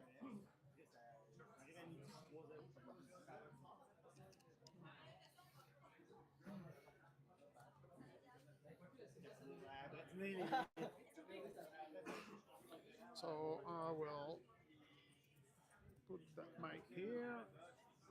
Okay, that's cool. Maybe we'll just be there. As I will be able to do this. Okay. So I will be there, maybe over here. Yeah, it should be great like this. So it won't be long, like 4 minutes. Yeah, no problem. I will try my best with my English, but Your English is much better than my French, so Okay, don't worry that's fine. about it. Yeah, I feel bad coming here and having no French skills. yeah, but that's okay. It's cool that people from Ontario can. Yeah, no. The community here has been great. I know a bunch of the players because we see them at the Yeah. DLCs and Cool. stuff. That's cool. That maybe is something that we can talk about. Yeah.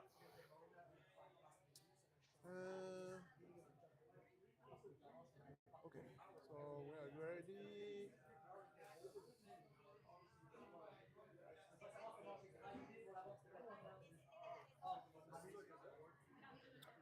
Okay, so we are with Chris right now. He just won his top 8 game, so congratulations, Chris. Thank you very much. How do you feel about this game and the tournament overall? It's been really fun. Obviously, things have gone really smoothly.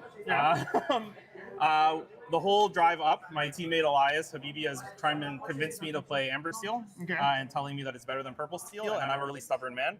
So I told him no. That was a good choice. And turned out it was a really good choice. But we don't see any Amber Steel in the top 8, so I think that was a good call. no, yeah, he has to watch me play. So And it doesn't went to the top 8. So congratulations. What matchup did you find the most difficult today? Blurple has been the toughest. If my list gets posted after, I teched heavily into dogs for this event. Okay. I knew some really good players were coming, and a lot of them were suspected to be on dogs. Yeah. So I teched a bunch of pieces in for dogs, which kind of took a little bit away from the Blurple matchup. But I was What able kind of deck did you choose against dogs? So we have Fire the Cannons, which anyone that knows me knows I love that card. I'll probably play that anyway. But that's there. I have Venjas and Pluto as well. Yeah, So one up in the list as well to deal with them. I also upped the Calhoun count versus the Pocahontas count on the 2-drop slot because that kind of helps you keep pace if a Chromacon gets out and you don't deal with it. Sure. And then had to cut a little bit of the later game stuff. That's a bit slower. That deals with kind of the big Blurple threats, but Christopher Robin has been fantastic, and I played Lorple twice and managed to pull through. So. He is a good addition to this set. What do you think about the underdogs things? Do you use it as an underdog or as 2-cost? Both. So I played blue-green twice today. I got to go Christopher Robin on the draw turn 1, Christopher Robin again on turn 2, and like you end up getting 6, 8, 10 lore off of that on the start. So then later on in the game, it's a lot easier to kind of finish it before they get a chance to like combo you, or even if they do combo you, then you're close to winning, and then like a Cobra can finish it, or like anything basically can kind of get you over the finish line. So. Do you think that that was the call that missing to the Papa Seal to be under a blow pole maybe or something? Yeah, it's really helpful. Like the 2 lore quester on the draw, especially coming out on 1. Yeah, sure. They don't have an answer for it in blue-green, especially early, and even Lurple, usually it takes a couple turns for them to get going. So you kind of get a little bit of lore in, and then even late game, it's a really good body, because in Purple Steel now, you're drawing 2, 3 cards a turn later on in the game, because you have your Demonas and your Docks and your bouncing stuff, and so on and so forth. So there, like a lot of the times you end up with like 1 or 2 ink left over after you've drawn a bunch of the cards. Being able to drop like a 1/3 body that quests for 2 at the end of a sequence is also still really Yeah, that's a good addition. So, you before we started, you talked to me that you went with some friends. You are with your team, ETB. Yep. And so you're from Ontario, right? Yep. Yeah. Can you talk to me about your teams and people 100%. with your... So I am on Team Enter the Battlefield. I happen to also be the owner of Enter the Battlefield. but you're representing... That's it. We're representing the crew. We're out here with a bunch of the members of our team and community. Joseph is playing his top 8 match right now. He's up 1 game, so I'm cheering for him.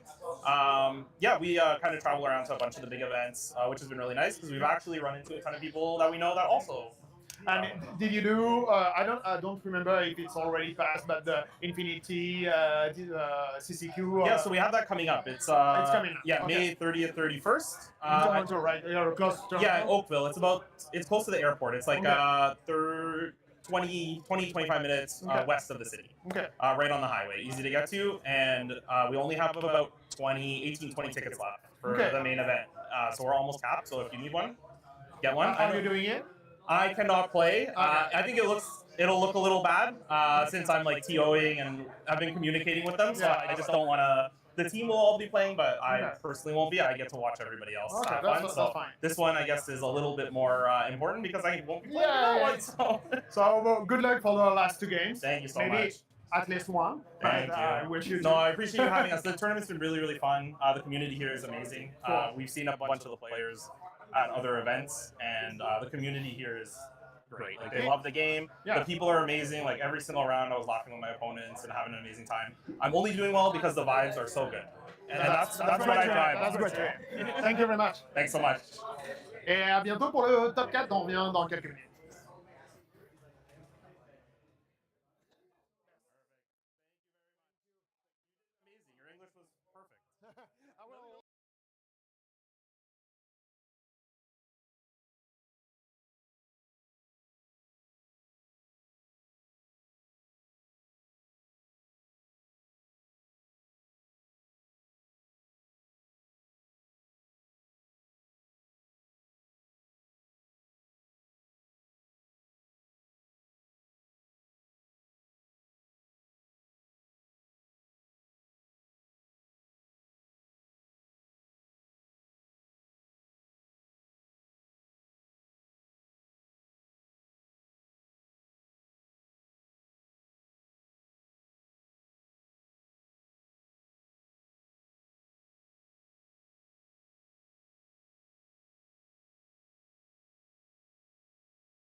All right, so we're back with this semi-final match, and I think we're about to see some friendly fire. This is ETB Chris taking on Joseph Quigley, teammate from Enter the Battlefield. This is going to be one of those amazing games. I think this is going to be something going down as a legendary game here. These two teammates facing off against each other. So they did actually go with them too, and that is fantastic. We're talking about and messing about, but we're saying this is pretty much like in RuPaul when the drag mother and the drag daughter goes against each other in this big extravaganza lip sync. Very, very exciting here. Oh, what are the odds? And then, of course, this is the semifinals. This is not the top 8 anymore. Semifinals. ETB fight! I'm just reading the comments. If Chris loses, Quigs is banned from the shop. Yeah, so this is going to be Joseph Quigley on the draw here, I believe. Chris is going to be the highest seeded player, and it's going to be Amethyst Steel taking on Emerald Sapphire. And then, of course, just for the chat, they were asking what was the final other matchup on the semifinals. That's Osman Aganak versus Patrick Cote. And we might be able to find out the actual colors that each of those players are playing. So let's have a look.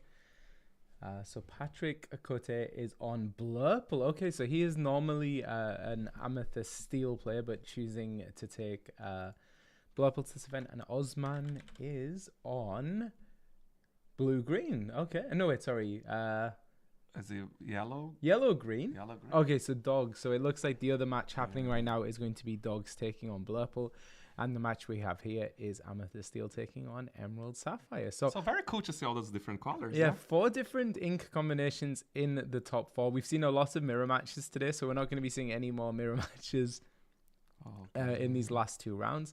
So both players here doing their altar. Chris is going to be doing their altar first as the player going first, altering 3 cards there, and Joseph is going to be sending back 5.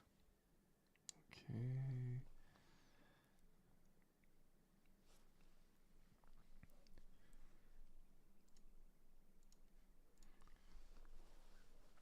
Just the tension. You can feel the tension from here. Honestly, we're on the edge of our seats as well. Yeah, I think these players would probably have preferred to be facing off in the finals, but here we are in the semi-finals. Either way, we know we're going to see an ETB member in the finals, which maybe is going to be a good thing for this store.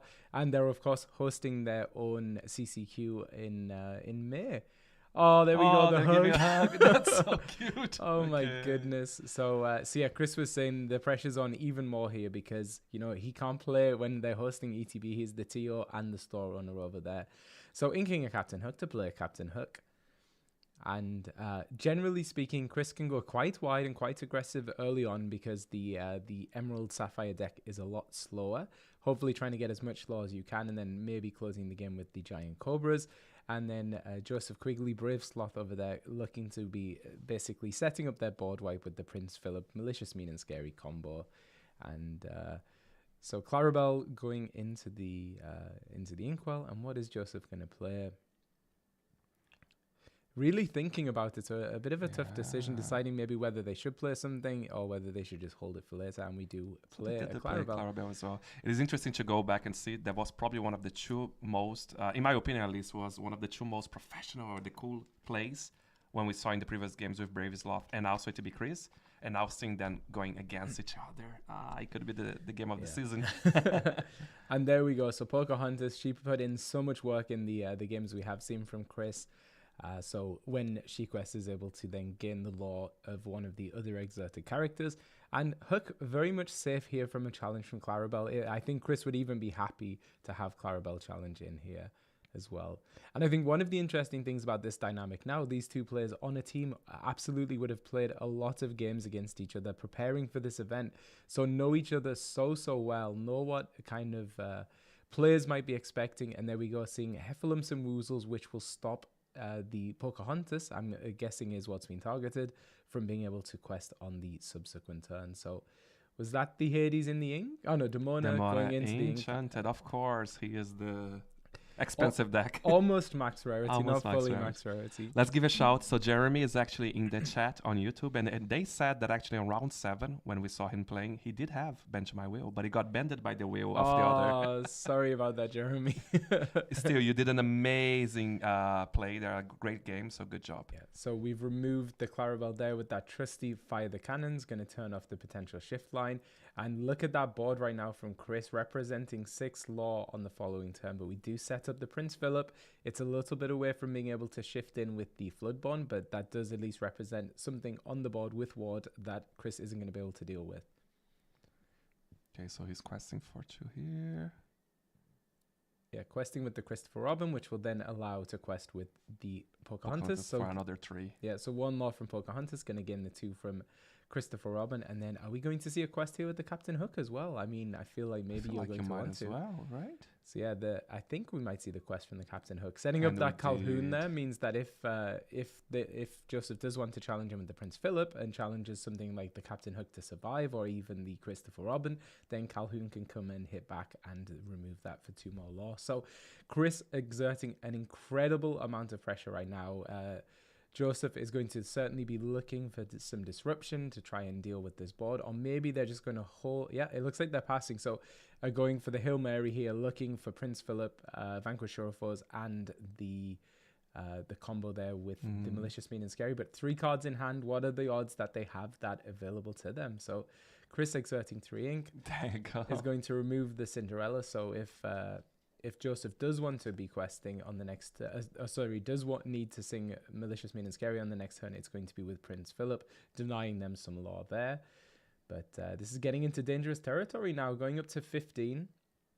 So yes, absolutely, Joseph could wipe the board, but if we're able to get ourselves a couple of Giant Cobras, I think we're going to see the combo here, everyone. So singing Malicious, Mean, and Scary, shifting the Prince Philip, and removing everything on Chris's side of the board.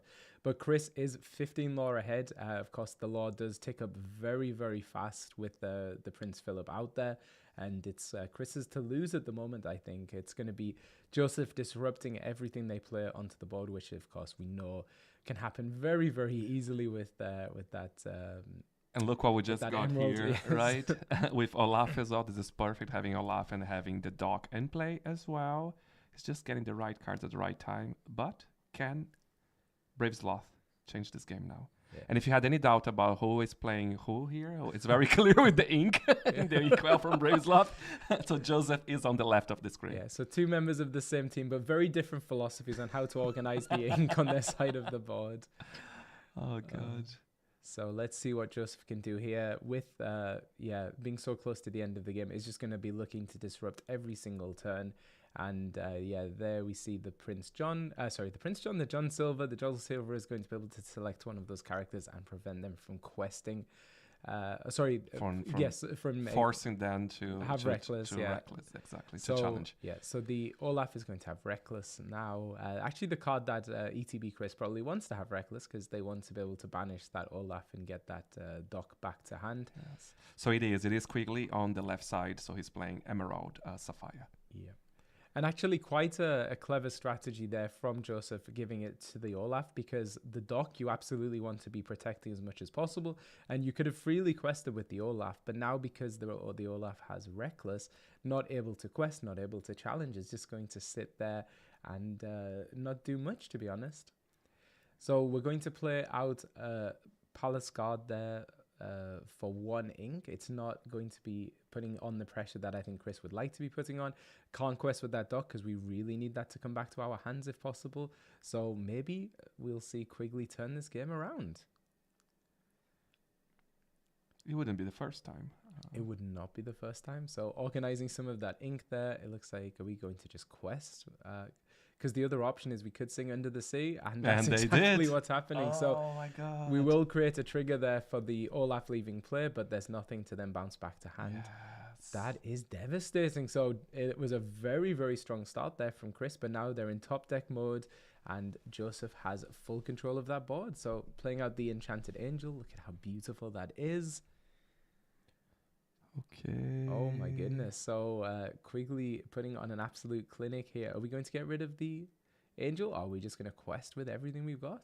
I think at this point. Yeah, there we go. So we're going to quest for 5 there. John Silver is going to give the Angel Reckless. So unless they can sing a song, is going to be challenging into the John Silver here.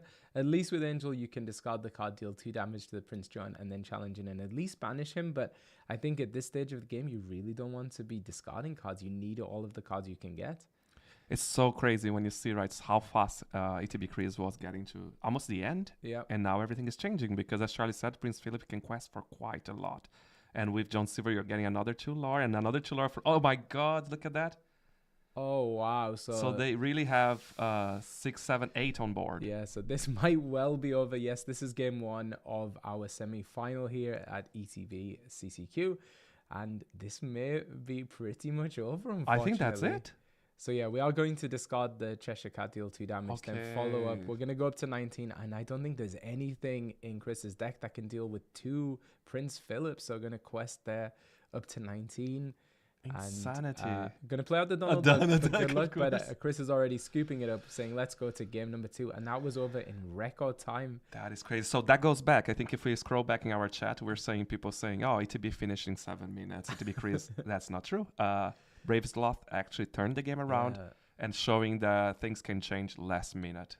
Great game otherwise. Yeah, so Joseph knowing exactly what he needed to do in this matchup. And yeah, it was interesting taking that turn. They could have challenged with the Prince Philip, could have done something with the Prince Philip, but decided they're going to keep them upright. I mean, that suggests to us that probably already had the combo in hand and was just patiently waiting for Chris to play to the board, wiping it. And then, yeah, that was pretty much it. It was all but over at that point. And then 10 minutes game. Yeah. And then the Under the Sea sung by the Prince Philip, just putting the nail in Chris's coffin. But we've still got 2 more games here, and hopefully we are going to go to the full 3 games because these are 2 really skilled players. So, of course, ETB Chris will get to start because they did lose the first game. They're just shuffling, cutting. So they do go through the whole process.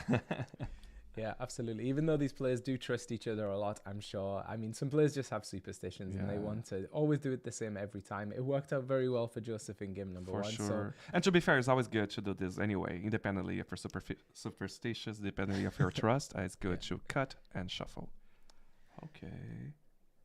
All right, so we've got people over on YouTube cheering for the green-blue player Joseph here, and one of the best green-blue players in the world alongside Ed Lorcana, who was hanging out in chat earlier over on Twitch. So once again, I forgot to see how many cards were altered there. Sorry about that, everyone. I feel like he only has 6 cards, though. Maybe there's a couple of cards stacked on top of each other there. Hidden.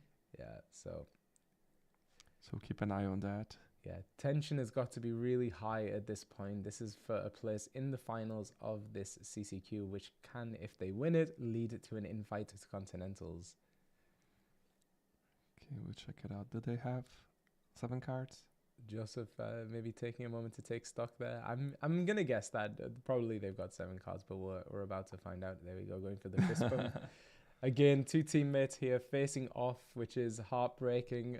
Obviously, 2 players very close with each other gave a hug at the start as well as a fist bump. And let's see if Chris is able to do it. It looked very promising in game number 1, but Joseph was able to pull it back. So starting off with a Palace card, perfectly good in this matchup. You know, you just want to get out that 1 lore quest to start putting some pressure.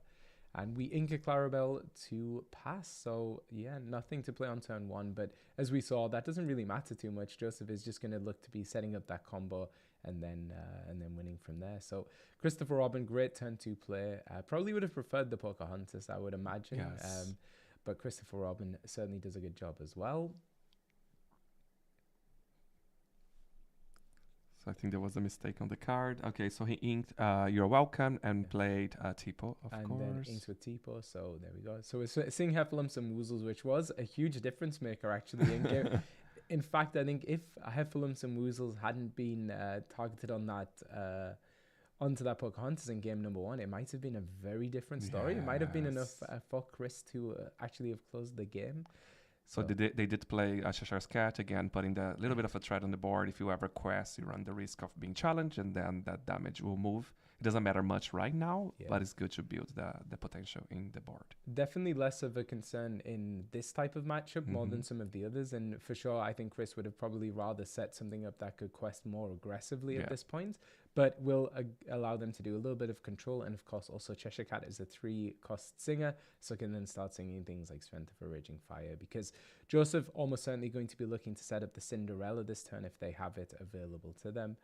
And we'll find out in any moment now. Taking some time to think about what's happening. So it seems maybe just talking with the judge there to make sure everything is above board and everything is correct. So did we pass back to Joseph? No, he's still in Joseph. Yeah. Okay. Yeah. I Yeah. see. So taking the time here to see what they want to do. And unfortunately, they weren't able to get us the face feeds from the event, but we can read a lot of Okay, it's what's Cinderella. happening. Oh no, Okay. it's Donald Duck. Okay. Also a very good card in this matchup for Brave Sloth, for Joseph Quigley, because it's going to allow them to just go through more of their deck really quickly and hopefully allow them to find that combo that they're going to be looking for. So are we going back over to Chris? It is back to Chris, yes. So they are they're playing another Christopher Robin. As you said, I think they wish that they had that before. Yeah. Using their removals. Yes, so Chris obviously acknowledging how powerful that Donald Duck can be, even though it would, of course, get Chris an advantage of being able to draw a card every turn, indicating maybe that really they want to stop them getting through their deck as much as they can, because they want to prevent that wombo combo of Prince Philip and Malicious, Mean and Scary. So yeah, using a lot of resources there to get rid of Donald Duck, but definitely a wise decision. We are quite a few turns away from that Prince Philip combo coming down, and if Joseph doesn't have the pieces in his hands, this game could be over very, very quickly. Unfortunately, we don't know what was taken there from the Vision of the Future, but being able to dig 5 cards down in your deck, allowing you to find the answers you need. And are we going to be doing anything else this turn? I'm assuming we're going to see something inked for sure. And there we go, the Prince Philip. So very, very threatening. Now that means that potentially on the next turn we can sing Malicious, Mean and Scary, shift the Prince Philip Vanquisher of Foes, and wipe out the entire board. So it's going to... That's the scary bit. So it puts the pressure, of course. It's putting a pressure on ETB. Yeah. Whatever they do right now, maybe they will just go for the questing just to guarantee a little bit of lore. Yeah, I think that's what they are doing, because they can't guarantee what's coming from the other side, right? And if anything, it is the combo. Yeah. And very wisely not committing anything else to the board right now, but we are going to... this is something we've seen a lot on stream, so players not using their ink for anything, but having the ink available, and then using it to boost their characters. So Joseph has 4 cards in hand, so it doesn't look like they have the Malicious, Mean and Scary, but using the T-board to deal 1 damage to the Cheshire Cat, so we're going to remove that at least. And then Singing Under the Sea. Oh my goodness. So you think that the Malicious, Mean and Scary is the only combo you need to worry about, but actually Prince Philip Singing Under the Sea. And this is actually something we've seen a lot in these Emerald Sapphire decks, is including the Under the Sea, because that's going to help in those dog matchups. And as we see here, when you're playing a lot of low strength characters from a deck like Amethyst Steel, it's also really good there too. Yeah, and it started to look like the first game as well. ATB Chris was quite ahead, and then suddenly this Prince Philip came in with John Silver, followed by another Prince Philip. So this is interesting. So plays the John Silver, gives Reckless to Yzma, but actually Yzma's ability can exert. Wait, are they taking the deal? It's going quite fast. So they play Hades looking for a deal. He offered a deal to Prince Philip. Are they going to put on the bottom of the deck, or are they going to allow them to draw? And I think they did draw, right? They did draw. And so what's really interesting here is right now Yzma has Reckless, so can't quest, but could exert to draw up to 3 cards. But because we played the Hades, we've now just drawn an extra 2 cards. So I don't believe Chris has inked for turn, but actually we're passing back over. So Yzma not activating the ability. Joseph just slamming the Visions of the Future on the board there, looking for those answers, but is starting to pull ahead, or maybe pull this game back, I should say. Have a look. So Joseph taking a look at the hand, seeing what else they need to be able to close this matchup and stop Chris from being able to get back into it.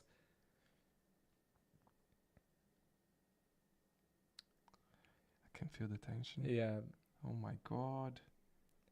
So actually, even though Yzma had Reckless, could have activated the ability. So activated abilities like that where you exert does get around Reckless. So it is true, maybe you could have Yzma'd first, got up to 3 cards, then played Hades. It would have made the decision for Joseph a lot more difficult. I think that was probably a misplay, right? I don't know. Maybe you know, wanting to keep the Yzma around for future turns, but we know there's so many things in Joseph's deck that can deal with this Yzma. So questing there for 5. I'm assuming John Silver is going to be giving Reckless this time to Hades because, of course, Yzma's effect doesn't really care about that. The screen froze, so we don't know what did they choose. No. We lost. Okay, we're back. We have no idea what they choose. We're going to realize right now. Yeah. Did they choose Hades? Did they choose Yzma?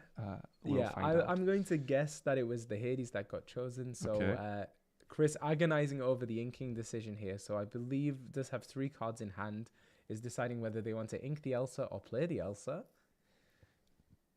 And we are going to play the Elsa. So now Elsa and the Hades with Reckless can challenge into the Donald Duck, get that draw engine off the board for Joseph there. So I believe still with 3 cards in hand, so could ink and then activate Yzma's ability to get 1 more card. But even that's not great at this time. You almost want to sit around hoping that you can activate Yzma on the following turn to really get the full advantage out of her ability.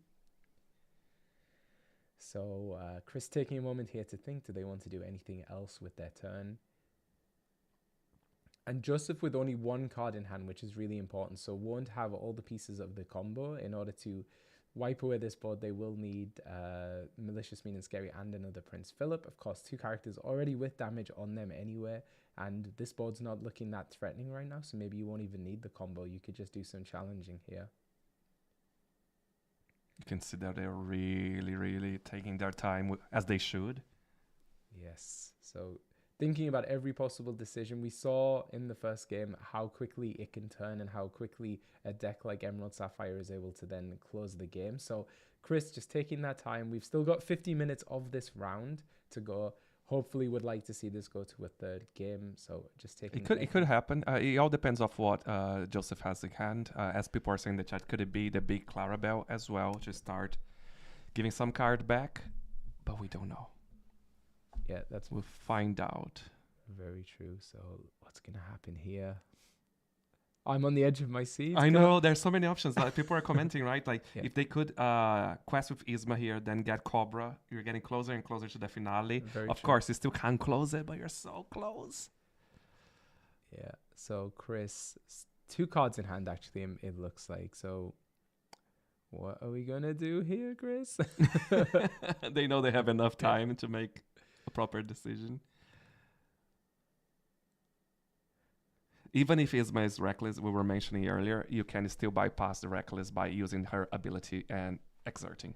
Yeah. Yep. So that's not a problem. Yeah, and I think Joseph, being aware of that, decided to give Reckless to the Hades, so the Hades was forced to challenge in... Exactly, yeah. It got black, but we assumed that it was actually Hades that got that, and we saw them challenging alongside Elsa.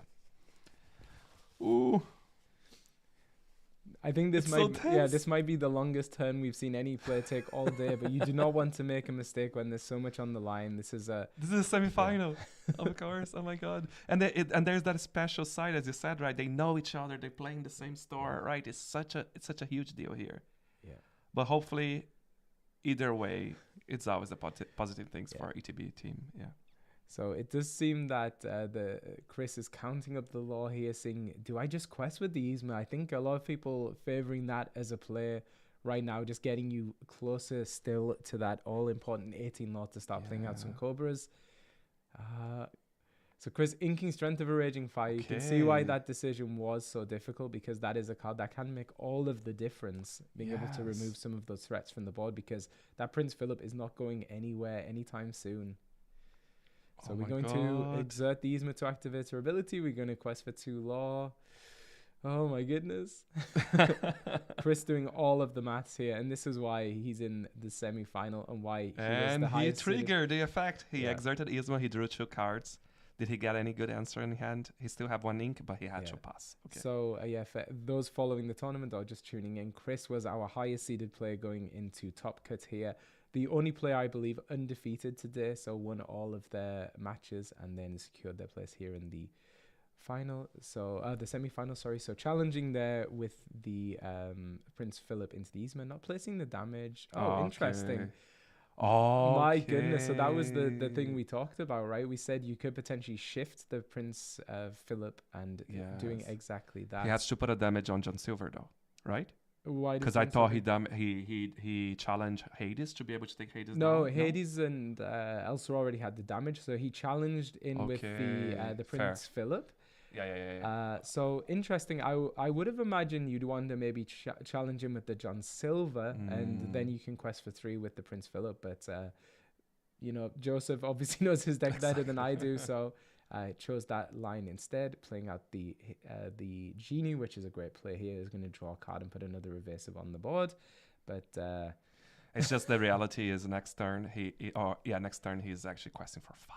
Yeah, that is insane. And is Chris going to have anything to get it off the board? And I am actually wondering now if maybe Joseph decided to use the Philip to quest because he knows Chris is running the Fire the Cannons in the deck. So if you'd done the 3 damage onto John Silver, then a Fire the Cannons would have finished them off. So maybe a very good heads up play there from Joseph, and just showing you these players really do know each other's decks inside out, testing partners, part of the same team, and it's bittersweet seeing this match play out, and it does look firmly in the favor of Brave Sloth, aka Joseph Quigley, one of the best Emerald Sapphire players around. Exactly.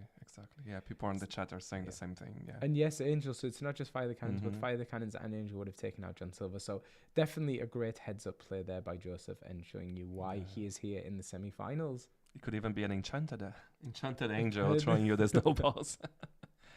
Okay, he's going through his discard, ATB Chris. So I think they're realizing that it's going to be very hard to come back now. Yep, and I believe right now we're still resolving a develop your brain over on the side of Joseph Quigley. So Joseph, again, just does not want to make any mistakes. Yes, this could go to game 3. And it is ATB Chris' turn. No, I think... it is? He played... I think he's going to pass now. I think he played Genie. Now he's deciding if he's going to... Okay, did he... No, look. Okay, he's showing us. Is he listening to us? So we've got a John Silver, we've got a Malicious Mean Scary. So Joseph is the active player right now, and is still resolving that develop your brain. Okay. And you can see just how critical this decision is. My goodness.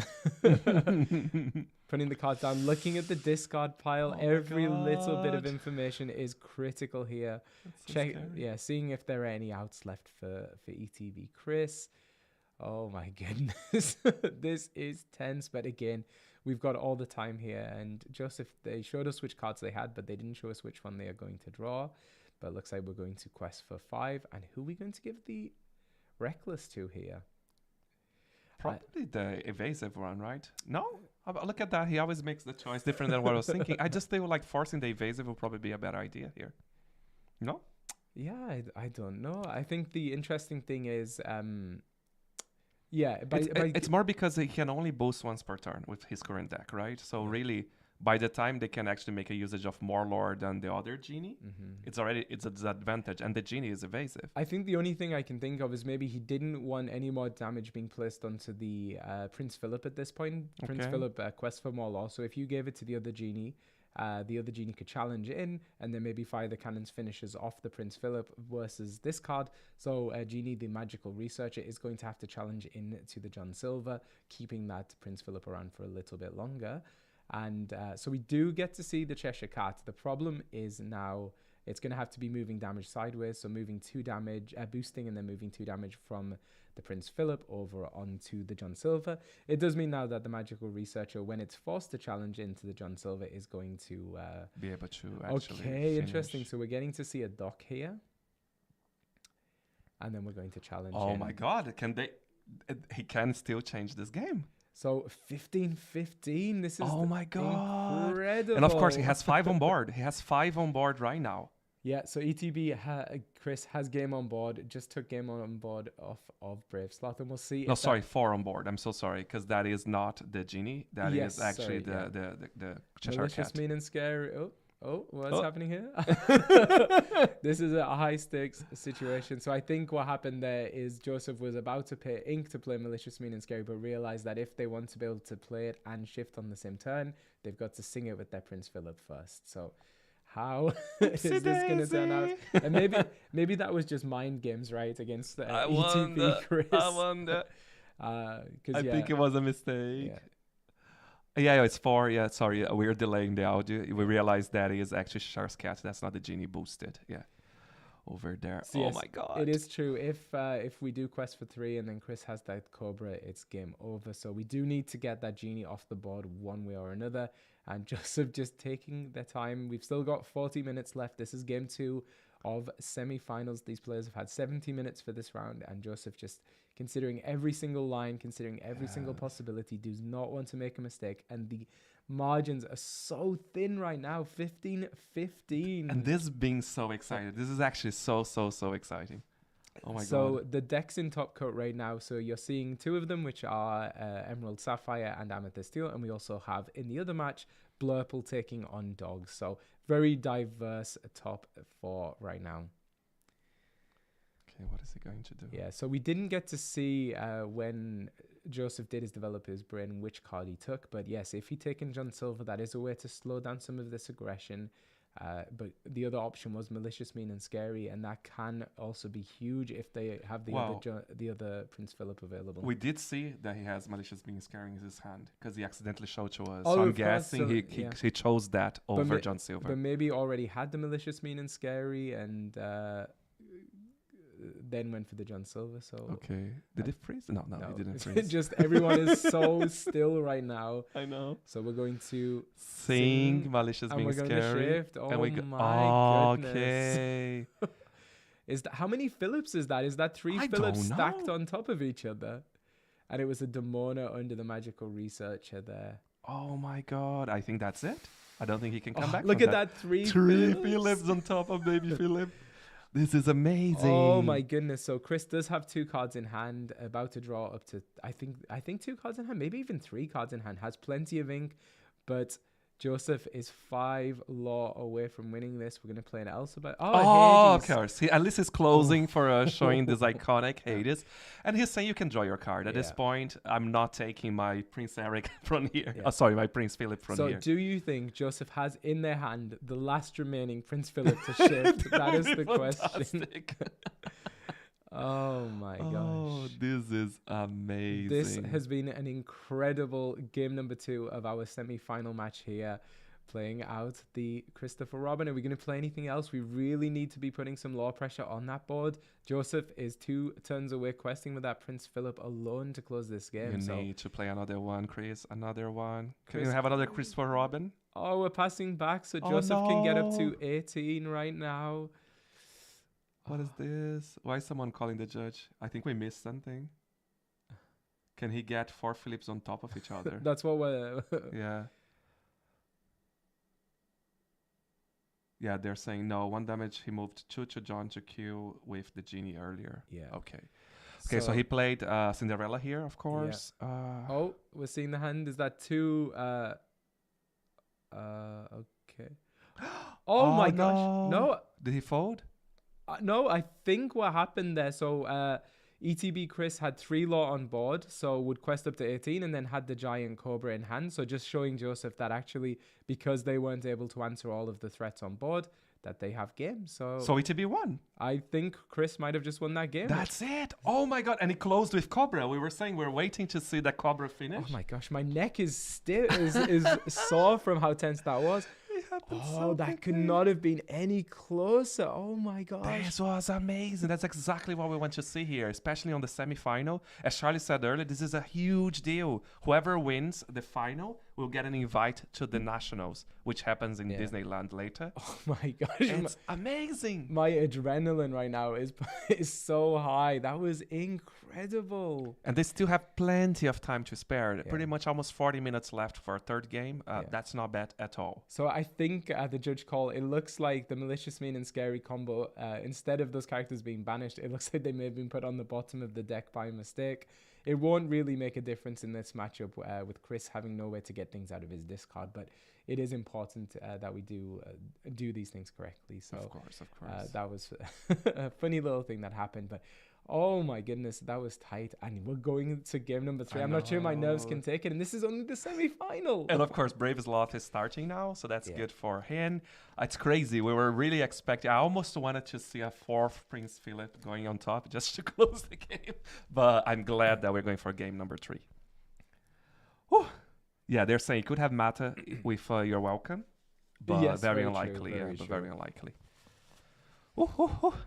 This is so exciting. I can't imagine what's going on in their minds, but literally they're representing. They're really representing their store here. One way or another, an ETB member is going through to Top Cut, and they're in Top Cut to the finals. It's through to the finals. Exactly. Sorry. So yes. Joseph's going to be doing the altar first. I'm going to. We're both going to pay a lot of attention here to see how many cards get sent back, because that's going to give us some critical information as to how these players are doing. They must have nerves of steel. I think if I was in this position, I'd be shaking like a leaf. So it's really not easy, right? When you know that you are on camera as well, it just adds another level of stress. I know for sure Joseph has played on camera quite a bit. A very good player. Definitely made a lot of top cuts and appeared at a lot of events. I think actually was qualified for Worlds as well, if I'm not mistaken. Oh, I don't remember. People in the chat can confirm that for us. Okay, so they're making a decision. So I thought he would reveal. So it looks like we're sending 3 back cards, in the altar. So probably got ramp in hand and feeling quite comfortable with the curve there. And on Chris's side, it looks like 4 went back. So it's going to come down to it. Just missed out on Worlds. Okay. But yeah, I do remember seeing him playing, I guess, in Continentals last year. So he lost top 16 match to Zan. Oh my goodness. Okay, heartbreaking. So well, I mean, he'll have another chance if he does go to the final and he succeeds, but we don't know. We have a full game to look at here. Yeah, and we still do have 2 more Canadian CCQs coming up. We also have another DLC happening very soon in Milwaukee. It's going to be Infinity. Wow, in São Paulo as well. If he decides to travel over. Mateus is going to be there, so you can say hi to Joseph in person. And to be honest, we should probably cheer on Joseph because he sold us so many Lorcana cards. We've never spoken to him in person, but he's always mailing us stuff. There we go, double fist bump. My goodness, a lot of camaraderie here. Well, good game to you both, and let the best one win. So we're going to ink Clarabelle to play Develop, so helping sculpt that hand a little bit more, looking for the answers they need. And Chris already drawing in advance, getting very excited. He just wants to get on with this game. And yes, now technically passing over to Chris, already drawn for turn, inking the Elsa. And what are we going to do next? Playing the Christopher Robin. Perfect play. Exactly what you need right now. Exactly. Putting some lore pressure. And remind us what Christopher Robin does, Mateus. So Christopher Robin is one of the underdogs, the underdog in Amethyst. So if you're going second, you can play Christopher Robin for 1 less ink, which means that he costs only 1 ink to play. Yeah. And sad there to see Joseph having to play Vision of the Future for their turn 2. Always want to be ramping on turn 2 with a deck like this where you need to get to those high ink totals. So even though only sending 3 back in the altar, maybe could have sent more to be able to guarantee. Maybe they thought with the develop in hand it would be enough to find the ramp, but it seems they've missed it, which is going to mean that Christopher Robin can happily quest for 2. And what's going to come down next? Pocahontas, is absolutely what you want to see. This is literally what it will be the best scenario for it to be Chris. People are already sending out GGs. They feel like it's over without that ramp, but so inking a Tipo there. And it is 3 for the Prince Philip. So Prince Philip obviously threatening a potential future shift line, but that is 3 turns away or 3 ink away. But Chris is going to be able to gain 5 on this turn with the Christopher Robin Pocahontas combo. Oh my god. And people are saying, yes, he did miss ramp on game 1 and still was able to win. Yeah, he's still very capable, I think. We never know. Honestly, this combination, we never know. So for 3, they played the Cajon for 2 and the Palace Guard for 1. And Chris questing for 5 here. Is that right? Yeah, 2 from Christopher Robin, 1 from Pocahontas herself, and then the Pocahontas gets 2 from Christopher Robin, totalizing on 5. So passing back over to Joseph. So oftentimes you want to keep this Prince Philip ready in order to shift later, but may be forced into doing some challenging here in order to slow down the aggression of ETB Chris. One of the interesting things here, though, is does force a difficult decision. You can challenge the Prince Philip into the Christopher Robin, survive to tell the tale, but if you do, then Calhoun can clap back, but choosing not to. So that was a very fast one, right? They played Cinderella. Yeah. They did what Cinderella would do. So what are we going to do here? So Chris is playing out that genie, hoping against hope that Joseph does not have the malicious, mean, and scary combo. With 4 cards in hand, though, it's very potential. And going into a 6-ink turn. Questing for 2, questing for 3 here from Pocahontas on Christopher Robin. Questing for 2 more with Cajon and the Palace Guard. Coming to 14. And the question is now, does Joseph have the combo? He seems very fast in his movement, so I think he does. Yeah. And he does. And there you go. And this is exactly what happened. Oh my god. In game number 1. So malicious, mean, and scary, putting 1 damage on everything, and then Prince Philip banishing all damaged characters. How he can hit every single time. I feel like every single time he had the answer. But we've seen the develop your brain, the visions of the future, just helping sculpt the hand. So exactly. Again, just the same thing that happened in game 1. Chris got really far ahead on law, and then Joseph came down and wiped the board. So how is Chris going to be able to recover from this? Wasn't able to in game number 1, but maybe game number 3 here is going to be a different story. He survived with 3 Prince Philip in game number 2, so maybe he can do that again. That's just one of the 3. He'll get there. He'll get there. So Chris taking the time now to think about the decision. This is really critical. We've seen how quickly this game can just snowball away from you in this matchup. So considering everything. And what's he going to do? Oh, it's stressful. So tense. How can he change so fast? That's the beauty, right? You can really see those deck those archetypes playing out very well. There we go. 1. And they did discard. Cobra, of course. 100%. Yeah. So it brought him to 16. He just discarded a card. He played Olaf here as well. Yeah. And Olaf's very interesting in this matchup because normally the malicious, mean, and scary is going to put 1 damage on everything, and then you're going to follow with the Prince Philip combo. But if we put 1 damage on Olaf, Olaf is going to leave play, which will then allow you to return the Giant Cobra to hand. And then if you have another card, you can get 2 more lore when you play. Yeah. So very, very good combo here, and it's going to put Brave Sloth, Joseph Quigley in a bit of a bind. And yes, we do know that Chris runs Fire the Cannons, so could even quest out with everything, fire the cannons on their own Olaf, bring back the Giant Cobra, and then play it out again. Are we going to end the game I think that's going to be the case. But no, we're going to do You're welcome, but we're doing You're Welcome on ourselves. Oh, so wow. Cinderella singing You're Welcome on herself in order to shuffle into deck and draw 2 cards. That is scary, though. So there is a line that Chris can still win this game. That is very scary. I don't think I would have targeted myself, I'll be honest. I think I wanted to take the Olaf from the board as soon as possible, or even the Cobra. So it seems like chat is saying that it's Dock in hand, which does, allow you to dig a little bit deeper into the deck. You could still do the same combo. So what are we seeing here? So Joseph is questing with Prince Philip. Hasn't inked for turn. Hasn't played anything for turn. What is he playing? So John Silver. So we're going to see the John Silver most likely on to the Olaf again, I would imagine, just to prevent it being able to exert this turn. Or they could force the Cobra, right? Yeah, so it's going to... no, Joseph's actually taking a moment to think about it. Don't want to make a mistake. Really? Okay. So we're keeping the Olaf... because we know Chris isn't going to want to sacrifice that Giant Cobra, so he's not going to want to quest with it. So that means that's actually denying 2 law this turn, unless there is a way to get that Giant Cobra back to hand. So but it's a way as well to bring back your Cobra, right? Yeah. But there's nothing for the Olaf to challenge into right now. So we've got 4 ink on Chris's side. We think a Dock in hand, inking a Hades to play the Dock.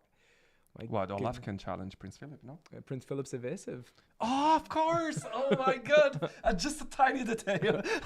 A tiny detail, but quite a huge detail. And we're seeing again the Hades, iconic on the Inkwell. Yeah, and yes, that does remove that ability for Chris to be able to win in a single turn. Of course, we could still see quest with the Giant Cobra, banish the Olaf with Fire the Cannons. Even an Angel or a Strength of a Raging Fire would do it. Playing Benja out, so 2 law threat there. So has game on board. The question is just, is Chris going to quest with the Giant Cobra? And the interesting thing is, an Under the Sea or a Malicious, Mean, and Scary would both banish the Olaf and allow Chris to return that Cobra to hand. So Yeah. critical turn here for Joseph Quigley, and it shows that Chris is not out of the game yet. I can't even imagine how tense this is for these two players, because this is coming down to the wire. Well, if he can't answer right now, this Yeah. is game. So 3 cards in hand for Joseph. Yeah. This is a Sapphire deck we're talking about, so plenty of ways to dig, but it seems like Yes. Joseph is taking some time to consider what line keeps them in this game and keeps Chris from winning. Oh my god, oh my god, oh my god. Yeah. Can he be lucky again and get all the answers he need? But it's really interesting that Olaf is putting so much pressure on Joseph right Yes. now, because anywhere that leaves play, whether it's sent to the bottom of the deck, banished, or even shuffled into the deck, is going to allow Chris to remove that Giant Cobra. And So- really, we saw the previous game being won by him because of Giant Cobra. He's trying to do that again. So Joseph really feels that in his blood, and is like, I need to be very careful in the decision they make next. Yes. This is so cool. This is what we want from a semifinal. Yeah, this has certainly been one of the most exciting edge of the seat games we've seen all day. Oh my god, Oh my what is it going to goodness. do? If that John Silver turns sideways, we can swing the Olaf into it. Oh my gosh. And I think Chris has played this absolutely expertly, just establishing a really wide board early on, getting as much law as they possibly can, and now just every single turn presenting threats that Joseph Okay. has to deal with. So I don't think he can do it. oh no, is this right? I think that's Oh, it. I think Chris has won it. I think so. So exerting, Let's we see. don't want to count anything out. Question Yeah. with the John Silver. I don't think he can answer Chris's board. He can't because he'll Well, be able now okay, to... so, no. So they Wait. did give Reckless to Benja. So we're going to be Okay. able to quest. 17, 18, 19. But No, I but think they that's will it, yeah. bounce. They will bounce the Cobra. I think that's it. We're going to Play quest. the Cobra in discard. Does he have enough cards in hand? He might even have another Cobra in hand. So we're going to He has one card or yeah. two. Quest for 2. Okay. Yeah. He has 2 there cards. we There you go. Oh, Oh my god.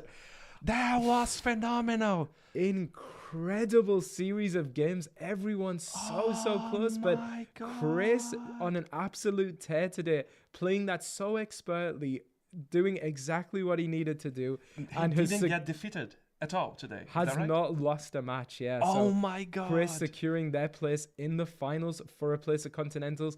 Chris was saying in the interview right before this that they are actually tournament organizer for the Enter the Battlefield CCQ, so they can't play in it themselves. So really one of the last opportunities they had to qualify for nationals, and It's over moving here. one step closer, and is either going to be seeing Patrick Cote in the finals, or is going to see Amber Emerald Dogs. And actually, let's check. Maybe that game is already over. And yeah, it looks like we're going to be seeing Dogs taking on Amethyst Steel in the finals. We'll be bringing that back to you as soon as we can. So thank you so much. This was super exciting, and we will be back in 24-ish minutes. I think we'll be back sooner because the players have already been paired, so we'll be back as soon as we can. See ya.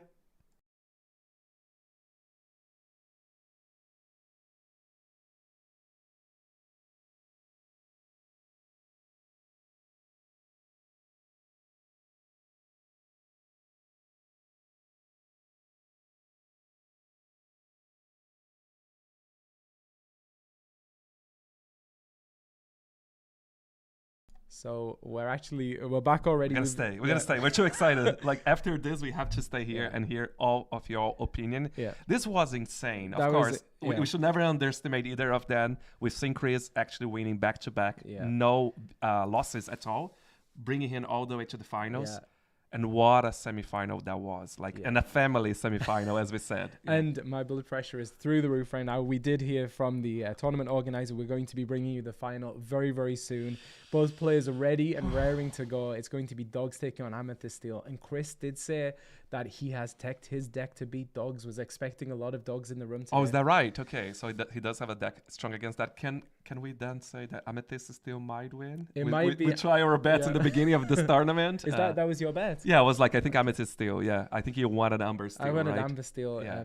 yeah. So Amethyst Steel going to be favored into the Dog matchup. We know Chris has teched his deck to beat the Dog matchup, and Chris, as the higher seed, is going to be starting on the play in this final. So it looks like the stars are aligning for Chris to be able to finish this, but never say never. Dogs has so many tricks up its sleeve. We've seen Dogs do so well at so many tournaments. And yeah, really, really excited. That is cool. That is cool. And of course, this was a tournament mainly, well, not mainly, but with a huge amount of Blurple players as well. There's no more Blurple in the finals. They got like all cleaned out. But very, very excited. I hope you are all enjoying as well this experience. I think it's just been surreal. Yeah, and thanks for the kind words in chat. This is our first time casting. We had to do it because we're Montreal locals. Yes. So we wanted to be involved in this. It's been a lot of fun. And yeah, that honestly, like the excitement, it was the previous match that brought the excitement. It was so close, so back and forth. And really the story of these two players from the same team meeting each other in the semi-finals, it's hard not to get hyped. And it's nice to see the camaraderism, right? You can see they really respect each other. I think, to be fair, every single match we saw, right, it was like that. A lot of respect, a lot of care for each other. And I think that represents Disney Lorcana very well. It's a very respectful game and a very respectful environment, right? So good job to everyone participating. Cannot wait for this final. Chris was saying in their interview that the vibes in the room have been immaculate. That's definitely our experience playing here in Montreal. Everyone is super, super nice. And I think just in the wider Disney Lorcana community, and even though we have some of the best players arguably in the world in our region, they are also lovely, lovely people. So it's great to see that camaraderie, and cannot wait for this final to start. Where is it? I just can't wait. Okay, I feel like YouTube also is a little bit more stable now. Go Osman. Okay, so Osman is actually, from Ottawa. Interesting. So the final in Montreal is going to be a player from Oakville, Ontario, taking on a player from Ottawa, Ontario. So it's a battle of Ontario in the finals. So Quebec is already out. Fair enough. That's a quel dommage, as we say in French. C'est dommage, but they did their best. Still, very cool to actually see Canadians, of course. The likelihood of someone not from Canada flying over for a QC is quite low, but they were. Yeah, right? okay, sorry, I've been corrected. It's Newmarket, Ontario. Okay, Newmarket, Ontario. Okay, still Ontario. Still Ontario, Greater Toronto area. And okay, we're going to straight the finals. Oh my God, not wasting any time. So we have Osman there on Amber Emerald, and we have ETB Chris there on Amethyst Steel. And we're seeing the screen getting updated in real time. We are in the grand final. The timer, actually there will be no timer because that's the final. They can take as long as they want. Very, very exciting. As we said, Dogs against Amethyst Steel, ETB Chris versus Osman. I can't wait. And as a reminder, the winner of this will get an invite for the nationals or the championship in Disneyland. Yeah, right? So let us know in chat who you're cheering for. I'm seeing some players saying we want to see dogs, and some people are saying no more dogs. We've had enough of dogs. So yeah, a lot of tournaments are seeing Purple Steel and dogs, but I mean, two fantastic decks. Amethyst Steel just so consistent, dogs with just so many ways to deal with their opponent's board, so many different tricks up their sleeve. And this has honestly been an amazing day of Lorcana. It's great to see some Canadian action, our first Canadian CCQ, with two more coming up in the future. And can't wait to see who wins. I know, and a huge shout again to Randolph Rosemont for organizing this. Everything has been so smooth. There were some issues, as you would expect, of course, but nothing too grand. So thank you so much, and a big shout to Fab as well, doing on the technical side. The biggest issues have been the players shoulder checking the camera stand. Camera or YouTube going crazy, but that was just a global issue across the board, nothing to do with the organization. Yeah, the first time we stream ever one of these events, and YouTube decides to go down, but we have been live on Twitch the whole time, uninterrupted, more or less. Oh my God! So if you're joining right now, this is the grand finale for CCQ in Montreal, Quebec.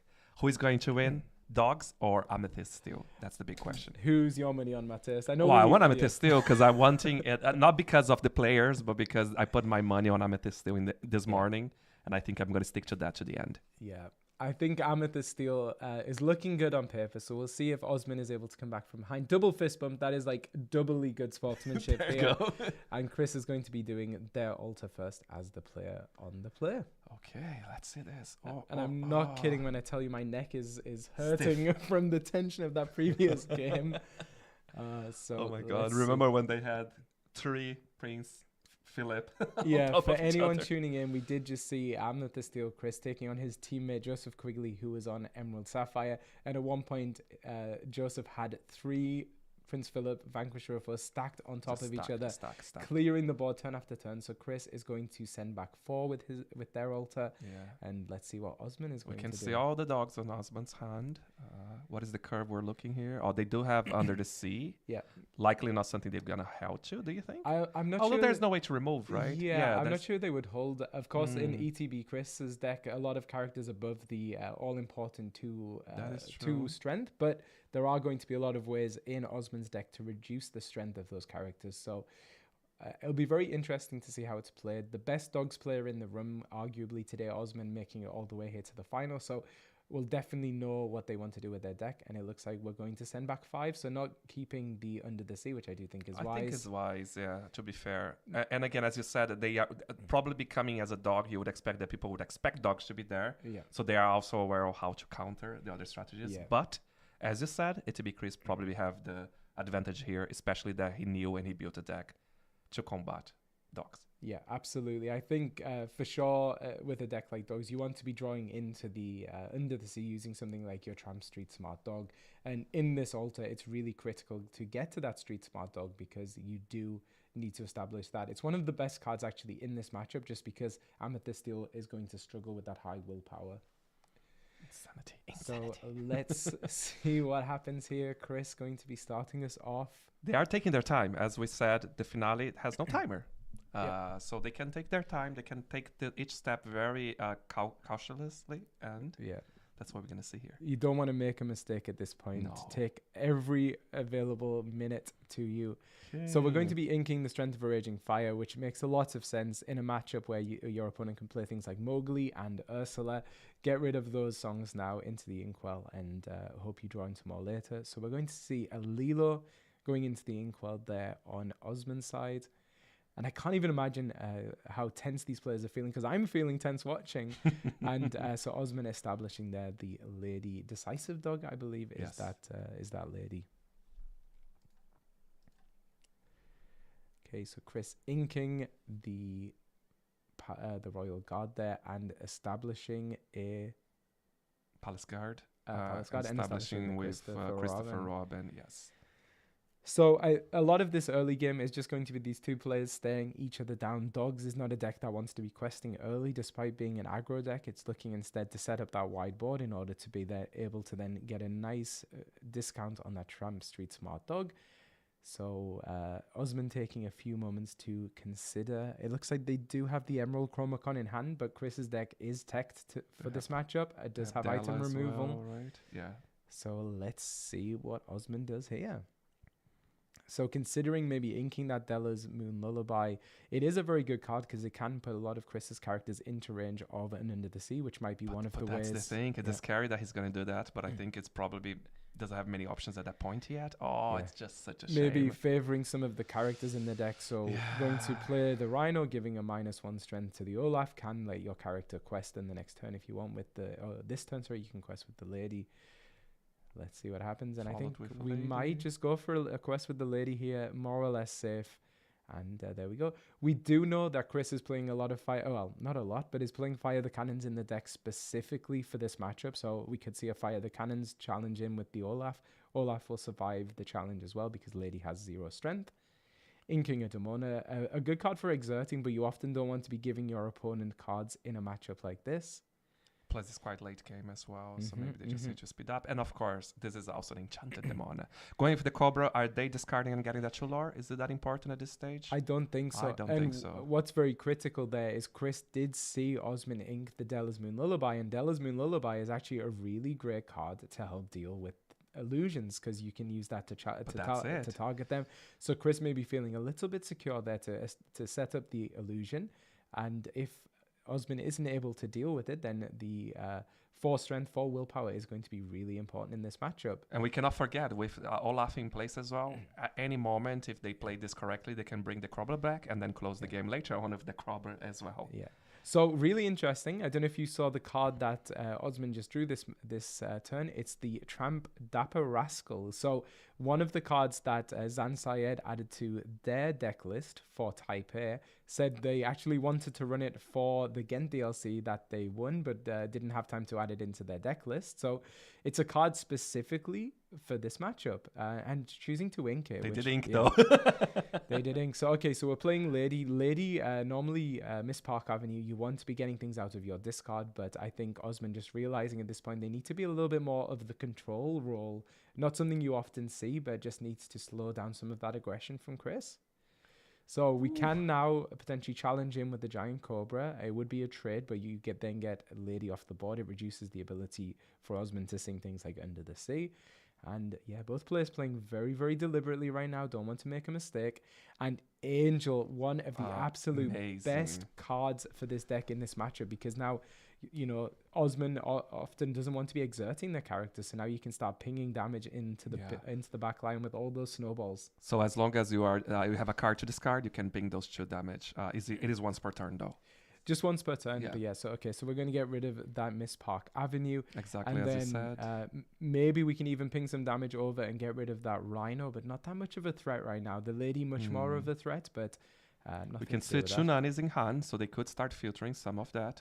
That's probably what they're going to do right now, I'm guessing. An Emerald Chromacon. And an Emerald Chromacon. So, Emerald Chromacon can be good in this matchup if Chris isn't able to find their item removal. But they do have Benja. They do Let's have not Benja. Forget about that. So again, as you said, they they actually said that they cautiously did this deck in a way that they can protect themselves from those scenarios. And it's paying dividends right now. So it looks like Chris just deciding if they want to do anything else this turn, but otherwise they're going to pass over back to Osman. Let's see.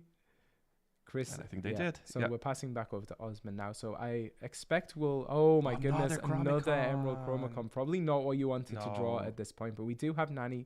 So we can play out Nani is going to allow us to look 4 cards deep into our deck for a 1-cost character. So let's see what we get here. Very rare to miss with this deck. So looks like 4 1-cost characters. So which one is most valued here? Do they want to filter with Bobby? Do they want their little hamster to just be next to the other hamster? Or... I feel like Bobby might be the play here because they have such an awkward hand at the moment with those 2 Chromacons. They can literally sacrifice one of the Chromacons and get another card and just filter down. And I think, for anyone who's thinking about bringing dogs to their set championship this month, or next month, I should say, look at how Osman is making this decision here. This is like perfect, fertile ground to see how these decks should be played. And I think he's going to go for that. He knows that he doesn't need those 2 Chromacons in their hand right now. Yeah. Or ever. So there we go. We get the Bobby. That's going to help smooth out our hand a little bit more. The question will be, do we ink the other Nani that's in hand in order to then play out the Bobby already? I feel like they will. Even though they will be... No, they no, didn't. Passing. Okay. Oh, wow. So favoring the ability to draw cards more with the Nani than being able to get the Bobby into play. So we're playing a Genie Wish Fulfilled over here on Chris's side, helping just dig a little bit deeper into the deck, but also giving more ammunition for those snowballs coming from Angel. Oh, that's interesting. Is it targeting with Angel at this turn already? So we could only remove... it looks like we're going to discard an Enchanted Angel to remove... use the Enchanted Angel to remove... the damn hamster. Yeah. So what's very, very interesting now, and of course we can see Osman's hand, but putting that Rhino into the discard is something that could be brought back later with a Lady Miss Park Avenue. But that's not going to happen right now. We don't have Lady Miss Park Avenue in hand, but we are going to look at what we can do here. And Chris playing very deliberately on their side, just taking their time, choosing not to quest. They don't want to put the Angel at risk. They don't want to exert the Olaf right now. The Olaf better to combo with something like your Dox later on. So taking the time, just, playing a card and passing, removing a threat on the other side of the board. And now Osman has a difficult decision to make. What are they going to do first? And it looks like exerting warning. So we're going to play the Bobby, going to draw. And I think we're going to see Chromacon hit that discard pile very quickly. Yeah, I mean, that's a no-brainer. They did draw into Grandmother Willow, if I'm not mistaken. Right? Yes. It looked like Grandmother Willow, so we can play out the Grandmother Willow now for 2 ink. But we're actually... we're going to play a Chromacon. Okay. So I think maybe Osman recognizing a lot of their characters vulnerable right now to the angel firing those snowballs. So at least if you set up the Chromacon, if Chris doesn't have an answer to it, then it's going to turn off those snowballs. And remind us, does the Chromacon only takes effect when it's challenged? There we go. Clean out. I don't even need to remind you because Chromacon is gone. So and of course, it discarded the second one he had in hand. So during your opponent's turn, whenever something is banished, and I imagine Chris has been sitting on that Venger for a long time. So we're going to now, what are we going to do here? So we're going to send Genie and Olaf into the Nanny. Don't want to get any damage onto that Angel. Angel's going to take out the Lady, taking no damage from the challenge because Lady is a 0/3. Yes. And we could also still discard a card right now to deal with that Bobby, but it doesn't look like we're going to do that. It's better to favor the card run. Yeah, I'm not sure they need at this point. And did you see that? Osman just picked up a Lady Miss Park Avenue in hand. It would have been really nice to have the 1-cost Lady in play, but I think maybe has a 1-cost Lady, so could play that and then shift immediately and get at least the Bobby and the Rhino back. Or another one of those ladies. So there are quite a few options there in the discard pile, but Chris is going to very quickly, pardon the pun, snowball away with this game with that Angel in play. Okay, so going with Grandmother Willow, paying one less, and then they can bring the Nanny, and they can start filtering again, looking for cards and for the characters. Yeah, people questioning why the Dogs player hasn't scooped yet, and I think we just have to remember this is for a place at Continentals. You might as well play this out. Maybe some miracle will happen. With enough Under the Seas and strength reduction, maybe you can come back from this game, but it is looking firmly in Chris's favor. And there's no time limit, right? So really, this time around, just take your time, and you can learn something out of how your opponent play behavior as well. Yeah. There is Go-Go, what they said. There is 3 damage on Genie as well, but still. Ooh. So some people saying maybe you could have even bounced back the Benja with the Olaf and then saved that for some item removal later. We do know that we've seen 2 Chromacons go now. So we've seen one banished by the Benja, one discarded with the Bobby. And we know a lot of these decks are only going to be running 2 or 3 of those Chromacons. So unlikely that you're going to need the Benja again. But true, it could have been a good heads-up play. So they did discard, right, the Genie to use the Snowball ability and take out Grandmother Willow, reducing the speed in which Osman can play his characters. Yeah, and then followed by Anisma. What else is going on here? But one thing Chris does need to be aware of is currently they have 3 damage floating on their Genie. So if Osman does play their Go-Go... That's what I was saying earlier, right? That is very scary, those 3 damages there with Go-Go in their hand. And I think they do have Go-Go in their hand. And I'm not sure the 3 law is going to matter all too much at this juncture of the game. But with that Yzma now established on Chris's side, it represents quite a lot of card draw, which is just going to give you more snowballs to fire with your Angel. So let's see. Osman taking a moment to look at their discard, which might be indicating to Chris what they're thinking about playing this turn. And I would be surprised if he doesn't play out the Lady here, and that's what they're going to do. There you go. Lady Miss Park Avenue, when you play this, you can return 2 characters 2 or less back to your hand. So there we go, giving Osman some critical resources going into the mid to late game here. So passing back over to Chris. Chris has 1 card in hand, drawing a card now to go up to 2. Can shoot one of those off with the Angel to banish the Bobby, and then ink 1, and then get 3 fresh cards with Yzma. We do know that 1 Strength of the Raging Fire went into the Inkwell on turn 1, but that is a card you're definitely going to be looking for, I think, in a spot like this to get rid of that Lady. So he played Demona, and then he's inking Tiga. So there we go. Going to draw the cards again with Yzma. So Yzma, Conniving Chemist, going to exert there to draw 3 cards. So draw up to 3 cards because Chris had none in hand. Is going to get the full 3. The Demona is a card we've seen quite a few Amethyst Steel lists today. A great 4/6 with Challenger +2. Can take out a lot of these threats, dodges and Under the Sea, a lot of upside on a character like this. And they're likely discarding, right? We can expect him to discard a card, get the ability and the Snowball from Angel, targeting Bobby, I'm guessing, right? That's the... Maybe, yeah. So one thing Chris does need to be aware of is we do have Singer 8 on the board right now between the Lady and the Nanny. If we've got some strength reducing abilities, we could send the Angel and the Yzma to the bottom of the deck. For 4, bring Henshu 8. He has a very health board. board. Very healthy so board. it's going to be on Osman now to see if they can deal with this. We do know that they don't have Under the Sea in hand currently, but this deck has a lot of ways to filter. So let's see what they do. They got another Grandmother Willow. No, they got Trump. Yeah, I think that might be Street Smart Dog in the hand, or am I mistaken? The card right at the bottom could be a good way to filter through the deck, but it doesn't look like that is the case. I think it might have been slammed down a little bit quicker. Oh my goodness, this is tense. Osman really on the back foot here. Chris has a very wide board. That Angel is such a difference maker in this matchup, being able to just pick off the characters in your back line. And we haven't even seen the Fire the Cannons yet. He can come with more surprises to stop it. Okay, so playing Rhino, decreasing the strength of who? Of Yzma? Of the Yzma, yeah. So now it's going to allow potentially the Nanny to challenge in and survive the challenge. And there we go. So, oh my goodness. So we've got the Street Smart Dog coming down. Oh my God. Is going to allow to dig 4 cards deeper into the deck. So drawing for each character in play and then discarding that many cards. Looking for that Under the Sea. Unfortunately, did not find it. So what a shame for Osman there, because that was how they're going to get back in the game, is getting rid of this board. And it doesn't look like that was the case. And so did draw into a couple of Della's Moon Lullaby, so potentially that is another way to dig, but I don't think Osman has the ink to play this game. Oh, this turn, sorry. It's been a very unlucky match for Osman, I'll be honest. He's dealing very well with the situation, but still, without that Under the Sea, it's going to be problematic. So we're holding... And let's not forget, ETB Chris has 10 lore on the board that they can quest next game, I think.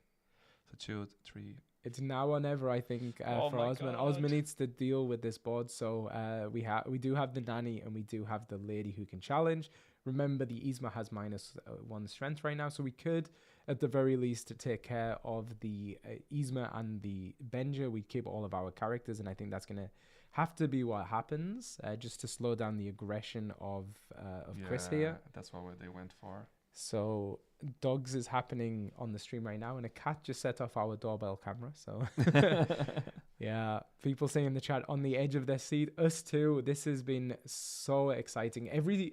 We've seen all 3 of Chris's rounds in Top Cut as the top seeded player, and every single one has been a nail biter, and this one is no different. And the match itself feels very, very different, right? Just because of their matchups, it does feel like he has to react differently, and he's prepared for that. So it's passing back over to Chris. We do have enough to sing Under the Sea on the next turn, which is going to be how we're going to get back into this game, but we do not have Under the Sea in hand yet. Angel is going to be pitching some snowballs to deal with some of the threats on the board. We can do a little bit of cleanup as well if we're Chris. And there we go. So we're pitching Pocahontas to get rid of that Lady Miss Park Avenue and making sure that we don't lose a character in the process. Looks like we're going to use the Captain Hook to take out the Nanny. And now, do we just go for a big old quest? Or are we just going to quest here with the Demona for 1? And... Call the game counting because it's intense. Oh my God. Honestly, we said earlier, we don't think... there's no advantage for scooping. It's the finale. It is a big deal. There's no time constraints. You get to know a little bit more how your opponent plays the longer you play. Of course, you do give away a little bit your strategies and your way of playing, but right now, I think it just makes sense to go all the way to the end. Yeah. So I don't think we've drawn for turn yet, so we're making that decision. We're going to play the Lilo out of the discard pile. Then we're going to draw for turn, and that is Under the Sea. Under the Sea. Okay, so we can now we do have the Della's Moon Lullaby in hand. We can exert 2 to use that to give probably Angel -2 strength, draw another card. There you go. And that might be the answer of why they didn't scoop out. And actually, interestingly, so you can give it to the Demona. Now Demona's going to go Under the Sea. If you were to draw into the Rhino, you could have then used that on the Angel. Not the case here.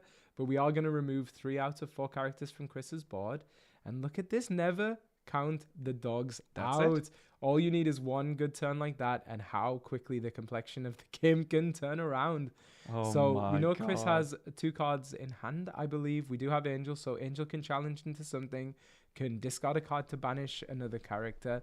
But the momentum of this game has really turned around. This, ladies and gentlemen, is why you should never scoop. Never. Or especially in a high-stakes situation like this. Osman putting on a clinic. So we're going to play Elsa. Is going to exert. Everything's already exerted, but will let us get rid of that Rhino.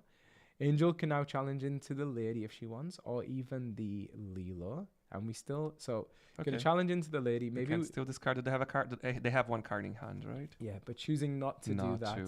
So, valuing the card they have more. So, let's see what happens here.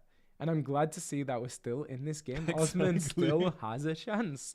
Oh my god. Always just play it. Stick with it. Stick around, enjoy it. And they are filtering through the deck with their Nani. Yeah. Okay, they got Trump. Oh my goodness, Tramp is a very good card here because we can play the Tramp, we can give our Lilo +3 strength, and then we can challenge into the Angel and get that off the board. And I think that's what we're going to be seeing here. So we're going to play a Lady, which is going to let us play our Tramp for 1 less. Lilo now becomes a 5 strength character, gets rid of that pesky Angel. That probably feels so good if you're Osman. Finally. That Angel has been running roughshod. Really. They've been shooting those snowballs like for, I feel like ages, like 5 or 6 turns. And this is just amazing to watch, just to see how this game can turn around. So we're playing the dock. So this is going to help Chris get some more cards, hopefully develop the board They're playing more. both of them. Oh, look at that. Olaf. Yeah, so we've seen this a lot today. Olaf just can return those critical cards to your hand. So you're going to see them doing that with Doc as well, right? To get more cards in their hand. Perfect hand I think they could have right now, especially putting the pressure with Christopher Robin as well as another strategy here. Oh. So Olaf is going to have a free trade now into the Lilo, which will allow us to get the dock back to our hand. But for anyone counting out these dogs, they've really turned it around. We're going to go for a nice quest of 5 there. So Lady getting the extra law because there's a Tramp in play. So going to 11? Tramp quest, I believe, going to 11. 12. To 12? Is that right? I didn't see what the score was before. But it was 6, but I don't know what is there's one more card off screen, I think. Oh, okay. Yeah, I think.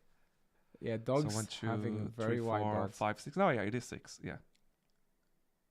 Or there was a Lady? No, the Lilo came from the discard, okay, so it hasn't so quested. It was more because of the Lady, right? Yeah, so it may be that we have a card off screen, I think. But okay, they there's definitely a card off screen. These dog players. There's a Trump off screen, yeah. Okay, of course. Yeah. So Doc is going to quest. We're going to use the Olaf to banish a character, return the Doc to our hand. Play Doc again, right? Let's see this. Yeah. But ladies and gentlemen, let's not underestimate the dogs here. Not only was it on the play, not only is it a bad matchup where their opponent, Chris, has teched for this particular matchup, but they've been able to turn around after quite an appalling start for them. But they have a really good chance here as well. Yeah. So yeah, there is a Trump on. Oh yeah, there you go. Yeah. Trump off screen. He's now on screen. That's the reason why we totaled to 12. Of course, he played a Doc again. He's getting 2 more cards in hand. Perfect scenario. 2 Christopher Robin. So we're questing for 4 here. Okay, so interestingly, Osman right now has 7 law on board. We do have the Christopher Robin and we do have the Elsa who can do some challenging, but we do know that Osman is running Go-Go Tamago in their deck. So if Chris already has the damage on the Elsa, so Osman can slam that down. I don't think they remember about Go-Go. But they also have the Tramp Dapper Rascal, so they could shift that onto their Tramp. I think they might do it. So we've got... they can finish with Go-Go, 4, 5, 6, 7. I don't know if they have the Go-Go in hand, but a Go-Go or a Tramp Dapper Rascal wins the game now. What did they get? What did they get?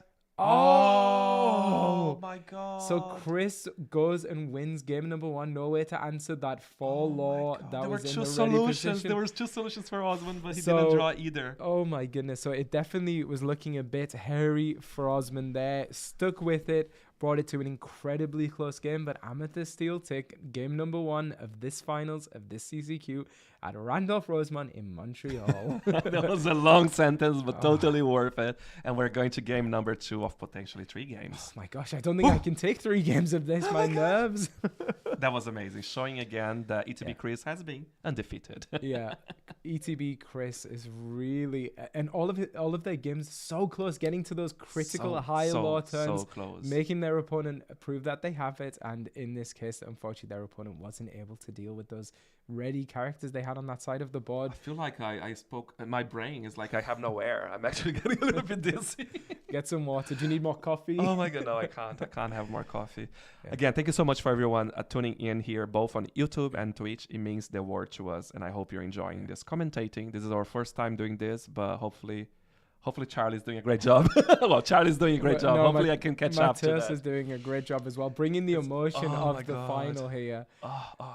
So that was a roller coaster. It looked like there was no way Chris could lose, and then Osman had this really amazing comeback. And unfortunately, a better top deck, he would have actually won that game and be going into the second game of this top final for this CCQ as having a better record. But no, that wasn't the case. ETB Chris was able to just squeak through there into victory in that first game, and we're going to be cutting the decks, and then we're going to be drawing and altering. There you go. That will prove again. We never know what's going to happen. Stick around. Stick to the end of the game. You don't need to quit. There's no time limit. Okay, we're seeing their hands. Grandmother Wheel of 2. Was it 2 go-go there? I think so. Yep. So no, Trump and a go-go. Osman looking like they have some of the most ideal cards in their hand. So the 1-cost lady can then play 2-cost Grandmother Willow, play another 1-cost, and then that enables a tramp Street Smart Dog on turn 3. And we saw it there, Osman only altering 1 card. If I'm Chris, that's going to make me very nervous, because it will mean that you're able to set up that tramp before Angel can ever come down onto the board. On ETB Chris's side, just getting rid of 2 cards. So I think the Under the Sea, if we're able to find one at the right time, is going to be absolutely critical in this matchup. Thank you. I'm seeing the comments as well. Yeah, thank you so much. We're trying our best here. Oh my god. Okay, so there we go. So neither player altering that many cards, which means they probably got the hands that they would want in this matchup. You've got to imagine Chris is looking for something like the Calhoun on turn 2, maybe a Captain Hook on turn 1. But Osman's hand is looking very, very good. If he can get the Under the Sea played at the right time, it could be their game to lose. So let's see what Chris does here. I was like, is the stream frozen? But it was just Chris was like perfectly still, and Osman was actually the one moving there. So, and we said that before, underdog does make a huge difference. You want to quest fast, and having Christopher Robin here, I think is a good play. Yeah. So there we go. And now, what happened there? We got to see the Grandmother Willow come down on 2. The Tramp was then played. Tramp gets the cost reduction because of Grandmother Willow, gets the cost reduction because of Lady, which means it can be played for exactly 0 ink. And then because we have a Tramp in play, it's going to give Lady the +1 law, giving Osman a very explosive start. And we're going to be seeing the Tramp Street Smart Dog likely coming down on the next turn, unless Chris is able to disrupt it with something like Fire the Cannons, which we do know is in their deck. Okay, so they're inking Isma here to play. Fire the Cannons would be devastating, but instead we go with 2 Captain Hooks. Okay. There you go. So, of course, a challenger. Yeah, so what are we going to ink here? Probably going to be inking the Nanny, I would expect. I mean, Osman, the person who's doing the best with this deck today, so maybe is going to surprise us. Maybe going to play out the another Grandmother Willow, maybe just to widen the board. They are really thinking about it. This they have to. So critical. They have so to. critical. I think if it was me, I would try and get that Tramp Street Smart Dog set up, because it's a very difficult target for Amethyst Steel to deal with, and hopefully will allow you to draw into the answers you need to kind of cement this game. But it is the very early turns right now, so a lot can still happen. And as we've seen, there's so much drama in these matchups. But no, we're going to set up the Nanny, so paying 1 less because of Grandmother Willow. And a lot of low-cost characters there off the top. So which one is Osman going to add to the deck? Of course, they could get Bobby to filter a little bit, but maybe that's not what they are looking for right now. Do they have any ink left? Did they ink already? They haven't inked for turn yet. Okay. But maybe going to grab the Bobby just because of what it represents, being able to filter through the deck. But Osman really taking the time to consider it. Again, this final's untimed, so don't want to make any mistakes. Want to make sure you get exactly the right card. And it looks like we're going for a tramp. So that's interesting. Potentially we could now ink, play the tramp, and then challenge that Christopher Robin so that it doesn't get away with too much law here. Let's see. Sorry, we're focused now. We're trying to process everything that's going on. Osman looking... He passed, right? Pass, yeah. So signaling there, it's your turn now, Chris. So what is Chris going to do? Fire the Cannons could take out the Grandmother Willow, which would then slow down some of that ink advantage, almost that Osman is getting. They might not have much ink on the table, but they are able to use the cost reduction ability to get that Tramp Street Smart Dog out for cheaper. Maybe we'll look to set up something like a Cheshire Cat, which can be a bit of a nightmare in a matchup like this. And okay, strange. Okay, strange. So he actually hard cast it. Yeah, so we inked the Benger, which is really interesting because Benger is the item removal. Maybe implies that we have another Benger in hand. And then, yes, spend 3 ink to get rid of the Grandmother Willow. Using the Strength of a Raging Fire. What that means, though, is that now this turn, turn 3 for Osman, will not be able to play out the Tramp Street Smart Dog. So actually not a bad play at all from Chris. So probably going to set up another nanny here, maybe? Just to widen that's that. What they're considering. Widen that board. We can take out Christopher Robin with the nanny that we have on board, and then probably looking to set up the Street Smart Dog on the next turn. But actually, Chris's play there has put Osman in a really difficult position, and we're seeing him now really slowing down, taking the time to consider it, because it looked like a surefire thing setting up that tram to be played on this turn. And yeah, keeps putting the hand over the nanny, keeps thinking about maybe challenging into that Christopher Robin. The Captain Hook will be able to challenge into nanny to get rid of it straight afterwards. That's the problem, right? Like having those 2 Captain Hooks there with challenge, they can really start controlling more. I think it was a good timing for ETB Chris.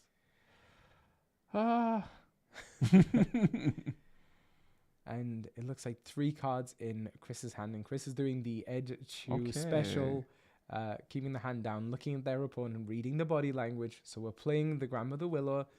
Maybe we're going to then play Tramp. Yeah. Okay, so we're playing Tramp, widening that board. We're going to use Nanny to take out the Christopher Robin. So Nanny likely to be banished here, but we do now have a lot of characters. So of course, they were able to play Trump because of the cost reduction and also because of the lady, right? Yeah, and I think one of the things to note there is actually if you'd kept the nanny upright and you'd been able to play Tramp next turn and find it under the sea, then you could have wiped the board that way. Maybe a little bit hasty there, challenging in with the nanny, because it is now going to be challenged and banished by one of those Captain Hooks most likely. So yeah, interesting, maybe a controversial play there. Because I feel, in my mind, it was quite obvious you'd want to take the challenge, but actually, no, that does now leave Osman a little bit vulnerable. Yeah. And they just played their Demona as well. Yeah. Okay. Did it pass? Yeah, it looks like Chris may have passed, yes. Electing to keep the other Captain Hook upright. So let's see what happens here. Draws into the Delamoon Lullaby. We saw in game number 1 that can be incredibly powerful against a card like Demona, because you can get her in to range of Under the Sea. And I'm guessing we're going to be inking and probably playing that Tramp now, because we need to start looking. No, okay. So they did what we said that they would do in the previous turn. Once again, Osman... 2 Chromicons, is that right? Was it back-to-back Chromicon? Yeah, so those 2 Chromicons from game number 1 seem to have stuck together in game number 2. Are we taking the Lilo? We might take the Lilo just for ink at this point, because we do have a lot of singing power on board. Even if Chris is able to deal with one of them, we probably can still sing Under the Sea if we need to.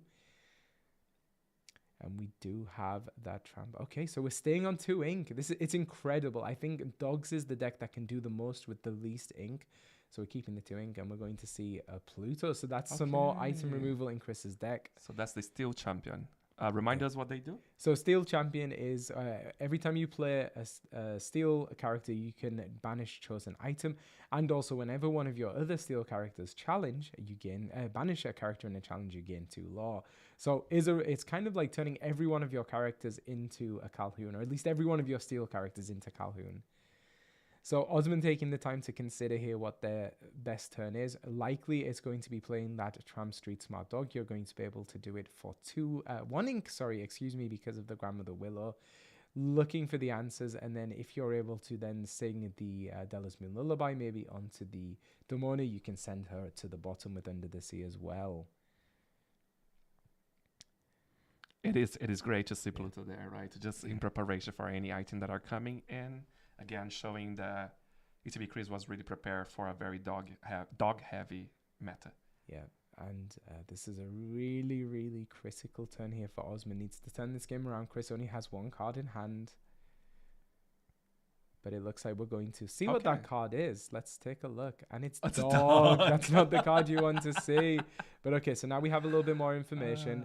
And with one ink, we're going to be able to play the Tramp Street Smart Dog. So we're going to draw 6 cards because we have 6 characters in play. Get to go very, very deep into that deck. 2 Lullaby, Lilo. Yeah. No.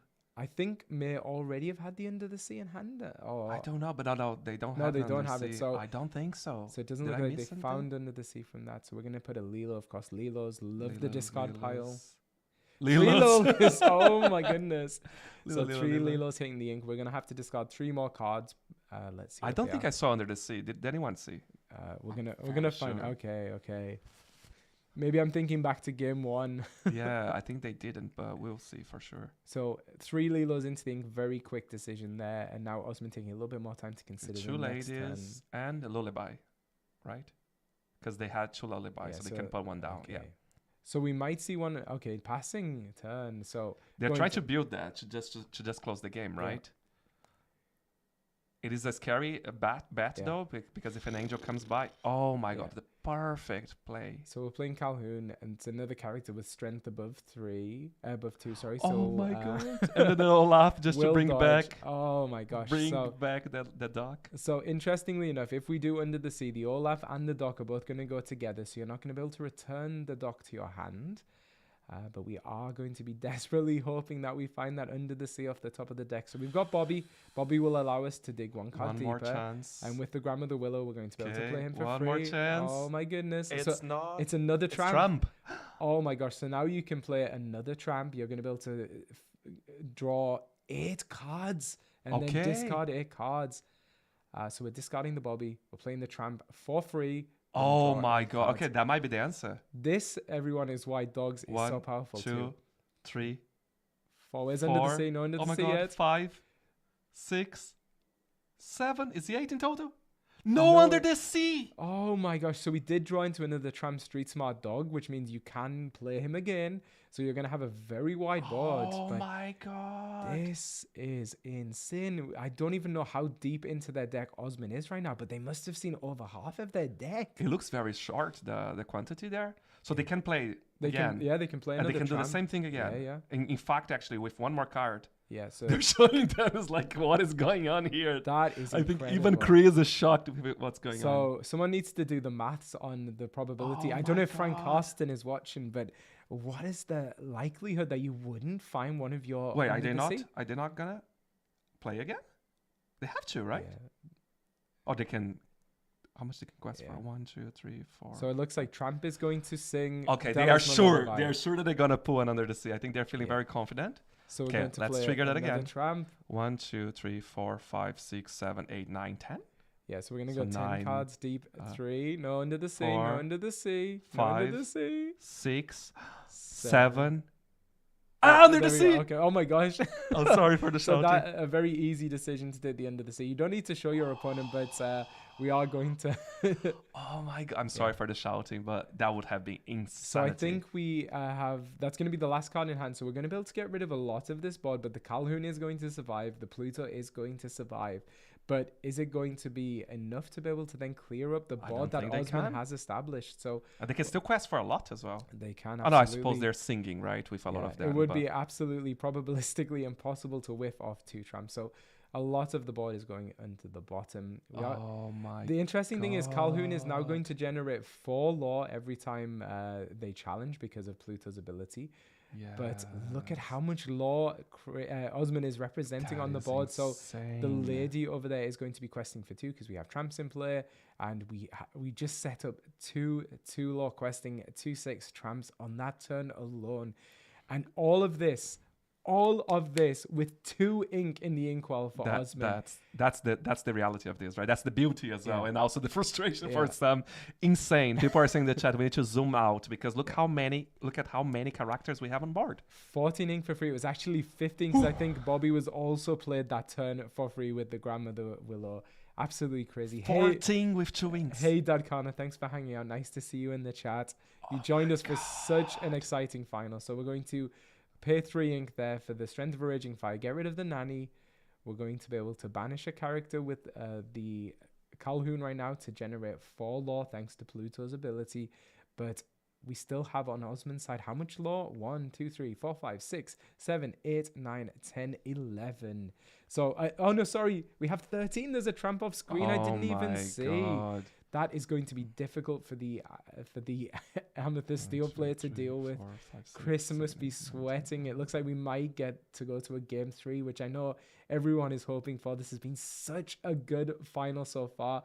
All of Chris's games, honestly, have just been absolutely incredible to watch. Oh my God. We get rid of the Grandmother Willow. Let's not get any more cheap characters out there. And they get the 2. Do they get the 2 lore for themselves as well? No, Does it it's apply to only them? other steel characters. So they did add 2 though. Or did they quest? No. Oh, maybe that's a mistake, I believe. Yeah, because they did that too. But I thought the champions only affects the other characters. Yeah, it's your other steel cards. Yeah. Yeah. Well, maybe I miscounted. My bad. But I thought he would have to stay at 6 So lore. looks like we're just going to quest with everything we've got right now. I don't think there's any reason not to because that is a hefty amount of lore.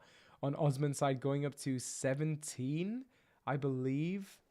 Yeah, Calhoun gets 4 because of the Pluto, but I wasn't sure if Pluto would get any lore, but maybe I miscounted. Yeah. Either way, there you go. We saw finally the iconic. Not going to the ink. Yeah, for those of who haven't been following Chris's games throughout the day, they do have a very high rarity deck, a lot of foils, a lot of enchanted, and a lot of iconics. But Osman not taking the deal, and it looks like we're going to be scooping up. And I mean, maybe not for the nerves of these players, but we're going to game number 3, and Osman showing what patience and 2 ink can get you when you're playing this dog's deck. It is my insane. goodness. When you see this like in real time, oh my God. How? 2 inks. Yeah, I know everyone in chat, your nerves are probably on end right now. These have been 2 incredibly exciting games, and there's a very, very clear divide. Some people want dogs to win. Some people want Amethyst Steel to win. Matthias and I both cheering for, well, we were cheering for the Amethyst Steel. We feel like we've been along there for Chris's journey. He has been in all 3 of the top 8 games, so we've followed. It would just be amazing for Chris to be undefeated, right? Because if they win this, they won every single. Yeah, but Osman also the underdog, arguably in this matchup, the lower seeded player, so playing on the draw in the first game, and oh my goodness. So let's see if Chris's deck teched specifically for this matchup with its Fire the Cannons, Calhouns. And they're starting. So if they're able to find those key pieces, slow down the aggression of the Dogs player like they were able to in game number 1, then Chris could be going to Nationals, but never count these Dogs out. People are saying that depending on how this goes, we might start seeing loads of dogs in the set championship, which is very true as well. I think one of the interesting things today actually is we were expecting to see more dogs in the room. Actually, dogs was only, where are we? Jaune vert, yeah, so dogs was 9.6%. Yeah, 9.6%, almost 10% of the room. And then Amethyst Steel was 15% of the room. We saw so much Blurple, so much more Blurple than I think any of us were expecting. And surprisingly, in spite of all the Blurple in the room, Chris is here at the top table in the finals, and Osman as well. Hoping, probably was feasting on all of those Blurple decks, but Blurple did come tech for the dog matchup, which I think was very sensible. So, of course, grand finale, last game. Who is going to take it? Amethyst Steel or Dogs with Emerald Amber? And getting that invite straight to the Nationals at Disneyland. Or to the championship, yes. So, sorry, was talking over the altar phase there, so not sure how many cards these players altered, but we're going to be starting this game 3 of the finals here. Oh, sorry, the altering hasn't happened, that's why. So it maybe Osman. Okay, so Chris is altering 4, Osman is altering 1. Very scary if you're Chris when the Dogs player is only sending 1 card back into their deck. And yeah, this has been an absolutely thrilling roller coaster final. Chris is just every single game is bringing it to the wire, winning like 20 law to 18. In the first game, I think it was 20 law to 18 as well here. And then that last game, the patience of the Dogs player Osman really paying off. We're almost getting to a 12-hour event. Oh, no, actually. Oh, sorry, I was mistaken. Actually, Osman only kept one. So maybe that is going to make Chris feel a little bit more comfortable going into this final game. Yes. And Chris is going to be on the play here. Okay, there I go. My mistake, sorry there, but thank you for correcting me, chat. Thank you. So Chris inking that Enchanted Demona and playing out the Olaf. So Olaf, probably not the thing you want to be ideally playing on turn one, but you know, it's putting something on board, and Osman is unlikely to be questing in these early turns anyway. So Osman, considering their options here, considering maybe getting rid of the Go-Go, putting that into the Inkwell, not very good early on, but also has the Tramp Dapper Rascal that they could ink, another card that's not good early on, but is a card that's very good in this matchup. So I think they will really take their time now, as they should. This is critical. This game is going to decide which of these players wins this CCQ and is going to Disneyland in August for Continentals, maybe September. Matthias has it written down somewhere. I have it written down. I want to get this right. So it's going to be August 28th to the 30th at Disneyland, California. That's the Disney Lorcana Challenge North America Championship. So we played a Bobby over on Osman's side, and choosing to discard that Emerald Chromacon knows Chris's deck is completely kitted out with so much item removal. Chris is going to be holding on to some of it for sure, so less effective in this match. You don't want to be taking a turn off, playing that 3-cost uninkable item, and then it immediately getting outed. So questing here with Olaf, a very safe quest. I think Bobby is not going to be challenging anything as Osman looks to establish that wide board to be able to play that Tramp cheaper. So let's see what happens here. It's really fun to see the split in the chat between YouTube and Twitch. One side cheering for dogs, the other side cheering for Amethyst Steel. Who is going to take it? Who is going to take it? Okay, so he's really considering his options. Yep, take all of the time you need, Osman. This is untimed. This is for a place in Continentals. Don't want to make any mistakes. And yeah, we're going to get rid of the Go-Go there. Playing the... Okay. Let's play the Ursula. Let's we get to see their hand. Okay, show to all of us, please. So it's Doc. Fire? Yeah, it's is that Fire the Cannons? Yeah. Okay, oh my goodness. So Doc, a Genie, two Genies actually, it looks like, the Magical Researcher and Wish Fulfilled, and Fire the Cannon. So maybe sensing that Bobby's days were numbered, decides actually to take the challenge into the Olaf. That's quite an unconventional play. But of course they couldn't hit anything because Fire the Cannons is not a song, but still they get a knowledge and they can be a little bit more prepared to that. And making the play because of that, maybe wishing they'd had the Mowgli in that spot. Exactly. Mowgli generally better if you're kind of going into your opponent's hand a bit blind, because it allows you to hit more than just songs. We see the Magical Researcher Genie go into the Inkwell there for Chris. And what are we going to set up here? So we're playing out a Doc. So not an ideal turn 3 play. Maybe implies that we do have another Doc in hand, and was I think that's an awkward and inkables to draw into Under the Sea nice and early, but don't have a whiteboard of singers set up quite yet in order to sing it. So did I see the small Tramp there? I'm not sure. No, I don't think so. No, that's the Dapper Rascal. Yes. So inking the Dapper Rascal, going to play out the Lilo. So even if you fire the cannons to the Lilo, she will just keep coming back from the discard. And then, okay, so passing over. So a lot slower now. So maybe looking to set up all of these 2-cost characters, because then they can sing Under the Sea, and holding onto the Rhino, valuing the Rhino, because that is going to be a way to push the strength of Calhoun Under the Sea. I don't think he's having a very good luck and very good hand here, right, Osman? Yeah. We do have Tramp Street Smart Dog in hand, so if we're able to set up a wide enough board, we can definitely start playing that out cheaper. But I think that threat of Fire the Cannons just weighing heavy on Osman right now. But it seems like awkward hands from both players, at least. Exactly, yeah, that's fair. But and it looks like we might actually see Tramp going to the Inkwell. That's never something you want to see. It's just such a different play, right, from the previous game. I just feel like you have to approach it in a completely different mindset. So Lady played and shifted immediately. So so that will give us our Singer 8 on the next turn, assuming nothing Nothing gets removed. We do know Fire the Cannons could take out the Lilo, which would then turn off the Under the Sea. And they do have Under the Sea, right? they, Remind me. they have so And Osman then has Lullaby as well. Osman has Under the Sea in hand. They also there we go. That's gonna stop that. what a Yeah, shame. Osman has Under the Sea in hand. Has the Rhino in the hand, but the Elsa 5th Spirit comes down, exerts the lady. We're gonna challenge into that. We'll deal 2 damage and then finish with the Calhoun, gain 2 law for Chris. And turning off that song. We do now can quest for 3. So really the strategy here for Chris is going to be remove the ability to sing Under the Sea and then quest with that genie to be putting on the law pressure. The comments, nice lady. Anyway, here's Elsa. We could play Gogo though. We do know that Osman has Gogo in the deck that can propel them ahead by 4. But that's really not much right now. So we see there the Nanny coming down. We're looking for Singer 8 for Under the Sea. So we don't have Singer 8 set up on the board yet. We could play a 1-cost character, but then the Lilo is probably not long for this world. Of course, Chris is going to have things in the deck like Strength of a Raging Fire that can also out your characters as well. So let's see what happens here.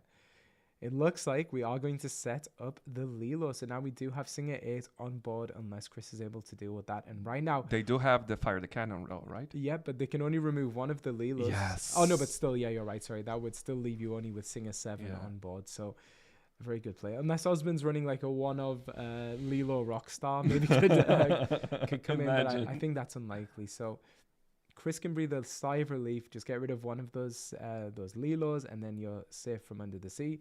But we're going to play another Genie. Draw a card.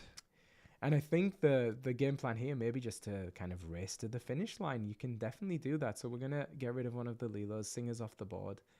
And I can now quest on this turn for 4 ink. For 4 law, sorry. So we're going to go up to 11. On the next turn, we can quest for 6. Won't be enough to close the game. But do have 2 cards in hand, Giant Cobras. But really, they're going to be looking for somewhere to get rid of that Nanny. Nanny is the most threatening card on Osman's side of the board right now, just because she represents that ability to sing. And he drew into another Under the Sea. Oh my goodness! Is that right? I think we have Rhino in hand, and then we have 2 Under the Sea in hands. Yeah, on hands. Oh my God, yes. So that is a little bit awkward. We have a Singer 5, 6, 7, 8, 9, 10 on board. So we do need to get rid of one of those Lilos and also one other character to insulate against that. So obviously they cannot sing this turn. They passed because they didn't have enough singers. They are still drawing, but depending on how it goes right now, if they do take Lilo down, how much do they have on board to sing? They would stop it. But yes, that's what I was about to say. I think we might see a Demona. Only 1 card going into the hand of Osman, but that whole board getting exerted. And I think that may be the Demona that just won the game for Chris. They changed that everything. Just won the CCQ for Chris. But let's not count out Dogs. No. Dogs has so many ways to get back into this. But if you're able to clear up that board, remove the Singers, and then we know Osman is stuck with those 2 Under the Seas in hand, that's just so awkward for them. It's insane. And we haven't seen actually Chris playing this Demona at any point, right? Yeah, I feel like every single time they were actually inking, so it's nice to see Demona coming here and really representing her clan. Yeah. It's worth saying that it's a little bit awkward, the cards that Chris has on board right now, because Elsa is going to challenge into something and be banished. The 2 Genies only do 2 damage, so we can probably get rid of the Lilos, and maybe we're going to see Doc and Elsa challenge into the Nanny here. Let's see. Chris knows what they're doing here, but you certainly want to keep those Genies around because they're going to quest for a lot. 6. Yeah. How many cards do they have in hand? Well, I think he drew 2 cards off the Demona, so 3 cards in hand right now. Okay. So if I'm not mistaken, he has 3 cards in hand. Of course, it doesn't matter yet because Demona is not exerted, because we're just talking about them being able to ready again. So I think we take this turn, we clear up the board, and then we use the next turn to quest for a lot of law. Chris probably just making sure every single possibility is thought about, doesn't want to leave anything that could potentially give Osman a way back into this game. So really taking their time. This is such a critical turn. It's very easy just watching the game to say, just do this. It's do it. It's so simple, but no, wants to ensure that there's absolutely no way that Osman can come back. So if anything, if they had followed any of my recommendations, they will probably be in the worst place now. So so don't listen to us. Do your thing and let us enjoy the process. Yeah, but I do think the play here, get those Genies into the Lilos, get the Elsa and the Doc into the Nanny. It's going to leave 1 Ursula on board. We know that Osman has such a diabolical hand right now if they're not able to sing those Under the Seas. So yeah, take the time, Chris. Make sure that you make no mistakes, and it's looking very positive that Chris is going to close this and take it down for ETB, for Canada here in Canada's first CCQ. Let's see what's happening. See it. They're saying in the chat, of course, Elsa is -1 because of Rhino, so let's not forget that. She doesn't have the full power of 2. Oh my goodness, that changes the math so much. It does, yeah.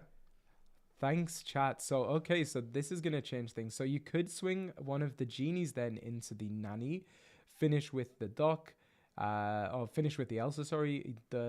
Oh my gosh, that does change the math a lot. And actually, I just saw there's another character on the board there. That is Rhino, right? That's how the they turn it Rhino. off, Okay. Elsa, or decrease the power of Elsa. Okay, so really, yeah, this is a lot more complicated than we thought then. So you do need to get rid of at least 4 inks worth of characters here to turn off the ability to sing. And that's tricky because we know they have 2 under this in their hand. Oh, no, sorry. Yeah, sorry, you need to get rid of at least 1, 2 cost character there to turn it off, I believe. Because Rhino's no, you need to get rid of to get rid of 2 characters. Yeah, sorry. 4, 5, 6, 7. So we're gonna get rid of 1 Lilo. We need to get rid of another 2 cost character here. It just depends where we're going to go. I mean, they have choices though, right? Yeah, because we could swing Doc and the Elsa into one of the Lilos, and then the Genie into the Rhino.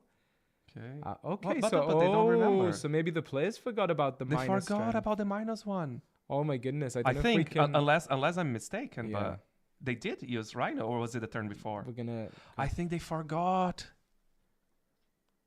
Are we wrong, chat? Minus. Was it this turn the Rhino was played? We're going to sending a message over to the TOs to We're see not if sure, there of was- course. yeah, That's yeah. more for the judge to judge, but we had the impression that Yeah. he changed to -1 to a Genie. Okay. Okay. Did they finish? They were just shaking hands? They shook hands. It looks like that might be game. Oh, that's it. So ETB Chris got the win. Oh my goodness, sorry. Sorry, we were so distracted Yeah. with the -1. So that's it. It looks like ETV Chris has clinched this, won the CCQ here at And Randolph all Rosemont. because of Demona. Demona won the game. The Enchanted Demona coming in and exerting the board, allowing Chris to remove the ability to sing Under the Sea. Like, no. And oh my goodness. Yeah, scooping up there. Osman, a heroic performance there in the final. We counted them out of game 1. They almost came back.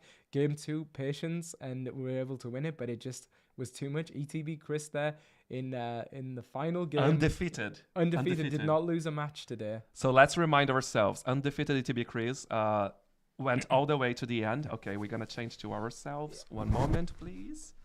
We want full reactions here. So I'm sure we're going to be seeing an interview very, very soon. Oh, it looks like we actually might be going to the interview already. Okay, so Well, let's see other people's face. Yeah, we'll kick back over once they're there. But oh my goodness, that final game, 1 and 2 in particular, was so tense, on the edge of our seats. And So Chris got an invitation to the Disney Lorcana Challenge in North America, Disneyland, California, on August 28 to 30.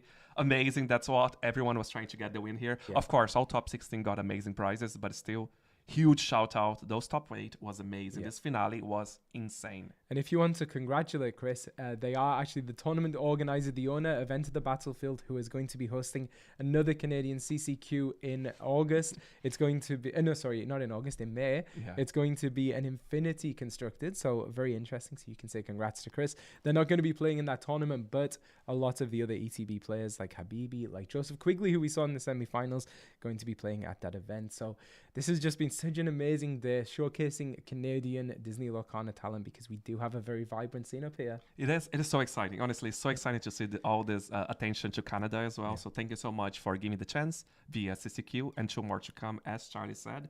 And thank you so much for watching. I don't know if you're going to stick around and see the interview. Maybe you do. Please do. But either way, we really appreciate it. It was a long day. We started this at 9 a.m. today. It's been pretty much 11 hours right in this instant. And also a huge shout for the organization, because it went very, very smooth. Yeah. There was one thing here or there, but they reacted really quickly to all the issues on the technical side. And overall, very, very smooth. So I hope you all appreciated the time.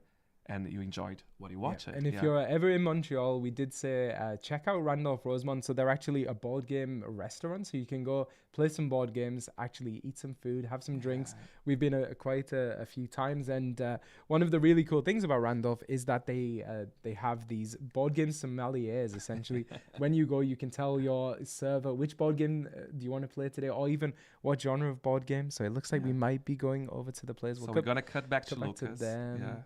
So let's hide the 2 cards from screen. Oh yeah, let's get rid of them. So I'm not sure we have any audio yet from there, but we'll give it to you when we can. But yes, check out Randolph Rosemont. Tell them what kind of board game you're feeling like tonight, and they will get you something really good. It's a very good location as well, very accessible. People are asking if there was any Amber Sapphire in the top cut. There was not. Not in top 8, no, for sure. So just miking up these players now. Yeah. So this is Lucas, right? This is Lucas. So Lucas is the proprietor of Rosemont here, and then this is Chris of Randolph Rosemont, and this is Chris who just won the first Canadian CCQ. Oh my God!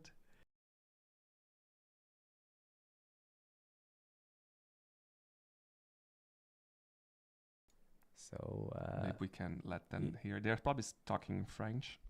No, I think Chris actually is an anglophone, so we are going to get our final interview in English here, and there we go. So getting the Elsa card, that's one of the prizes for winning, but of course the other prize, there we go. So we've got the Simba and the Mulan. We don't have audio, unfortunately, from this feed. Do you want to message Fab? We'll see if we can get you some audio. Winning one of those playmats, they've been super popular in chat today. So Fab, who has been organizing or helping with the organization of this event, is a fantastic graphic designer, created these these playmats, and just giving you that extra something. It does look like Fab is the one holding the microphone on stream there. So yep. If you're in America or in Europe and wondering what that funny looking money is, those are Canadian dollars. Also getting a case now of Winterspell as well. So quite a lot of swag that Chris is getting, but congrats to him. Great job, and really happy to see a Canadian making it through to Continentals. And after today, we're definitely going to be cheering on Chris, but it looks like that is going to do us. So let's we're going to pop back to our face, all of those transitions. So we're going to sign off there. This has been an incredibly fun day, an incredibly long day, but thank you so much for joining us. And yeah, amazing job there from Chris to take it home. Super congrats to Chris. And that on screen was actually Chris, not Habibi, just for the chat we are asking. Yes, we are. It's a joke because Habibi changed their profile picture to Chris's. Okay. You caught Twitter, me. You caught me. And yes, we are in Montreal, so we are we were lucky to be invited by Randolph Rosemont to represent the English streaming.